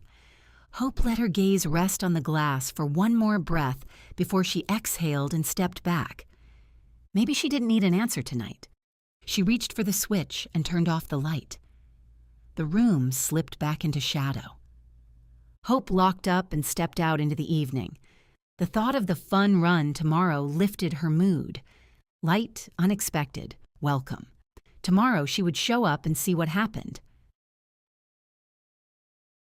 The start of Sunday's race wasn't far from Hope's condo, close enough that walking made more sense than driving. The morning air was crisp, carrying just enough chill to wake her fully. Sunlight broke through in bright, clean streaks, and the forecast she'd checked before leaving promised the day would only get better. The sidewalks were already alive with runners stretching, families gathering, and voices rising in bursts of laughter and anticipation. Even from blocks away, she could hear music and the distant cadence of announcements. By the time she reached the starting area, the energy had shifted from excitement to something almost electric. It hummed through the crowd, contagious enough to quicken her pulse. When the race had first been announced, she'd debated signing up. She was a fair-weather runner at best, and while a 5K wasn't long, she knew she wasn't in shape to run the entire distance. Kaylee had laughed outright when Hope had confessed her hesitation. "My mom and her book club walked the whole thing," she'd said. Hope hadn't loved that comparison, though Kaylee had a point. No one said she had to run the entire way, and as a business owner, showing up in the community never hurt. Today, though, that wasn't the only reason. She wasn't doing this alone. She and Will had agreed to meet near the start-finish arch. Hope scanned the crowd when she arrived, waving to a few familiar faces and exchanging a quick hello with a woman who turned out to be part of the same book club Kaylee had mentioned. Then she spotted him, and the crowd blurred a little around the edges. Even in running shorts and an event t-shirt, Will stood out. Broad shoulders, relaxed posture, the kind of confidence that didn't need attention to be noticed. Her gaze on his body held a second too long before she pulled it to his face as he approached. "Good morning," she said, her voice steadier than she felt. Inadequate, maybe, but it was what came out. "Good morning back." His smile came readily, as if he'd been glad to see her before she appeared. "Shall we get signed in?" "I think that'd be a good idea." They fell into line together, and Hope hesitated before glancing over. I should probably warn you, I'm not much of a runner. I'll likely have to slow to a walk at some point. Well, that's a relief. She tilted her head. It is. I've been trying to figure out how to admit I might not be able to keep up with you. She laughed, her tension easing instantly. We make quite the pair. His gaze held hers for a beat. We do. Something in her warmed at the way he said it. They moved forward in line, and after a moment she asked, "Why did you sign up if you're not a runner?" I like supporting community events, he said simply, collecting his number. Hope stepped up next, but the volunteer frowned at the list, scanning once, then again. Just a moment. The moment stretched. When she finally had her number, Will was waiting just beyond the tent. Now it's your turn, he said. My turn. Why did you sign up? Heat rose to Hope's cheeks. This is going to sound self-serving. His expression sharpened with interest. Tell me. I wanted to be visible in the community, she admitted. Promote my business. She wrinkled her nose slightly. Not exactly noble.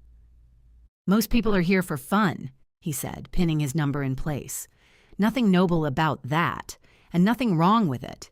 The entry fees support the community, and building something you care about, that matters. Something in her chest loosened, and the words slipped out before she could second-guess them. You have a way of making things seem less complicated. His smile softened. Then I'd like the chance to keep doing that. Hope met his gaze for a moment, surprised by how naturally the words rested between them. They took their places among the runners, and Hope glanced around at the crowd, then back at him, disbelief threading through her. How could something feel so natural? The starting pistol cracked through the air, and the crowd surged forward. For the first stretch, it was all movement. Feet hitting pavement, bodies finding rhythm, the pack pressing forward in a shared wave of momentum. For a while, they didn't talk. They didn't need to.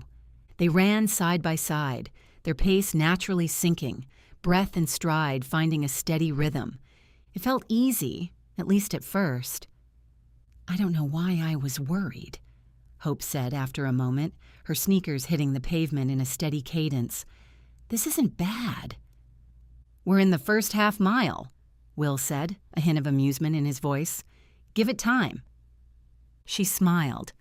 I like being part of this. I like being part of this with you. The words moved through her, and so did the way he looked at her when he said them. Her calves began to complain before her pride was ready to admit it.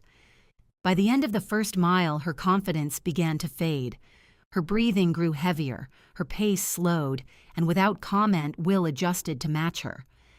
Can we slow it down, she asked, already easing into a walk. I thought you'd never ask, he said with a grin. Runners streamed past them, though plenty had slowed to a walk as well. As Hope's breathing steadied, she began noticing the world again. The trees lining the path, the flicker of sunlight through leaves, the low hum of conversation around them. Sweat cooled along the back of her neck, and the first sip from a paper cup at a water station tasted better than it had any right to. I'm glad we did this, she said. A runner darted around her, misjudged the space, and clipped her shoulder. The impact sent her sideways into Will, her balance slipping for a fraction of a second. His hand closed firmly around her arm, steadying her before she could lose her footing. The runner called, Sorry, over her shoulder and kept moving. Hope let out a small breath. I'm good. You sure? Will's grip held just long enough to make sure. I'm good, she repeated, steadier now, though she was acutely aware of his hand on her arm. Ahead, cheers rose, the announcer's voice carrying over the crowd. The finish line. She looked at him, a spark of energy returning. Want to sprint to the end? His grin answered before his words did. Let's go. They pushed forward together, breathless and laughing, feet pounding an uneven rhythm as they crossed the finish line side by side. Hope bent, hands on her hips, catching her breath. "That was fun," she said, her pulse still racing. She straightened as they stepped away from the crowd. Will met her gaze, his smile carrying the breathless edge of the finish. "You're faster than you claimed." "Only when there are protein bars waiting." "Then we'd better not keep them waiting." They started toward the refreshment tents, and somewhere along the way, her hand found his. Or maybe his found hers. Hope let her fingers rest against his, accepting the simple pleasure of walking beside him. For now, the moment didn't need a name. It was enough. Chapter 26.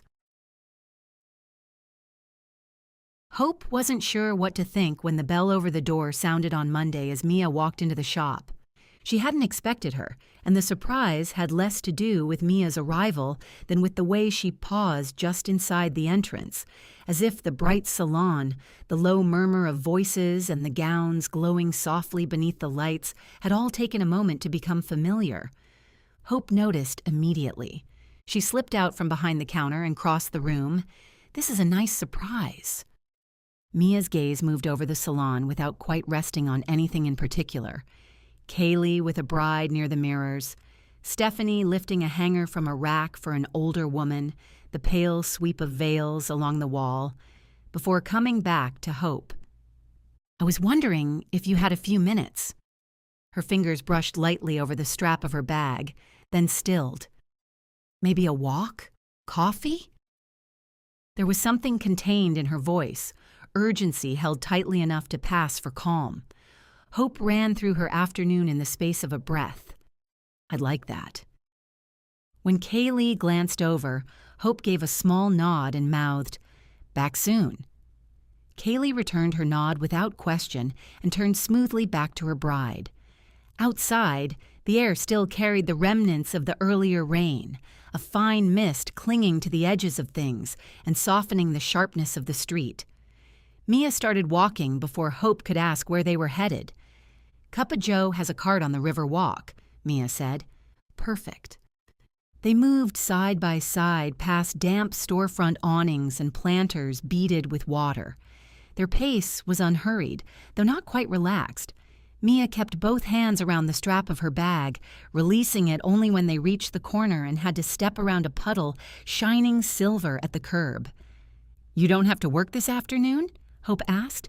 "I took the day off." Mia gave a small, distracted shrug. "I couldn't concentrate." Hope glanced at her and let the answer stand. By the time they reached the coffee cart, the low hum of the river and the murmur of voices around them filled the spaces where conversation might have been. There was no line, but Mia still seemed to need the structure of ordering, waiting, accepting a cup from the barista, moving with Hope toward the railing. Coffee first, Hope thought. Maybe courage came easier with something warm to hold. The river carried the light in shifting fragments, changing with every ripple. Mia wrapped both hands around her cup without drinking. Hope waited, letting the steam rise between them. "Will told you about the old social media post, didn't he?" Hope lowered her cup before taking a sip. The question was careful. Too careful. "He mentioned it," Hope said. Mia nodded, her gaze drifting to the water. "I figured he might. He worries." "He loves you." "I know." Mia's mouth curved briefly, though the expression didn't reach her eyes. "That's part of the problem. If he's worried, I start wondering if I should be." Hope said nothing. Mia looked down into her coffee. "I asked Ted about it again." The words hung in the damp air between them. "About the engagement?" Hope asked. Mia nodded. "Yes, and about why he never told me.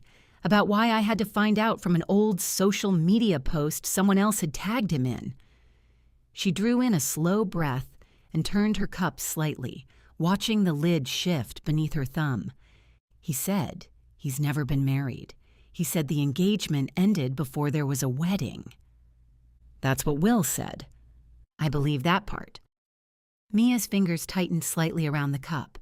"I do. I don't think he was married." Hope let the silence stretch while a pair of women passed behind them, laughing over something on one of their phones. Mia waited until they were gone before she spoke again. But his answer still didn't feel complete. The river moved steadily, indifferent to everything that felt too large to say. "I don't know how to explain it," Mia continued. "It wasn't what he said. It was how he said it. Like something had been edited out." The echo of the mirror rose unbidden. Ted in a tux, another woman beside him, a bride who was not Mia. Mia shifted, the toe of one shoe nudging a small pebble near the railing. "You work with brides all the time. You see people at the beginning. You must get a sense when something fits." "It comes with the territory," Hope said, though the words sounded thin even to her. "I'm serious." Mia turned then, her face open in a way that made Hope's chest tighten. "I keep telling myself that everyone has a history. Of course they do. I have history. Ted has history. I'm not upset that he was engaged before me." "No," Hope said. "I wouldn't think you would be." "I'm upset that I didn't know." Mia looked back at the river, blinking once against the brightness on the water. And maybe that's unfair. Maybe people are allowed to keep old pain private until they're ready to share it.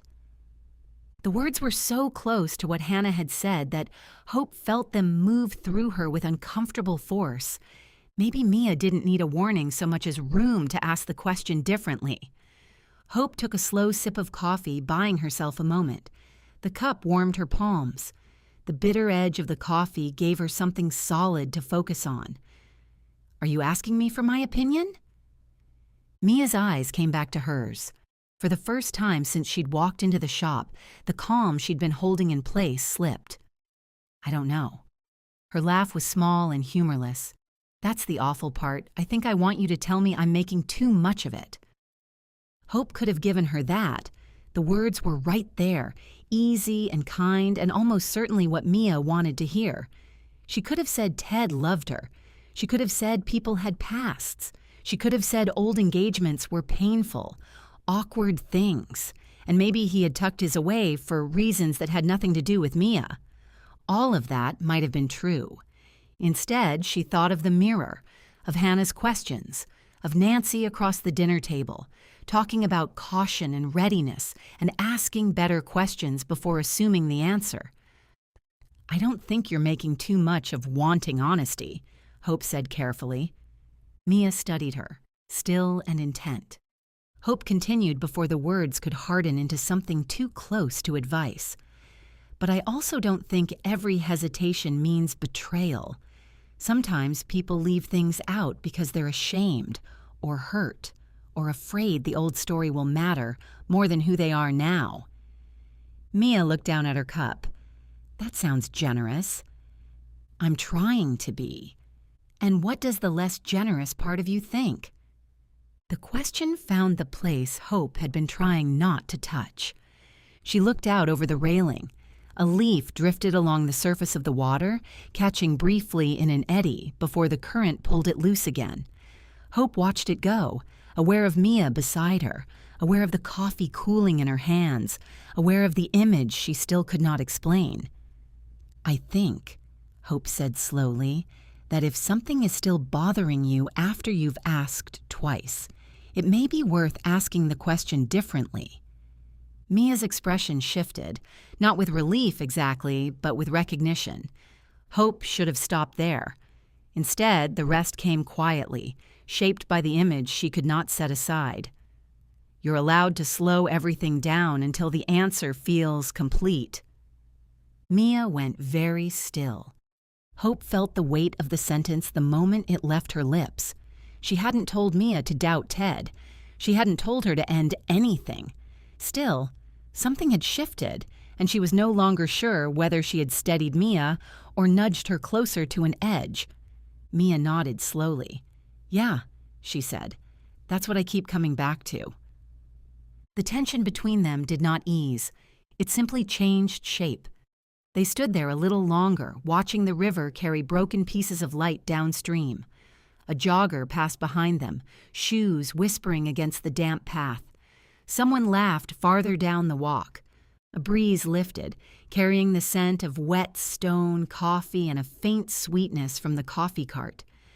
Mia straightened slightly, as if placing something back into a compartment she wasn't ready to open fully. "Anyway," she said, lighter now, though the lightness cost her something. "I didn't mean to drag you out here just to talk in circles." "It's okay," Hope said. "Really." And it was. It also wasn't nothing. They turned back toward the shop, their steps falling into a rhythm more easily now as the conversation shifted to safer ground. Small things, ordinary things. Mia mentioned a vendor email she needed to answer. Hope told her Kaylee had been talking about the Sunday race as if it had been an Olympic event. Mia smiled in the right places, and Hope answered in the right places. And beneath it all, the unfinished question walked with them. When they reached the salon, Hope held the door open and let Mia step in first. The familiar scent of fabric and flowers met them, along with the soft hush of voices from the fitting area and the shimmer of gowns waiting beneath the lights. The image surfaced again. Ted in a tux, a bride beside him, and Mia standing on the river walk, asking whether wanting more truth made her unfair. Hope stepped inside and let the door close behind them. Maybe the mirror had not given her an answer. Maybe it had shown her the first part of a question she still didn't understand. Hope arrived home and paused just inside the door. The quiet met her immediately, not the curated calm of the salon, where soft music filled the spaces between voices, or the layered sounds of the river walk with its laughter, footsteps, and water moving steadily past stone. This quiet had no shape to it, no one else breathing inside it, no conversation waiting to be picked up again. Only the faint hum of the refrigerator and the soft tick of something settling in the walls. She slipped off her shoes, set them neatly by the door, and dropped her keys into the shallow dish on the table. The small clink sounded louder than it should have. The afternoon had been full, appointments stacked one after another, fabric and conversation and decisions, but none of it had fully held her attention. She had smiled when she was supposed to smile, answered questions, adjusted hems, approved a veil order, and reassured a bride's mother that champagne and ivory were not the same color, no matter how similar they looked under fluorescent lighting. Through all of it, some part of her had remained on the river walk. Mia beside her at the railing. Mia's hands wrapped around her coffee. Mia saying Ted's answers hadn't felt complete. Hope crossed the room, changed into softer clothes, and made a quick meal she barely tasted. She stood at the counter to eat because sitting down would feel too much like admitting she had nowhere else to put herself. The soup warmed her hands through the bowl, and the first few bites should have grounded her. They didn't. Again and again, her thoughts circled back to the same image. Ted in a tux, a bride standing beside him. Not Mia. The reflection had been troubling from the start. Hope had never truly dismissed it. Not after the way her breath had caught in the reflection room, not after she'd searched for information about Ted online, not after Will had told her about the old social media post, not after Hannah had asked whether the mirror might be trying to help someone other than Mia. But until today, the question had still belonged mostly to Hope.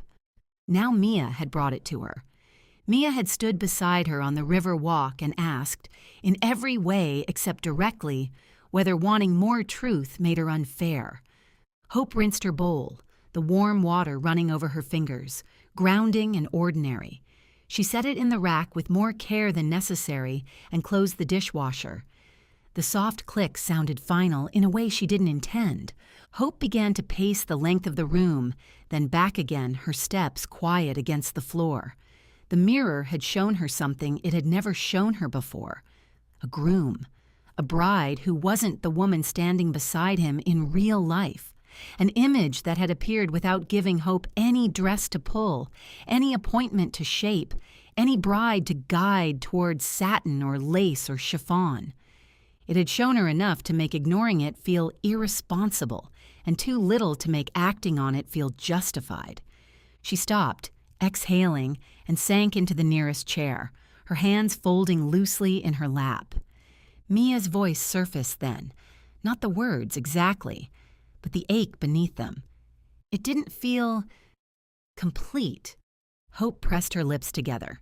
Mia had asked her for perspective, not outright, not in a way that would have made Hope's answer easy, but the reaching had been there, and Hope had answered carefully, carefully enough to sound reasonable, carefully enough to avoid saying anything about the mirror, carefully enough, perhaps, to pretend she had not nudged Mia at all.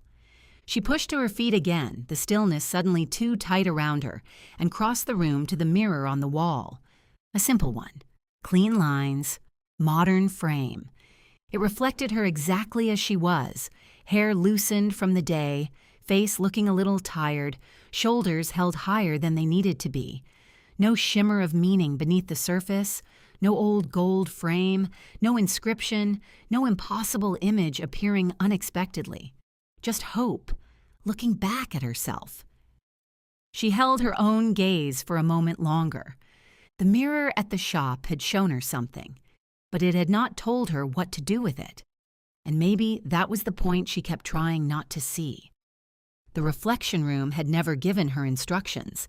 It had never explained. It had only shown brides in their wedding dresses, and Hope had built the rest around what she believed those images meant. Until Ted, until Mia, until a reflection that did not fit the shape of anything she knew how to interpret. The realization did not make things easier. Hope turned away from the mirror and moved through the room, switching off lights one by one. The space dimmed around her until only the soft glow from the lamp near the sofa remained. She paused there, one hand resting lightly on the back of the chair. Knowing something was not the same as understanding it. Understanding it was not the same as knowing what to do next. For the first time, Hope wasn't sure leaving the question alone was the same thing as being careful. Chapter 27. Hope had been looking forward to her date with Will all week. When she stepped out of the shop and saw him leaning against his car, one ankle crossed over the other, sunlight catching on his watch. A flicker of nerves tightened low in her chest. She noticed it immediately, a brief of hesitation where anticipation had been only moments before. Mia's voice slipped in before she could stop them. It didn't feel complete. The words didn't belong here. They stayed anyway, trailing after Hope as she slowed for half a step and then kept walking. "You change clothes," Will said. His gaze moved over her with enough care to make her aware of the sundress she'd put on at the shop, the sandals she'd chosen because they were practical enough for grass and still pretty enough for a date. The appreciation in his expression was warm rather than bold, and somehow that reached her more deeply. "I didn't think a skirt and silk top would work for a paddleboard event." She smiled, and then before she could reconsider, she slid her arm through his. "Then again, I've never been to one." "Neither have I." He opened the car door for her. "We may be the least qualified spectators there." "I'm willing to risk it." The drive was short, the street still damp from the earlier rain, sunlight flashing in bright patches along the windshield. By the time they reached the lot, it was already filling with cars. Families unfolded camp chairs, and volunteers in matching T-shirts pointed people toward the lake. Will pulled 2 chairs from the back seat, in case we decide we need them. "Prepared," she said, taking one and slinging it over her shoulder. The sound reached them before the lake came into view. Cheers, laughter, a burst of music from portable speakers, and the rhythmic slap of water against boards. As they followed the path toward the crowd, the air cooled, carrying the clean scent of the lake and the faint sweetness of sunscreen. "I don't think it's a race," Hope said. "It's not." Will adjusted the strap of his chair. "One of my colleagues is out there. They're collecting pledges based on how long they stay upright." "For an hour? Or until they fall in?" A hint of amusement touched his mouth. Dennis considers walking to the refrigerator exercise, so this should be interesting. Did you pledge? $25. Very generous. I'm a patron of athletic optimism. Hope laughed, the last of her awkwardness easing as they stepped onto the grass. Do you know anyone else out there? A few people from work, maybe some clients. He glanced toward the water, then back at her. You? Hope shook her head, then paused. My mom mentioned something happening here today. I didn't think she meant this. A voice rang out from the water.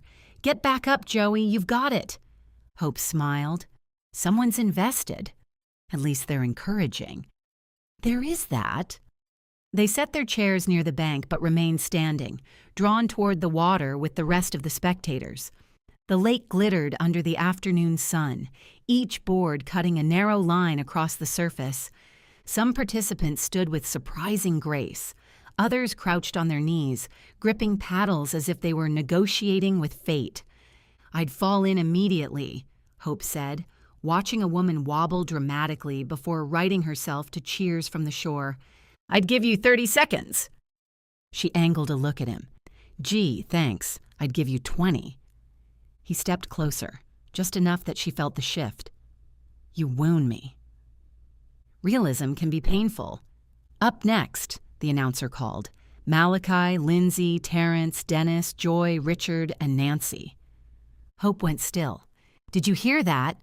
She turned, already searching, and found her mother. Nancy stood near the water's edge, listening to instructions with her head tilted, her expression bright and almost playful. She wore cropped leggings and a loose blue top Hope had never seen before, her dark hair pulled back in a low ponytail. The instructor stepped onto a board and demonstrated how to climb back on after a fall, and Nancy watched with the seriousness of a student determined to master the material. Then she laughed, head tipped back, shoulders loose, the sound carrying across the water as if it belonged there. Richard leaned in, his hand resting at the small of Nancy's back as he said something Hope couldn't hear.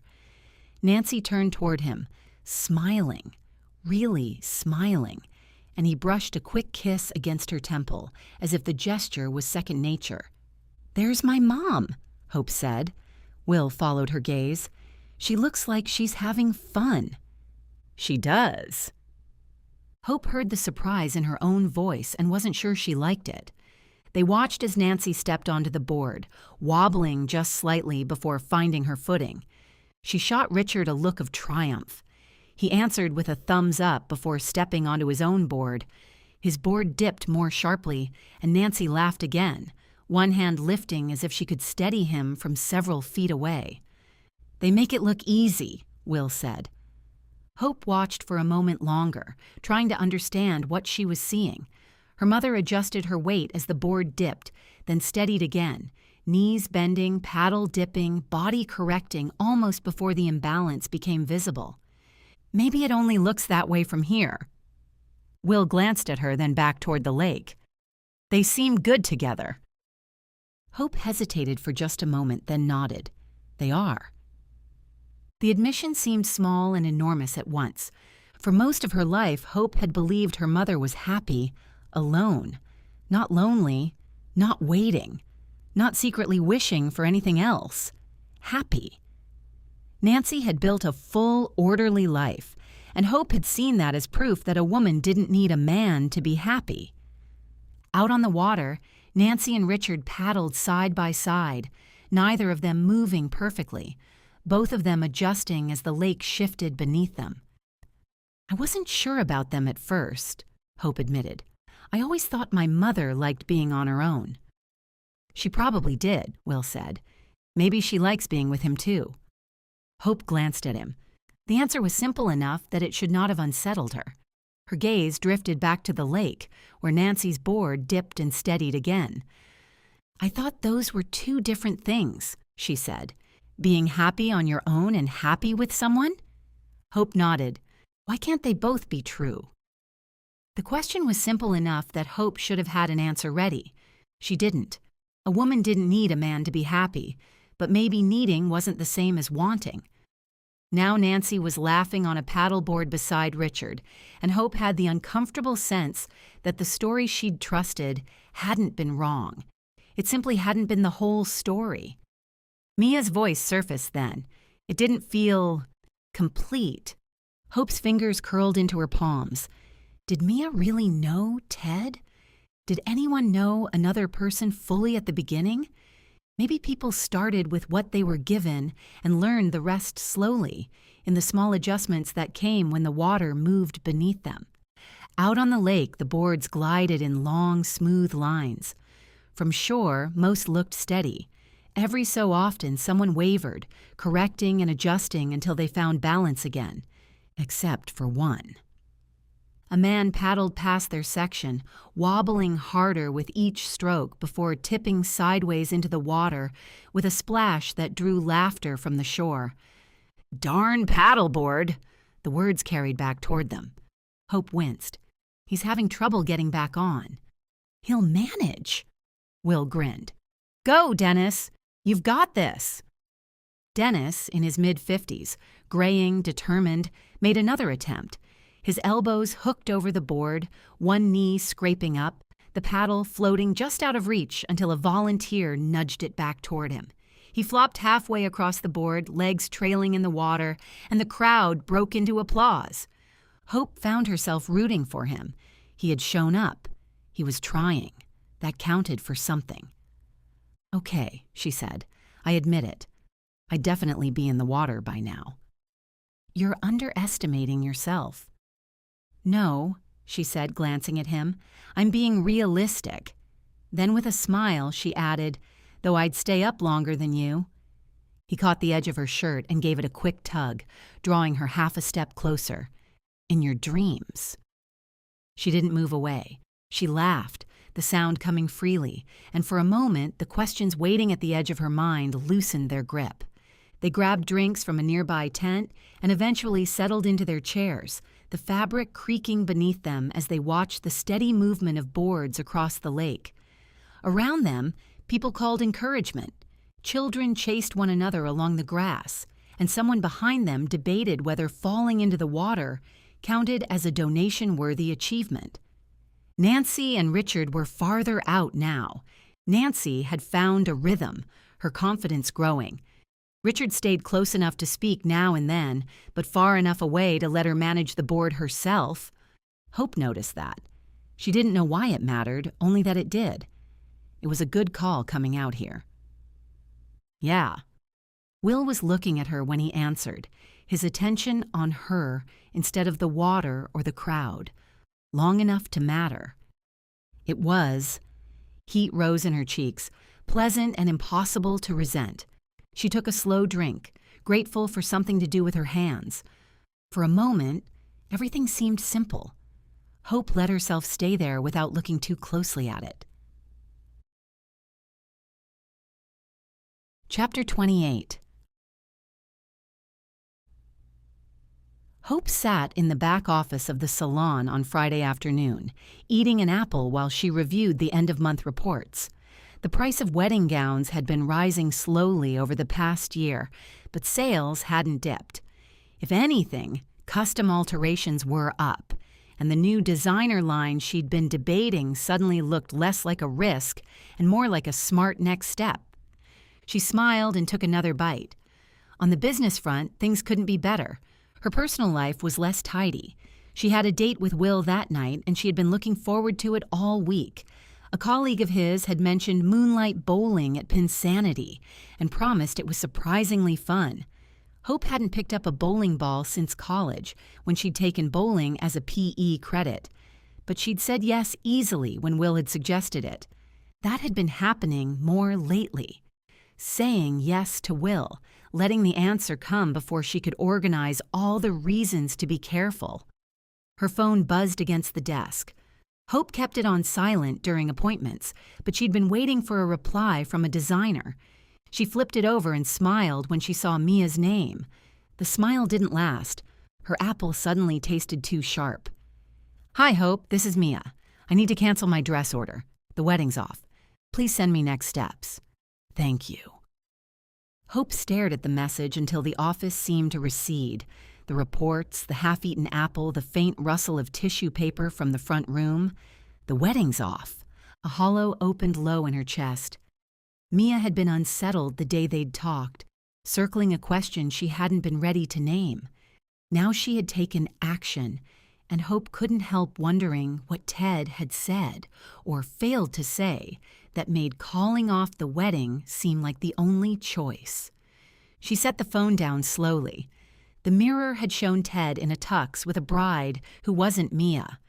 Hope had told herself that didn't mean what she feared it meant.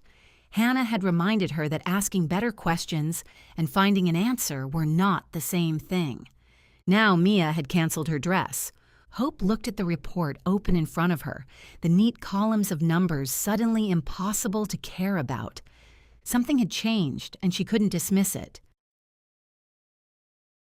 Pinsanity lived up to its name the moment Hope and Will stepped inside.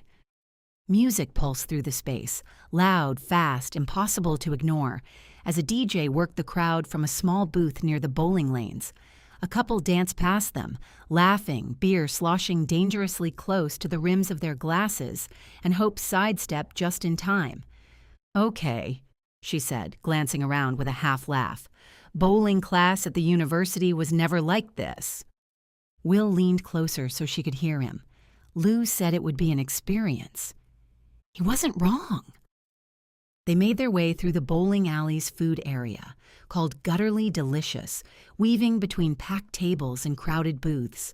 Neon shirts glowed under black lights, streaks of color flashing as people moved, talked, and shouted over the music. Hope slid into a booth, the vinyl seat still warm from whomever had been there before them. "I suddenly feel underdressed." Will glanced around at the fluorescent chaos. "We could fix that. Next time, I'm wearing a neon bowling shirt. Don't think I'm kidding, because I'm not. You'd look good in a shirt like that." A server appeared almost immediately, took their order, and returned a few minutes later with burgers, fries, and drinks balanced expertly across one tray. Hope reached for a fry while Will claimed the ketchup. For a while, it was easy. They talked about the building Will was helping Charlie sketch, the cinnamon roll protein bars Hannah swore she was still perfecting, and whether Hope's foul-line trauma from college bowling had been exaggerated by time. Maybe it had been, maybe it hadn't. Then Will's attention shifted for half a second, his smile staying in place while his thoughts went elsewhere. Hope noticed because, where Will was concerned, she had started noticing too much. She set down her drink. "Is Mia okay?" His gaze came back to hers. The question changed the space between them, though the noise around them kept going. The music, the crash of pins, the burst of laughter from the next booth. "So, you know," he said. "She texted me this afternoon to cancel her dress." Hope folded her napkin once, then stopped before she turned it into a project. "I'm sorry, I don't want to pry, but I've been worried about her." Will leaned back, relief moving through his expression. "That's my sister. Responsible even when her heart's breaking." The words landed hard. Hope's throat tightened. "So it's really over?" "For now." He looked toward the lanes, where a woman in a fluorescent orange shirt threw a gutter ball and raised both arms as if she'd won anyway. "They're calling it a break. Mia says she needs time." "Because of Ted's previous engagement?" Will nodded. "Mostly. I think finding out from an old social media post made everything worse. Ted says he didn't try to hide it on purpose." "Do you believe him?" Will looked back at her. "I believe he loves Mia." That wasn't quite an answer, and Hope wondered if he knew it. "I believe that too," she said carefully. His eyes stayed on hers. "But?" Hope drew in a breath, aware of the basket of fries between them, the neon light reflected on Will's cheek, the way the date had tilted into something neither of them had planned. "But loving someone doesn't automatically mean you've been honest with them." "No," Will said. "It doesn't." The agreement surprised her. Will's expression softened. "I can understand Mia's need for honesty. I just don't want her to lose something real because fear got louder than trust. Hope felt that one more sharply than she'd expected. Do you think that's what happened? I don't know. Will's honesty came without hesitation. I know my sister. When something feels wrong to her, she doesn't let it go. Usually, that's one of the things I admire most about her. He paused. This time, I don't know how much is instinct and how much is hurt. Hope thought of Mia on the river walk, her hands wrapped around her coffee, her voice careful enough to reveal how hard she was trying not to fall apart. Will toyed with the fries between them. My parents have been married for 40 years. They still surprise each other. Old fears, old embarrassments, stories they thought didn't matter anymore. Hope traced the edge of her glass. That sounds reasonable. But some things matter more than others, she said. If something shaped the way you love someone, or the way you're afraid to love them, shouldn't the person you're marrying know that? Will didn't answer right away. For a moment, the music seemed louder. Around them, the place kept roaring. Pins crashing, music thumping, someone cheering from 3 lanes over, as Hope reached for a fry, then set it on her plate, salt clinging to her fingertips. Above the host stand, their lane number flashed blue against black.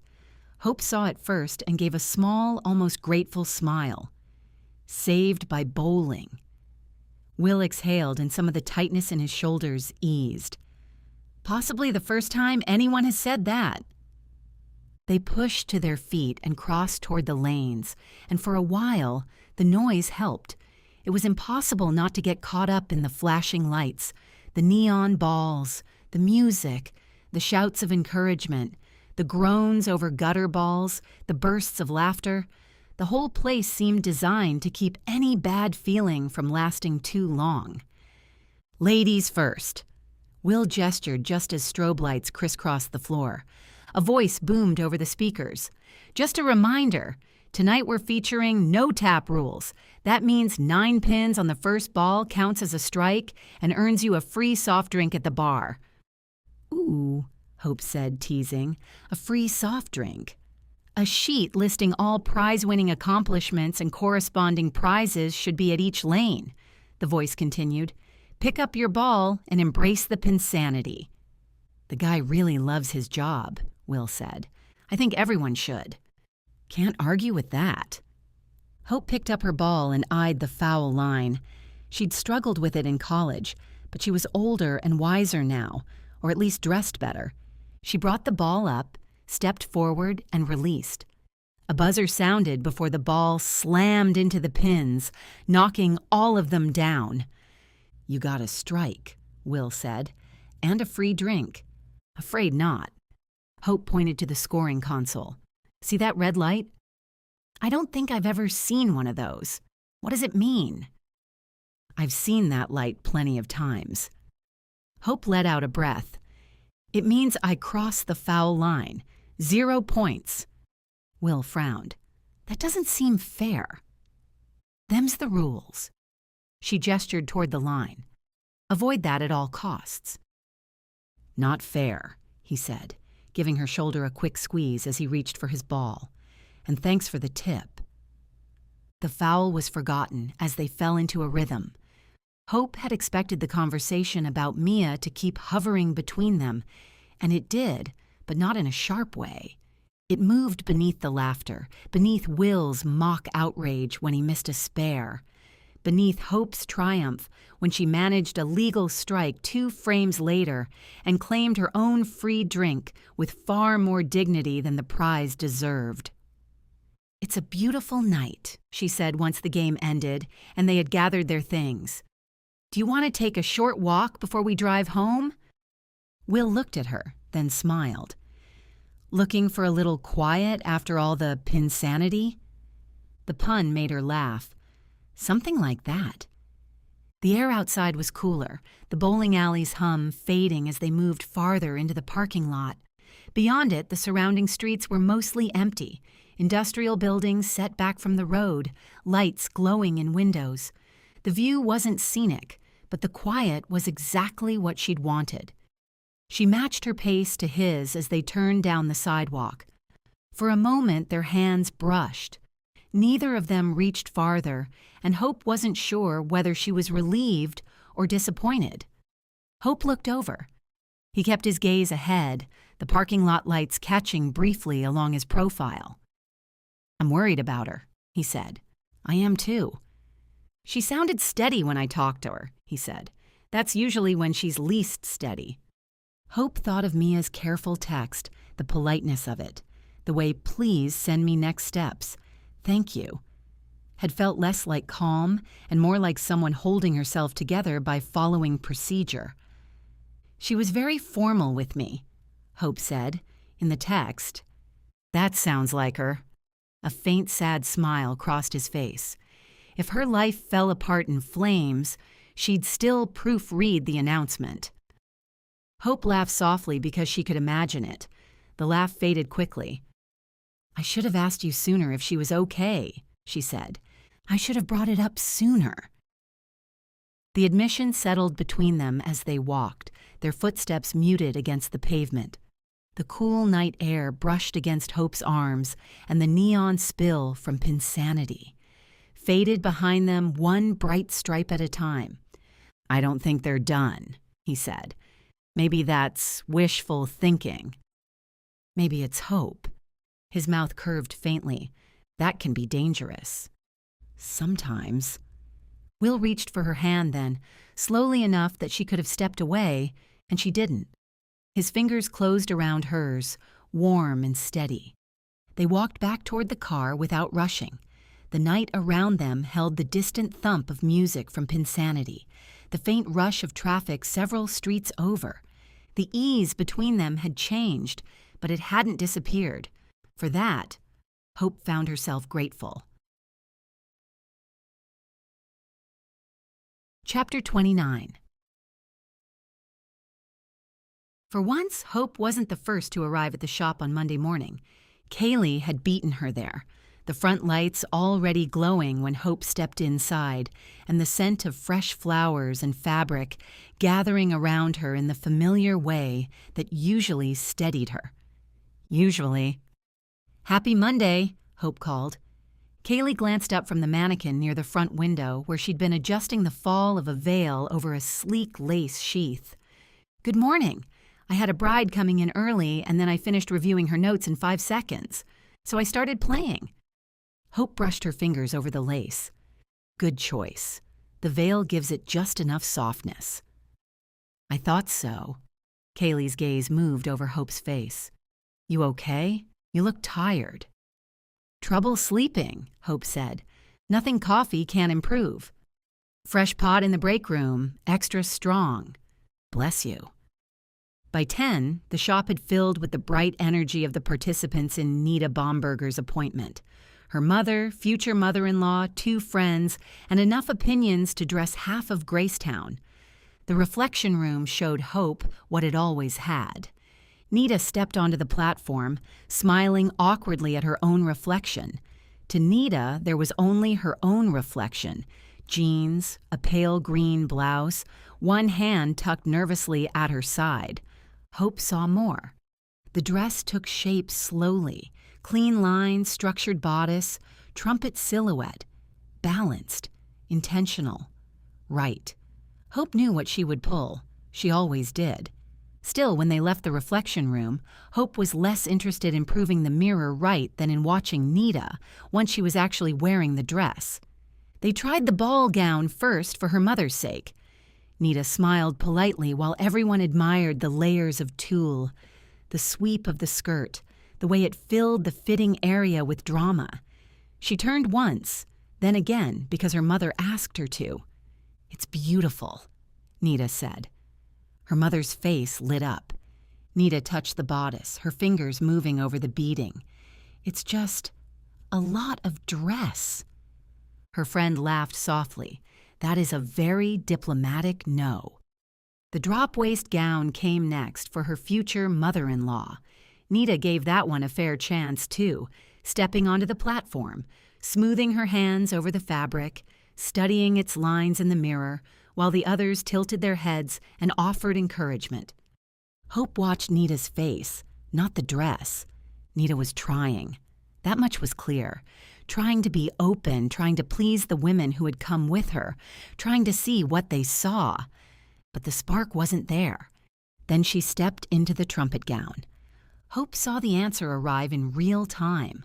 Not in the reflection room mirror, and not because of anything only Hope could see, but in Nita herself. Her posture changed first. Her shoulders eased, and her hands, which had been fussing with every seam and strap, went still at her waist. Then came the smile.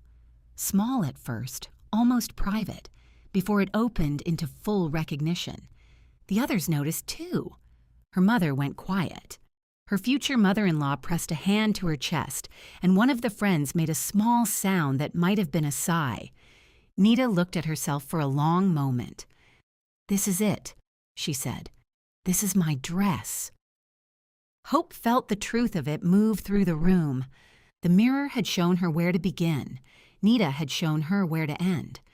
After the group left, the salon seemed to exhale. Kaylee disappeared into the back with a stack of veils.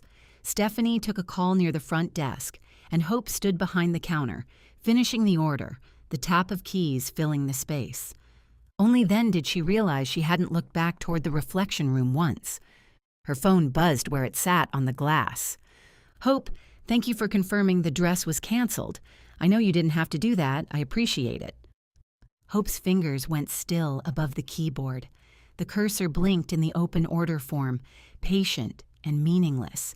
Mia's words were careful and polite, final in the way she seemed to become when she was holding herself together by force.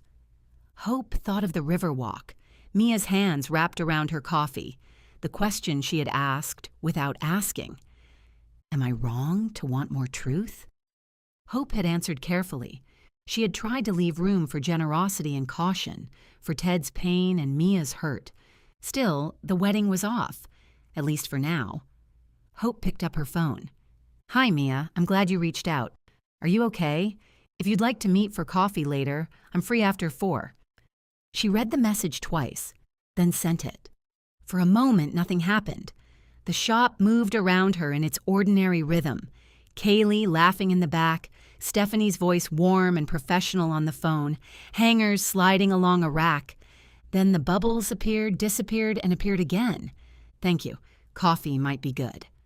Hope let out a breath she hadn't realized she'd been holding. Cup of joe, 4:30. The answer came a few minutes later. Could we make it another day? I thought I was ready to talk, but I don't think I am. Hope read the message twice, her thumb hovering over the screen. Of course, whenever you're ready. This time, Mia's answer was brief. Thank you. Hope set the phone down. The screen went dark, reflecting a faint blurred image of her face before she looked toward the reflection room. The door stood ajar, the gilded edge of the mirror catching a thin line of light. She considered going in. Then she thought of Nita, standing in the right dress, sure before anyone else needed to agree. She thought of Mia, no longer a bride in need of a gown, but a woman trying to understand what she had chosen and what she had stepped away from. Whatever clarity Hope wanted, she would not find it standing alone in front of a mirror. She turned back to the counter and finished the order. Chapter 30. Will's text came just as Hope changed the door sign from open to closed and stepped out into the sunshine. Can you meet me in front of the Black Apron? She paused on the sidewalk, the late afternoon sun stretching long shadows across the pavement. A breeze lifted the edge of her shirt, then fell away. I'm just leaving the salon now. I can be there in 10, she typed. 3 dots appeared almost immediately. See you then. Hope slipped the phone into her bag and started walking. By the time the striped awning of the Black Apron came into view, a little more than 10 minutes had passed. The river walk hummed with early evening life. Low conversation, the rush of water, the occasional clink of glass from nearby tables. Will stood near the railing, one shoulder angled toward the river, his attention on his phone. Will, she called. He looked up immediately, his expression changing as he spotted her. He slipped his phone into his pocket and straightened. "You look nice." His gaze held hers. Hope glanced down. Pencil skirt, silk blouse, sneakers dusted lightly from the walk. "I came straight from the salon." I didn't mean it sarcastically. A hint of a smile touched his mouth. "You look good." "Oh." She exhaled. "Sorry." "Thank you." He studied her for a beat longer than usual, his gaze searching in a way that made the pleasant greeting feel suddenly fragile. "I wanted to talk to you." "Do you want to sit?" she asked, nodding toward a bench that had just been vacated. She moved without waiting for a response, smoothing her skirt almost absently. He sat beside her, leaving a polite space between them. Hope angled toward him, closing some of that distance. "Mia told me she came to see you before she broke things off with Ted." "She did." Hope folded her hands together, then loosened them again. She wanted to know if she was wrong to be unsettled. "And what did you tell her?" "That she wasn't." Will waited. Hope looked toward the river. "I told her getting married was too important to do while part of her was still asking questions." The silence that followed was not empty. It had weight. The river moved, the same as always, while Hope felt as if the conversation tilted the bench beneath her. "You told her not to marry him." Hope's fingers tightened around the edge of the bench. "No, I told her to listen to herself." "That's not how she would have heard it." Hope turned to him. "You don't know that." "I know my sister. When she's scared, she looks for one solid thing to hold on to." His jaw tightened. "You gave her one." The words struck harder because he didn't raise his voice. If he had sounded angry, she might have known how to respond to him. "She already had doubts," Hope said. "I didn't put them there." "No," Will said, "but you may have confirmed them before she heard the whole story." He looked toward the river, his jaw tightening before he turned back to her. "I'm not saying Ted handled it well. He didn't. Mia deserved the truth. But there's a difference between hiding a betrayal and avoiding sharing the worst humiliation of your life because you're afraid it would change how someone sees you." He still should have told her.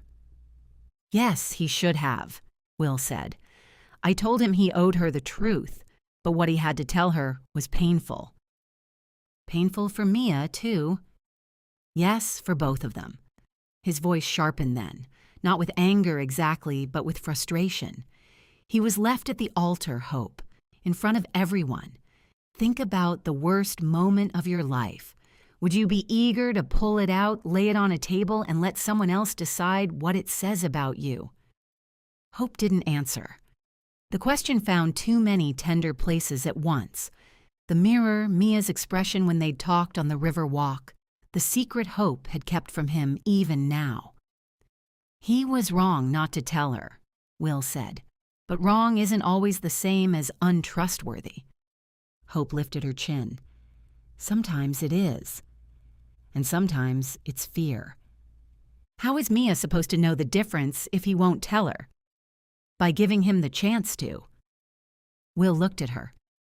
"Do you think calling off the wedding was the right move?" The sounds of the river walk rose around them, water against stone, distant laughter, the low murmur of voices. Hope cleared her throat. "I believe she was right to be concerned." "That isn't what I asked." Hope held his gaze. A server's laugh rose from the patio behind them, bright and ordinary, painfully out of place. "Then yes, I think stepping back was the right decision. How can you go through with marriage if you don't believe you're getting the full story from your fiancé? Trust matters. Honesty matters. If the question won't leave you alone, that matters." "It does," he said, "but feelings aren't always the full picture. Mia didn't have the whole story." "That's exactly my point." Hope lifted her hands. She asked more than once and still didn't get the whole story from him. Hope didn't mention seeing the other bride in the mirror. She kept that to herself, and the omission sat between them almost as heavily as anything Ted had left unsaid. The image made more sense now. Ted in a tux, a bride beside him, the unfinished moment still standing there. But Mia had been kept outside that truth, and Hope couldn't look past that. So she broke off her engagement to a man she loved. Loves, Will said, not disputing the facts. And you encouraged her to do that without having all the facts. You met Ted a couple of times. You knew one piece of the story, and somehow you were sure enough to help Mia decide what it meant. I only had what she told me at the time, and I didn't tell her to break up with him. I said she was right to be concerned. You just said you think she made the right decision in ending her engagement. I did. Hope lifted her chin. And I do. I'd met Ted, and I believed he was holding something back. You trust your read on people pretty quickly. Because of the mirror, Hope thought before she could stop herself. If you're saying I trust my instincts, she said, then yes, I do. But you didn't have all the facts, Will said. Things often look different when you step back. Take your time. And sometimes they don't, Hope countered. Sometimes what you feel at the beginning is exactly what it is. I believe in having all the information before making a decision, Will said finally. Well, I believe people in a relationship shouldn't hide the things that matter. Hope met his gaze head on. If Ted could tell you the truth, he should have been able to tell Mia. Given time, I believe he would have. That's your opinion. Hope pushed to her feet. A couple at a nearby table glanced over, then quickly looked away. I don't think either of us is hearing the other clearly right now. Will didn't stand right away. Hope? She kept walking, not giving herself time to stop, because if she stopped, she might turn around. And if she turned around, she might have to admit she was not as sure as she'd sounded. The sound of the river rose as she moved farther down the path, voices blending into the evening, footsteps passing around her. She thought she heard him say something else, but the words blurred before she could make them out. Or maybe she hadn't wanted to hear them. She didn't slow or turn back, though every step away from him felt less like certainty and more like retreat. Chapter 31. After her last appointment the following day, Hope left Kaylee to close up the shop. Leaving at 4 wasn't typical for her. She liked being the one to close, straightening veils, adjusting mannequins, stepping back to see what worked and what didn't once the shop had emptied. But today, nothing in her would settle. Not the conversation with Will, not the look on his face when he'd said she might have confirmed Mia's doubts before Mia had the whole story. And not the hard little knot of conviction she'd walked away with, which had only loosened the farther she'd gotten from him. She needed physical exercise to get out of her own head before the argument replayed itself one more time. Hope changed her shoes and stepped out into the late afternoon. The world was in motion. People crossing streets, doors opening and closing, voices rising and falling in passing conversation. She fell into the rhythm of her walk, letting her steps carry her forward. The air was warm, the faint scent of flowers drifting from a nearby planter. A soft breeze brushed her cheeks, lifting a strand of hair at her temple. At City Hall Coffee, she almost kept walking.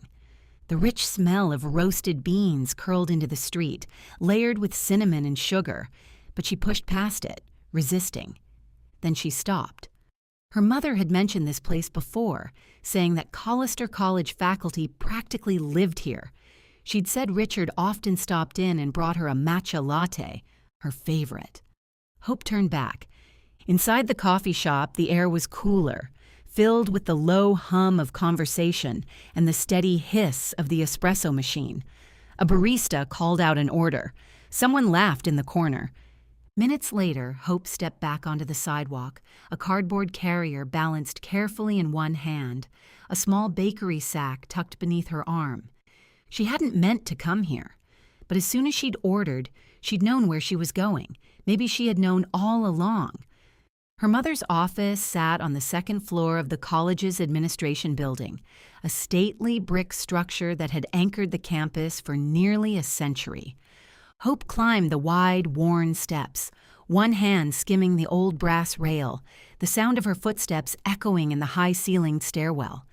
The air inside was cooler, carrying the scent of paper, polish, and old wood. At the end of the hallway, the door to Nancy's office stood slightly ajar. Hope nudged it open with her foot. Her mother sat behind her desk, laptop open, fingers moving quickly across the keyboard. She looked up and her face lit up. "This is a nice surprise." Her gaze dropped to the cup carrier. "And you brought treats." "What is it they say? Beware of strangers bearing gifts?" Hope said, crossing the room and setting everything down. Nancy smiled.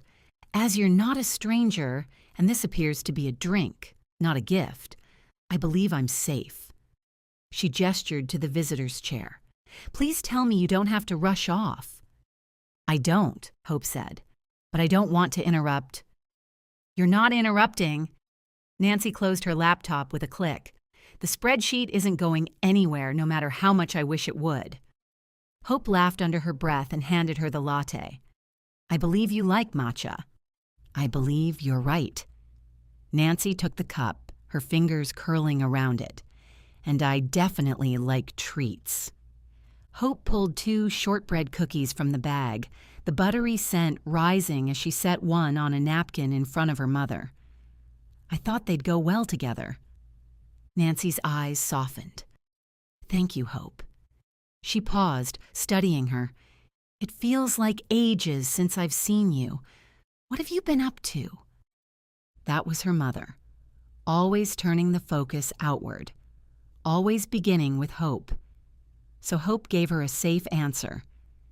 "Business is good. We're heading into our busiest season. Summer brides planning for next year." She leaned back in the chair. "Steph's back from vacation." "That is good news," Nancy nodded. "I knew you'd make Hope's bridal a success." "You always had faith in me." "Why wouldn't I?" Nancy's expression warmed. "You're an exceptional businesswoman." Her mother paused, then spoke gently. "Anything new on the personal front?" Hope smiled, hearing the question beneath the question. She mentioned an open house idea, Hannah's Cakes, Kaylee's and Steph's summer plans. Her mother listened, sipping her latte, but Hope could feel the curiosity waiting beneath it all. So she gave her something more. "Will and I went moonlight bowling at Pinsanity last Friday," Hope said, because that was easier than saying she'd walked away from him on the river walk yesterday. Nancy set her cookie down, interest sharpening. "How was it?" "Loud, chaotic, surprisingly fun." Hope smiled. "I'd recommend it." "Good to know." Nancy's mouth curved. "I'm not sure Richard has ever bowled. It's been decades for me, but we're always up for something new." The word "we" stayed with her. Hope held it for a second. "Can I ask you something?" Her fingers brushed the edge of her napkin. Nancy didn't hesitate. "You can ask me anything." "When you realized you'd be raising me without my father," Hope looked down at the shortbread cookie she'd barely touched, its sugared edge crumbling beneath her thumb. "Did you know you were making the right choice?" Nancy went still. For a moment, the office seemed to gather around them. The closed laptop, the pale green latte in Nancy's hand, the old brick building breathing beyond the door. "I didn't," Nancy said finally. "Not at first." Hope lifted her gaze. "You didn't?" "I knew it was the choice I had to make. That isn't the same thing." The words moved through Hope slowly. Nancy looked down at her cup, then back at Hope. "Your father wasn't offering me a life I could trust. He wasn't offering you one either. I could have spent years waiting for him to become the man I wanted him to be. But you didn't." "No." Nancy's voice stayed low. "I chose peace. For both of us." Hope swallowed. "You always made it look like independence was the point." A smile touched Nancy's mouth. Independence mattered. It still does. But I didn't choose it because I wanted to prove I didn't need anyone. She paused. I chose it because the alternative would have cost me too much of myself. Hope looked down at her hands. And now? Nancy's expression warmed. Now I'm learning that choosing peace doesn't mean choosing to be alone forever. The words reached somewhere Hope hadn't expected. You and Richard. Nancy nodded. With Richard, I'm not choosing because I need him to complete my life. I already have a life. I'm choosing because he adds to it. Hope's throat tightened. That sounds simple. It isn't. Nancy's smile deepened. But it's honest. She lifted her cup, then set it back down without drinking. I didn't wait until I understood everything, she said. I made a choice. Hope sat back, the weight of that landing deeper than she'd expected. For a moment, neither of them spoke. Outside, a door closed somewhere down the hall. Footsteps passed, then faded. I should get back, Hope said after a moment, pushing to her feet. Nancy stood too, crossing the space between them. She rested a hand on Hope's arm, just for a second. I'm glad you came by. Me too. Hope picked up her empty cup and tossed it into the trash. I'll call you soon. I'd like that. Hope stepped out into the hallway, the door closing behind her. The building seemed different now. Or maybe she did. She walked down the corridor, her footsteps slower this time, and stepped outside into the late afternoon light. The air felt warmer than before, brighter. Her mother hadn't been certain. She had chosen peace with the information she'd had, then had built a life from there. Hope stood on the steps, the campus lawn bright beyond the walk, students crossing in loose clusters with backpacks slung over one shoulder, and thought of Mia, Ted, Will, and how hard it was to know whether stepping back was a wise choice or a fearful one. She didn't know exactly what would come next. That was no longer the point. What she did know was that walking away from Will had not given her peace. Before she could talk herself out of it, she reached for her phone. Her thumb hovered over Will's name for only a second before she tapped it. Chapter 32. By the time Hope reached the edge of the town square, the late afternoon sun had softened into gold. White tents stretched in 2 long rows across the grass, their canvas tops glowing in the light. People moved between them at an unhurried pace, carrying lemonade, paper boats of tacos, small shopping bags, and framed prints wrapped in brown paper. Somewhere near the center of the park, a guitarist played a familiar song low enough that it blended with the conversations instead of rising above them. Hope paused just outside the first row of tents and adjusted the strap of her bag on her shoulder. When she had texted Will from the steps outside her mother's office, she hadn't had a plan. Not really. She'd only known that walking away from him the day before hadn't given her peace. He had answered almost immediately. I can meet. Where are you? Out of habit, she'd almost suggested the river walk. It was where they had talked before, where they had kissed, where they had disagreed badly enough that she had walked away before either of them had had a chance to say anything kinder. Then she'd looked across the street and seen the banner tied between 2 lampposts. Artistry in the park. So she had typed, Town Square? The art fair? His answer had come back a minute later. I'll be there. Now she stood among bright tents, sharp green blades of grass and the smell of grilled onions from a nearby food truck, wondering if choosing a place with movement had been wise or cowardly. Maybe both. A photographer's booth stood to her left, filled with black and white images of GraceTown, the river walk in fog, the old majestic theater marquee lit up at night, the courthouse steps after a snowfall. Hope stepped closer, grateful for something to look at while she waited. One photo caught her attention. It showed the front window of a closed shop, rain streaking the glass. The reflection in the window was the street behind it. Blurred lights, passing umbrellas, a woman in a dark coat half turned away from the camera. The picture was both the shop and not the shop, both the woman and not quite the woman. Hope leaned in slightly. That one's been getting a lot of attention. The photographer, a man with silver hair and round glasses, smiled from where he sat on a stool. "It's beautiful," Hope said. "People like reflections. They think they're seeing one thing and end up noticing another." Hope's throat tightened at that, but she smiled. "That's probably true." She moved on before the conversation could ask anything more of her. At the next tent, glass ornaments hanging from thin wires turned slowly, catching the light in flashes of blue, green, and amber.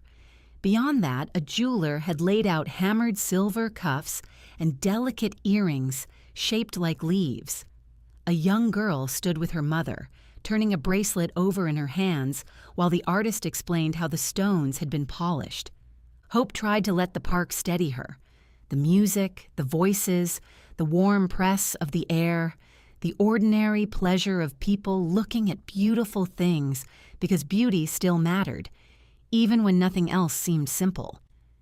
She spotted Will near a tent of watercolor artwork. He hadn't seen her yet. He stood with his hands in his pockets, looking at a row of small framed paintings. Boats at a dock, a red bicycle leaning against a fence, a bowl of pears lit by a slant of sun. He wore khakis and a pale blue shirt, with the sleeves rolled to his forearms. Nothing about him looked dramatic. He was just there, steady and real, and the sight of him made Hope's chest pull tight. She walked toward him before she could hesitate. "Will." He turned at once. For a moment, his expression held surprise, though she wasn't sure why. He'd known she was coming. Maybe it was seeing her there, close enough now that the conversation was no longer theoretical. "Hi," he said. "Hi." The word came out thinner than she intended, almost lost beneath the guitar music and the low murmur of the crowd. They stood with a display table between them and a row of watercolors at their side. A woman behind the table glanced over, sensed the charged silence, and very kindly became absorbed in rearranging hand-painted bookmarks. Hope looked down at a painting of a yellow farmhouse beneath a summer sky. "Thank you for meeting me." "Of course." His voice was careful. Not cold, but not warm enough to pretend nothing had happened between them. She deserved that. "I didn't want to leave things the way I left them yesterday," Hope said. Will's gaze stayed on her. "I didn't either." The simple answer loosened the tightness in her chest, though not enough to make this easy. A group of women passed behind them, laughing over a pair of oversized copper earrings one of them had bought. Hope waited until they moved on. She didn't want to have this conversation like a confession in the middle of a crowd, but maybe the crowd helped. It kept everything from feeling too bare. "I walked away too fast," she said, her thumb brushing the seam of her bag strap. Will didn't rush to reassure her. He waited. Hope drew in a breath, letting the smell of cut grass, fried dough, and warm canvas move through her. "I still believe Mia had the right to ask questions, and I still think Ted should have told her about what happened before she found out some other way. I agree with both of those things." "I know." Hope looked up then. "I think that's part of what I didn't let myself hear yesterday." Some of the guardedness in his expression eased, though he didn't interrupt. She continued before she could lose her nerve. "I heard you defending Ted, and I reacted as if that meant you were dismissing Mia."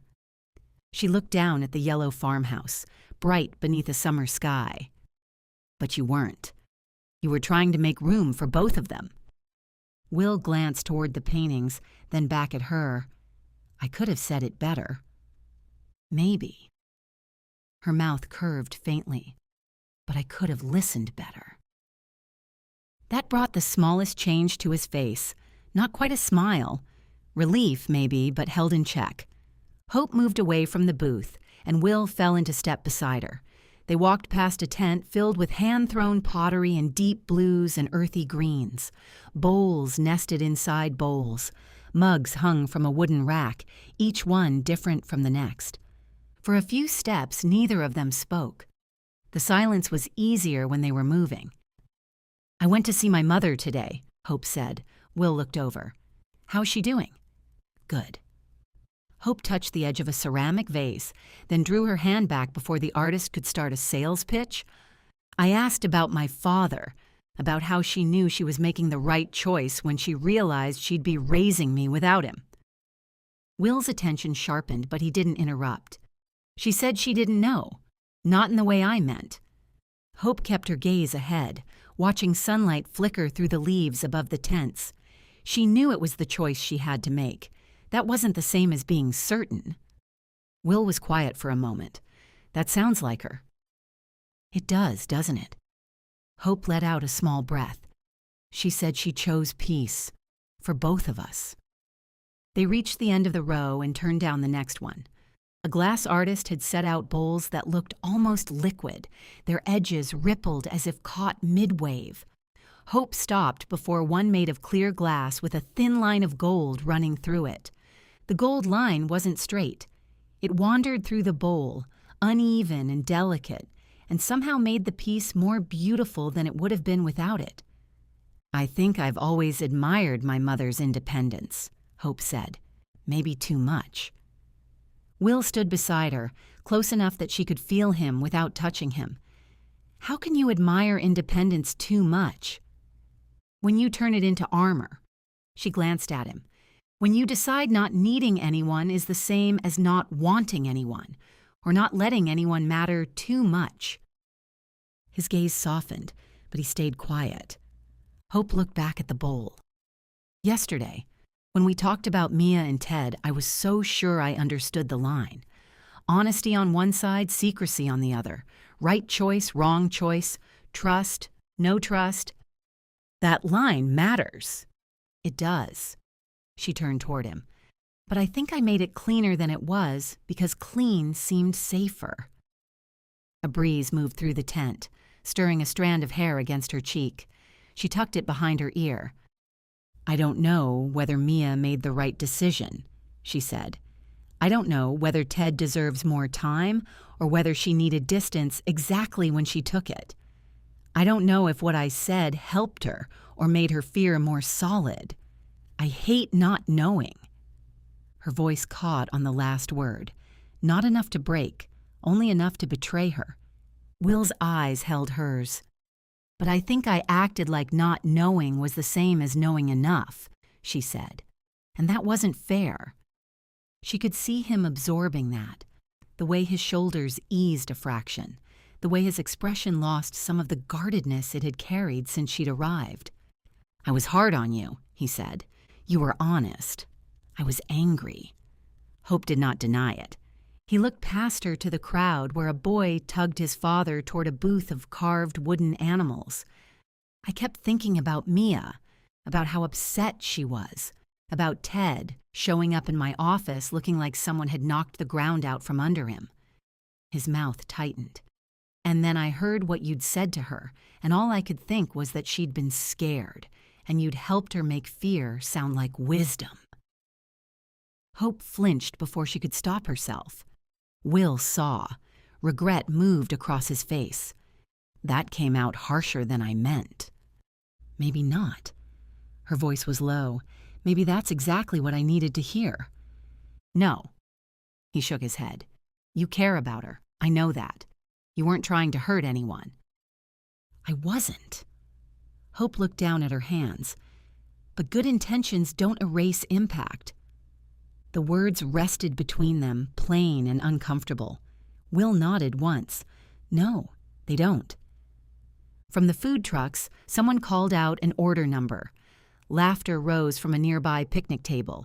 The guitarist moved into another song, slower now, the notes carrying over the grass. Hope breathed more easily than she had expected. The conversation hurt, but it didn't feel like falling. Maybe because neither of them had walked away this time. Will gestured toward the tent beside them.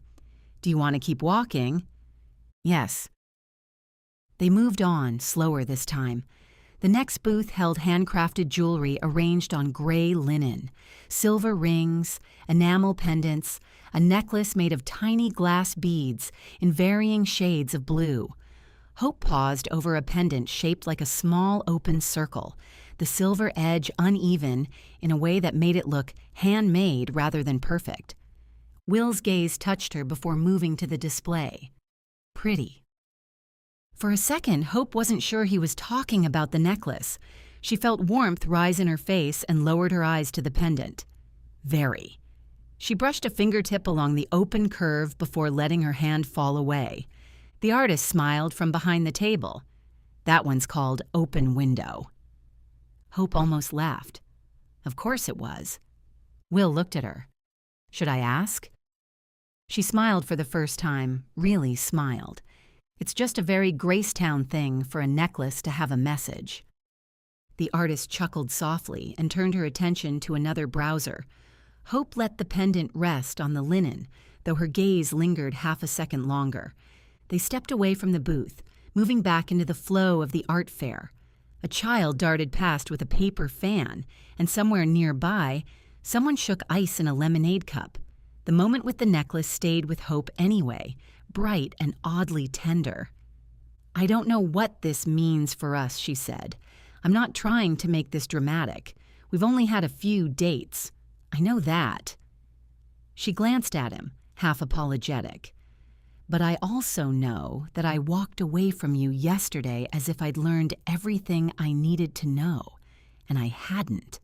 "No," he said, "you hadn't." The answer was direct, and somehow she liked him more for not softening it. "I don't want to do that again," she said. His gaze held hers. "Neither do I." A little girl darted between them, chasing a bubble that had floated loose from the children's craft tent. Will stepped back to avoid her, then laughed as the bubble popped against the grass. The interruption eased the moment without breaking it. Hope watched the girl run back to her mother before turning to Will. "I'm sorry I walked away."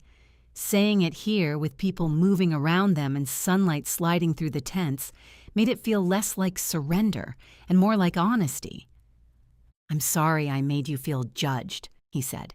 "You did judge me." "I did." His expression turned rueful. "I'm sorry for that, too." His honesty was so plain that Hope had to look away for a second. When she looked back, he was still there, waiting, not pushing. "I don't know how to do this perfectly," she said. "I don't either." "That's reassuring." His mouth curved. "Low bar?" "Manageable bar."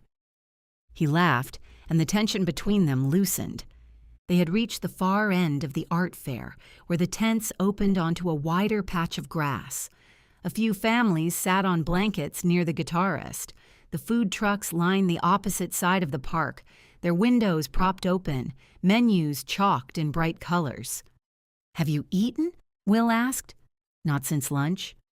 "Do you want to get something? We don't have to make it a date," he added quickly, "or a statement, or anything that requires immediate interpretation." Hope looked at him. The corner of his mouth lifted. "Too much?" "No." A laugh escaped her. "Actually, that may be exactly the right amount." They crossed toward the food trucks, walking close enough that their shoulders brushed once, then again. Hope resisted the urge to lean even closer. At the taco truck, they ordered fish tacos and 2 lemonades, then stood aside while the cooks worked behind the window. The air smelled of lime, cilantro, grilled corn, and hot oil. Hope watched a woman at the neighboring truck hand a paper cone of fries to a boy who accepted it like it were a treasure. Will took their drinks when they were passed through the window and handed one to her. "Thank you." "You're welcome." Their fingers brushed around the cup. It was a small contact, barely anything. Hope felt it anyway. They found a small table near the edge of the food area, half in shade. A stripe of sunlight crossed the tabletop between them. When the tacos arrived, they ate without trying to force the conversation back into seriousness. Will told her about a client who had insisted a wall was probably decorative when it was very much load-bearing. Hope told him about a bride's grandmother who had brought a tape measure and announced she would be verifying every hem herself. "Did you let her?" Will asked. "Of course.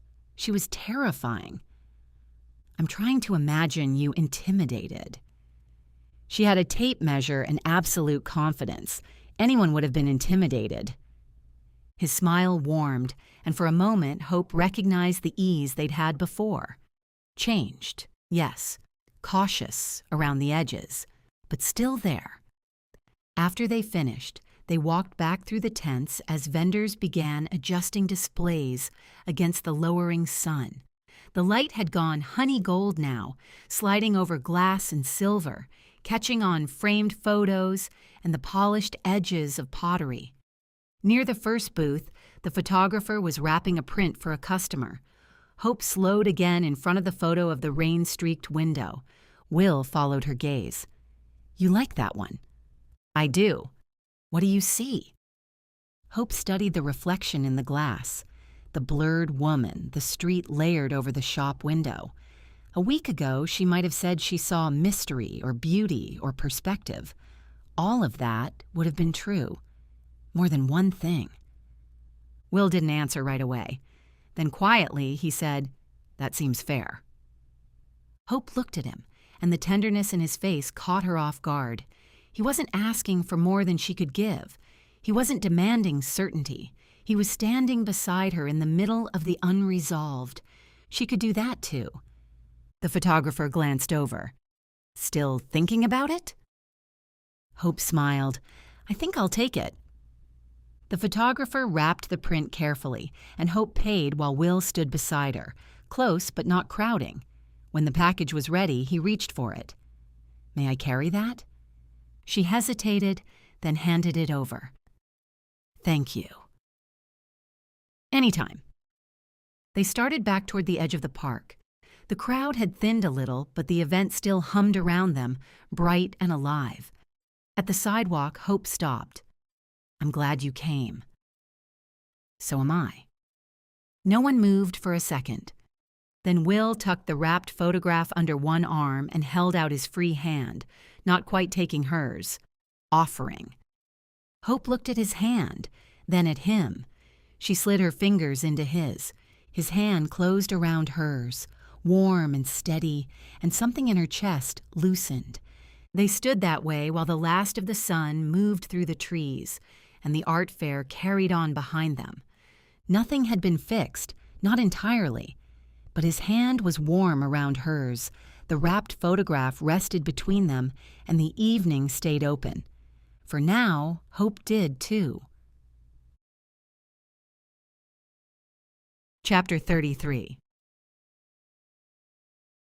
The next day, Hope planned to head straight home after closing the shop, but a text from Hannah sent her in the opposite direction. "I think I found something for your shelf." The empty space where the cake topper had once stood had been bothering Hope more than she wanted to admit. She told herself it was only a display issue, balance, height, visual interest, but every time she passed the shelf, the absence drew her eye before anything else did. Hannah opened her door before Hope could knock twice. "Perfect timing," she said, stepping aside. "We have the house to ourselves for at least 20 minutes. Luke is across the street being spoiled by Geraldine, Beverly, and Lisa, which means he may never willingly come home." Hope smiled as she stepped inside, the familiar warmth of the house settling around her. Vanilla and sugar in the air, coffee beneath it, the lived-in hum that seemed to remain even when the rooms were quiet. "What about Charlie?" "Picking up a part from the hardware store." Hannah pointed toward the kitchen, "which means we should move quickly before he comes back and has opinions." "About my shelf?" "About everything. It's one of his gifts." Hope laughed, the sound coming more easily than she'd expected. "All right, show me." "The moment I saw these, I thought of you." Hannah lifted a box from the counter and set it carefully on the table. The cardboard was worn at the corners, the lid creased from being opened and closed over the years. Hope stepped closer. "If this works, I will be thrilled. Nothing I've found has been right." She gave a small, rueful shake of her head. "I wish I'd never sold the cake topper." "Maybe it belonged somewhere else." Hannah's voice was gentle but not sentimental. "You chose it once." That doesn't mean you have to keep choosing it forever." Hope looked at her. Hannah only smiled and lifted the lid. Inside, nestled in tissue that whispered as Hannah folded it back, were 4 lily-of-the-valley glass champagne flutes. For a moment, Hope didn't speak. The glass caught the window light, the etched blossoms winding delicately up each stem, so fine they almost looked pressed into the surface rather than carved. "Oh, Hannah." Her voice lowered. "These are beautiful." She slid one from the box more carefully than she needed to. The glass was cool against her fingers, lighter than she'd expected. "They were my mother's," Hannah said, her fingers resting near the tissue but not touching the glass. Hope glanced up. "They look brand new." "They are." Hannah's gaze stayed on the glass. "They were a wedding gift. My parents never used them." "Never?" Hannah shook her head. "They were busy building a life, I think. Work, the house, me, all the ordinary things that fill days faster than anyone expects." Her smile flickered. "Then my mom got sick." The words rested between them. "She died when I was little," Hannah added, her voice lower now. "After that, my dad packed away almost everything that reminded him of her. Photos, keepsakes, these." She gave a small shrug. "I think looking at them hurt too much." Hope lowered her gaze to the flute in her hand. The glass was pristine, untouched, unmarked, made for celebration but never used. She traced the etched flowers with her thumb, following the curve of the stem until the tiny bells disappeared beneath her fingertip. "They're lovely," she said. "Are you sure you want them at the shop?" "I don't want them in a box anymore." Hannah looked down at the flutes, her smile warm and steady. "And I think my mother would like them to be somewhere people go to choose joy." That went straight through Hope. She looked back at the flutes, seeing them now as more than decoration, something beautiful, saved, finally allowed into the light. "I think they're perfect," she said. Hannah smiled. "Good." Hope set the flute carefully back into the tissue. The cake topper always felt like one specific ending, bride and groom, the story everyone thinks they're supposed to want. "And these," Hope thought for a moment, "these feel more open, like a toast to whatever comes next." Hannah's smile deepened. "That sounds right." Hope closed the lid gently, her hand lingering on the top of the box, carefully kept, never used, waiting for the right moment. Maybe not everything precious was meant to be protected forever. Some things were meant to be brought into the light while there was still time. Hannah studied her. "You've gone quiet." Hope looked up. "I was thinking about what it means to keep something safe." "And?" "Sometimes it's love." Hope's gaze dropped back to the box. "Sometimes it's fear." Hannah didn't rush to answer, and the silence between them felt warm rather than empty. Finally, she said, "Maybe the hard part is knowing whether you're protecting something or hiding it away." A breath left Hope, almost a laugh. "That sounds like something Sophie would say. She usually knows what she's talking about." Hope touched the lid once more. "Thank you, truly. These belong there." "Then let's get them to their new home." Hannah's hand closed over hers. Chapter 34. By closing time on Friday, the shop had gone quiet. Steph and Kaylee had already left, the door closing behind them with a click, their voices fading down the sidewalk. Hope moved through her closing routine, straightening veils, smoothing a sleeve, checking the front display one last time. The late-day light slanted through the windows, catching on glass and silk, turning everything a shade warmer. She was reaching for the lights when the bell chimed and the door opened. "Mia." Hope crossed the room, her smile coming naturally. "How are you?" Mia stepped inside, the door easing shut behind her. "I'm doing okay." She didn't move farther in right away, her gaze moving briefly over the racks, the mannequins, the warm glow of the space. Hope waited. When Mia didn't continue, she said gently, "What can I do for you?" Mia shifted her weight, fingers brushing over the strap of her bag. "For starters, I wanted to thank you for refunding my dress deposit." Hope waved a hand. "I wanted to do that." "I appreciate it." Mia's gaze lifted to hers. "And I wanted to thank you for encouraging me to trust what I was feeling." Hope hesitated, then gestured toward the seating area. "Do you want to sit?" "Sure." Mia crossed the room and lowered herself onto the sofa. Hope took the opposite end, turning toward her, though for a moment neither of them spoke. The shop held around them in its after-hours stillness, the hum of traffic outside, the tick of the clock near the register, the last of the day's light stretching across the floor. "I need to say something," Hope finally said. Mia's brows drew together slightly. Hope folded her hands in her lap, then loosened them again. "I've had second thoughts about what I said to you, not about your right to ask questions. I still believe that. Completely. But I'm afraid I may have included too much of myself in the advice I gave you." "Yourself?" "My assumptions, my history." Hope swallowed. "I told myself I was helping you trust your instincts, but I worry I may have made Ted sound less trustworthy than I had any right to." Mia looked down at her hands. When she lifted her gaze again, her expression was kind but clear. "That's not what you did." Hope wanted to believe her.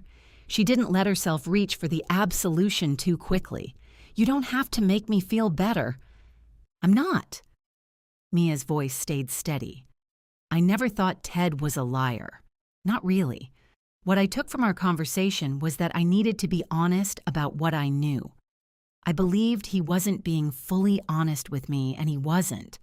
Hope went still. "Did he tell you what happened?" Mia nodded. "He did." Her fingers found the strap of her bag again, worrying the leather edge. After a moment, she leaned back, her gaze dropping before returning to Hope. "He told me he'd been engaged before, and it ended badly." Hope felt her attention sharpen. "He was left at the altar."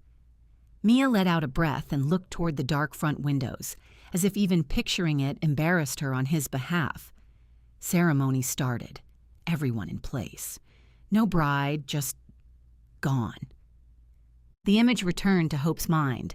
Ted in a tux, a bride beside him, a moment that hadn't ended cleanly at all. "As you can imagine, it wrecked him," Mia continued. "Humiliated him. Made him feel foolish, I think. Like everyone saw something wrong with him afterward that he hadn't seen in himself." Hope thought of what Will had said on the river walk. Think about the worst moment of your life. Are you eager to pull it out, lay it on a table, and let someone else decide what it says about you? Her throat tightened. "Is that why he didn't tell you?" "Partly." Mia nodded. "Mostly, I think he was afraid I'd see him differently. Like being left made him less somehow." She shook her head. "That doesn't make sense to me. But it made sense to him. And I understood." Hope's confusion must have shown, because Mia gave a sad smile. "You're wondering why I called off the wedding if I understood." "I suppose I am," Hope said. "Understanding why someone keeps something from you doesn't mean you're ready to marry him." Mia looked toward the gowns nearest them, her eyes lingering on the pale spill of lace and satin. That was the part Will didn't quite understand. He's always been a love-conquers-all kind of guy. If two people love each other, he thinks they'll figure it out. That isn't the worst quality. No, it's one of the best things about him. Mia's mouth curved. But love doesn't automatically teach people how to talk to each other. Ted and I needed to slow down and figure out how to be honest when the truth is hard. Before the wedding, not after. Hope absorbed that, something inside her loosening and aching at the same time. "So things are?" "Better," Mia said. "Not fixed, not back to where we were. Maybe that's good." She glanced at Hope then, a little steadier. "We're seeing each other again, slowly. No ring for now, no dress, no countdown. Hope's gaze dropped to Mia's left hand, bare. Mia followed the look and nodded. We're talking more, actually listening. He told me the whole story, and I told him what it was like to realize he'd decided, even out of fear, what I could and couldn't be trusted to know. Hope's chest tightened. That mattered, Mia said. It still matters. But it doesn't mean he's a liar, and it doesn't mean I don't love him. Hope looked down at her hands. I'm sorry if I made it harder. You didn't? Mia leaned forward slightly. You reminded me that what I felt mattered. I needed that, but the choice after that was mine. Hope lifted her gaze. Mia's eyes held hers. And the choice now is mine, too. That was the absolution Hope hadn't known how badly she'd needed. It didn't erase the weight of what she had said or turn her into someone who had handled everything perfectly. It simply gave the choice back to Mia, where it had always belonged. I'm glad you came in, Hope said. Me too. Mia stood, smoothing the strap of her bag over her shoulder. At the door, she paused and looked back. For what it's worth, I still think you were right about one thing. Hope waited. If something doesn't feel complete, it's worth asking why. Then she smiled and stepped out, the bell chiming as the door closed behind her. Hope remained where she was, letting Mia's words rest in the stillness of the shop. They did not erase what Hope had said or make her innocent or guilty. They simply returned the decision to the woman who had made it. After locking the door behind Mia, Hope stood alone for a moment, her hand still resting on the deadbolt. The salon felt larger after Mia left, the empty fitting platforms and shadowed gowns holding their silence. Her gaze moved toward the reflection room. A few minutes earlier, she might have walked in, looking for reassurance. Now she wasn't sure that was what the room had ever offered. She flipped on the light and stepped inside. The platform stood where it always did, the mirror waiting beneath the inscription etched into its frame. Hope moved a few steps farther in, her gaze moving from the mirror to the worn edge of the platform. Emily had stood there in ivory lace, seed pearls catching the light in a way Hope hadn't expected, hadn't even imagined would suit her.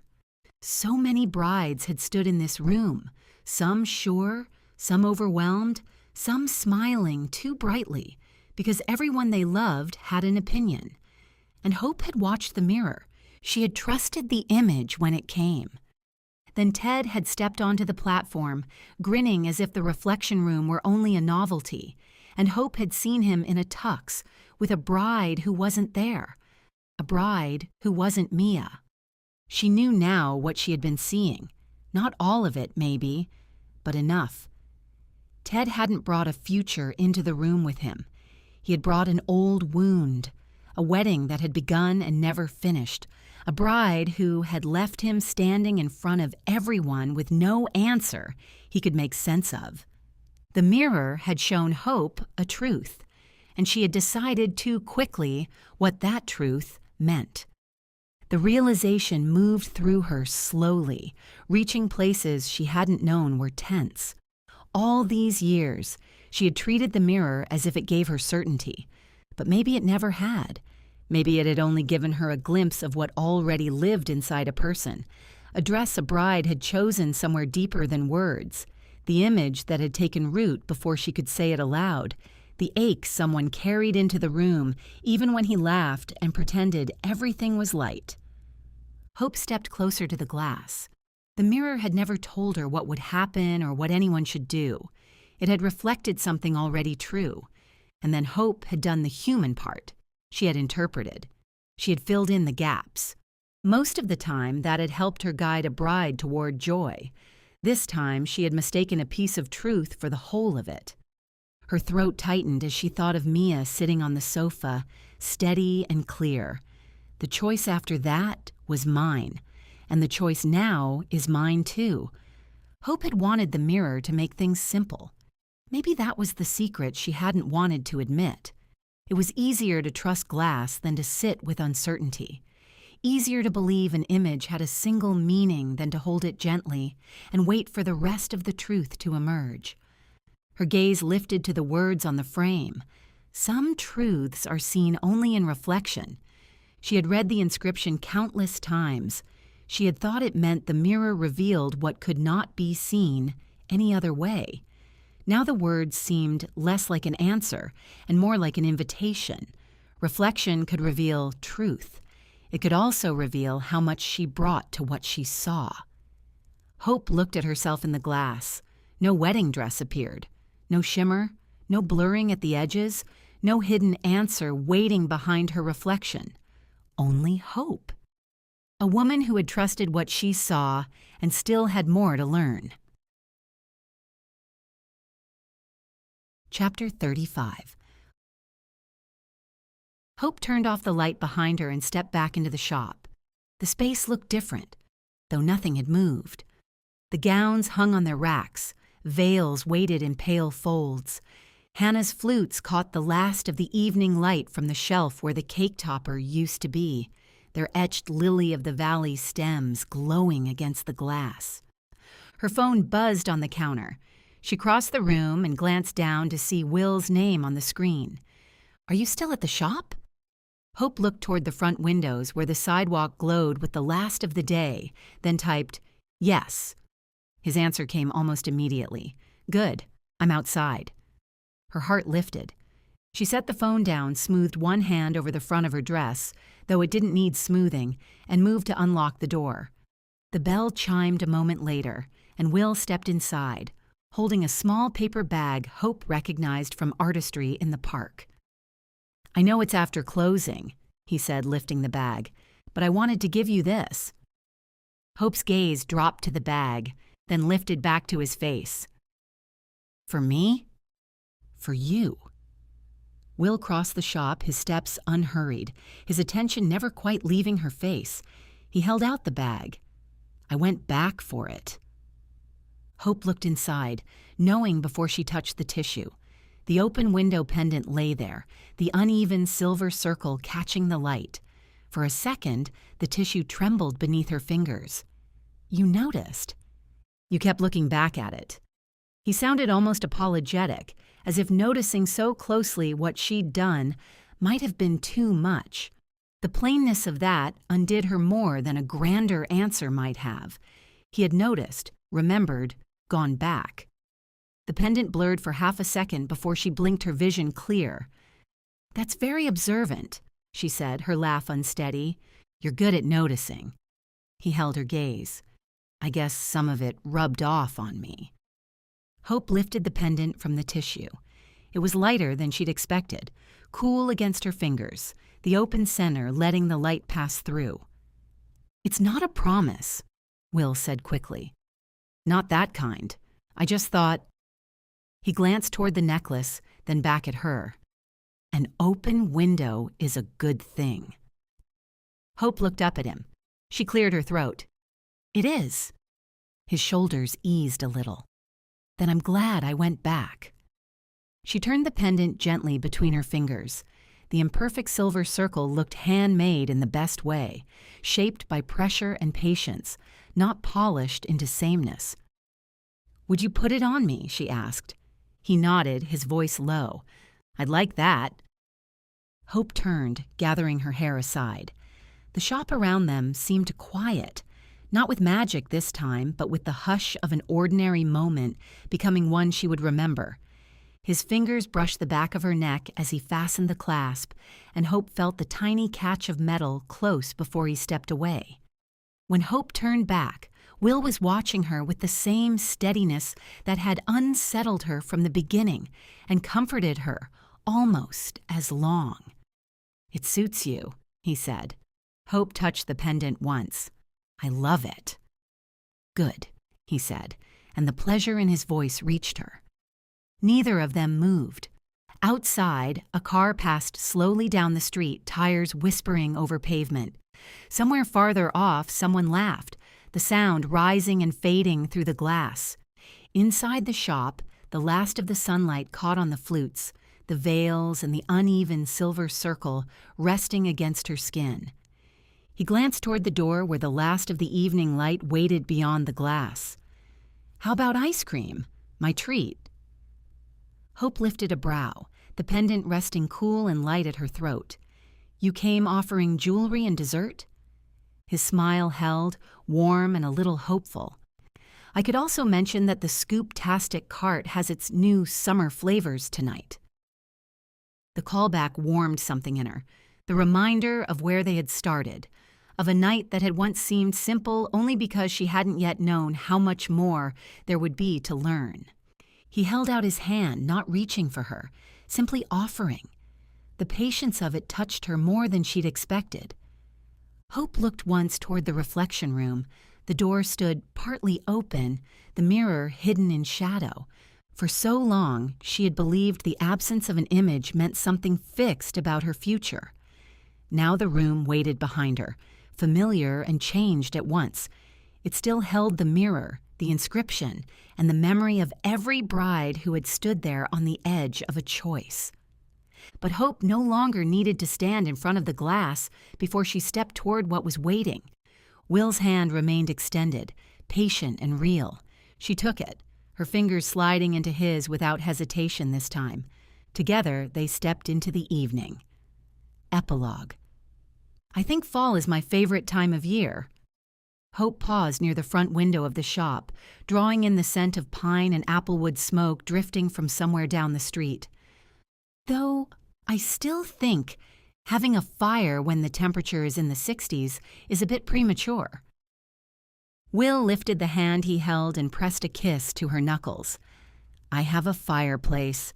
I can't think of anything better than sitting in front of it with you tonight."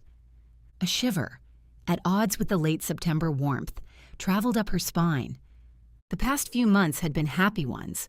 Slowly, surely, she and Will were building something solid. He had become part of her days. Coffee before work, dinner after long days of appointments, walks along the river walk when neither of them needed to say much. She had been more open with him as trust deepened between them. And he had met that openness with the same steadiness that had unsettled her from the beginning. They weren't rushing, but with each passing week, it became harder to imagine her life without him in it. The bell over the door chimed as Kaylee stepped inside, a garment bag draped over one arm and a half-eaten caramel apple in the other. "I'm officially done," she announced. "The Jackson alterations are tagged, the voicemail is empty, and I did not get caramel on the dress. Please applaud my professionalism." Hope laughed. "I'm impressed." "You should be." Kaylee glanced between them, her eyes bright with curiosity. "Where are you two headed this evening?" "To the corn maze." Hope slipped her arm through Will's, her fingers settling easily against his sleeve. "I told him if he gets lost, I'll find him and show him the way out." "I'm not looking for a way out," Will said, glancing down at her. "And we're sticking together." Hope looked up at him, and warmth moved through her, quiet and sure. "Just like glue." Will chuckled. Kaylee made a sound that was almost a sigh and definitely not subtle. "That was disgustingly sweet. I support it." Will's mouth curved. "Thank you, I think." "You're welcome, probably." Kaylee lifted the garment bag. "I'm taking this to the back, and then I'm leaving before either of you gets cuter." Hope shook her head as Kaylee disappeared down the hallway. The shop had changed over the past few months, though in small ways most customers would never notice. The front display held warmer tones now, cream, gold, russet ribbon threaded through a fall arrangement. Hannah's Lily of the Valley flute stood on the shelf where the cake topper had once been, catching the low evening light in delicate flashes. Hope had worried at first that she would miss the cake topper, but the flutes belonged there. They felt less like a final answer than a toast to whatever came next. "Almost ready?" Will asked. "Almost." Hope glanced toward the back of the shop. "There's a swatch book I wanted to bring home. It's in the reflection room." "No rush," he smiled. "I'll lock the front door once Kaylee leaves." "Thank you." Hope started down the hallway, the familiar hush gathering with each step. The reflection room door stood partly open, a slant of light falling across the floor. Hope pushed it wider and stepped inside. The room was exactly as it had always been. The platform, the mirror, the inscription on the frame. Some truths are seen only in reflection. For months now, Hope had entered this room differently. Sometimes the mirror showed her a bride in a gown. Sometimes it didn't. Either way, Hope no longer treated the image as an answer. She listened more, watched more, asked better questions. Business had not suffered for it. If anything, the shop seemed fuller, steadier, more itself. She crossed to the small table where she'd left the swatch book, then stopped. The air seemed to change, the hush of the room drawing closer around her until even the distant sound of Kaylee moving in the back faded. Hope turned slowly and stepped onto the platform. The wood gave its familiar, faint creak beneath her feet. Then she forgot to breathe. In the glass, she wasn't wearing the blue dress she had put on that morning. Blue fabric vanished into ivory. The woman looking back at her wore a wedding gown. Ivory, delicate, unmistakably hers. The bodice skimmed close without severity, the sleeves sheer and delicate at her wrists. The skirt fell in airy layers, moving as though stirred by a breeze she could not feel. There was no veil, no bouquet, no church, no crowd, just Hope, a bride. Her hand rose toward her throat, brushing the open window pendant Will had given her months ago. The silver circle was cool beneath her fingertip, impossibly ordinary against the impossible gown. In the mirror, it rested against the gown, the uneven silver circle bright against ivory. For a heartbeat, old fear flickered. Then wonder followed, steady and unmistakable. The mirror wasn't deciding for her before she had the chance to choose. It was reflecting what had already taken root. Love. That was all. That was everything. Hope? Will's voice came from the doorway. She turned, caught between the reflection and the room, between the woman she had been and the woman looking back from the glass. Will stood just outside the threshold, one hand resting against the doorframe. He glanced at her face, then toward the mirror, but Hope knew he saw only what everyone else saw. Her, standing in front of an ordinary mirror. "Are you all right?" he asked. Hope looked once more at the mirror. The dress shimmered around her reflection, quiet and real in the way the truest things sometimes were. Then she looked back at Will. "I am." His gaze searched hers for a moment longer, then some of the concern in his expression eased. "If it's okay with you, I'd like to make a quick stop before we head out to the corn maze." Hope's heart began to beat in a new rhythm. "A stop? There's something I want to ask you." The words rested between them. Tender, ordinary, enormous. Hope glanced once at the mirror, then back at Will. The dress in the glass shimmered behind her, but the question was waiting in front of her, held in Will's careful eyes and the hand he held out to her. Smiling, Hope took his hand. This has been The Reflection Room, a GraceTown novel written by Cindy Kirk. If you have enjoyed this story, please remember to hit the like button and subscribe to be notified of each new audiobook release. Thank you for listening.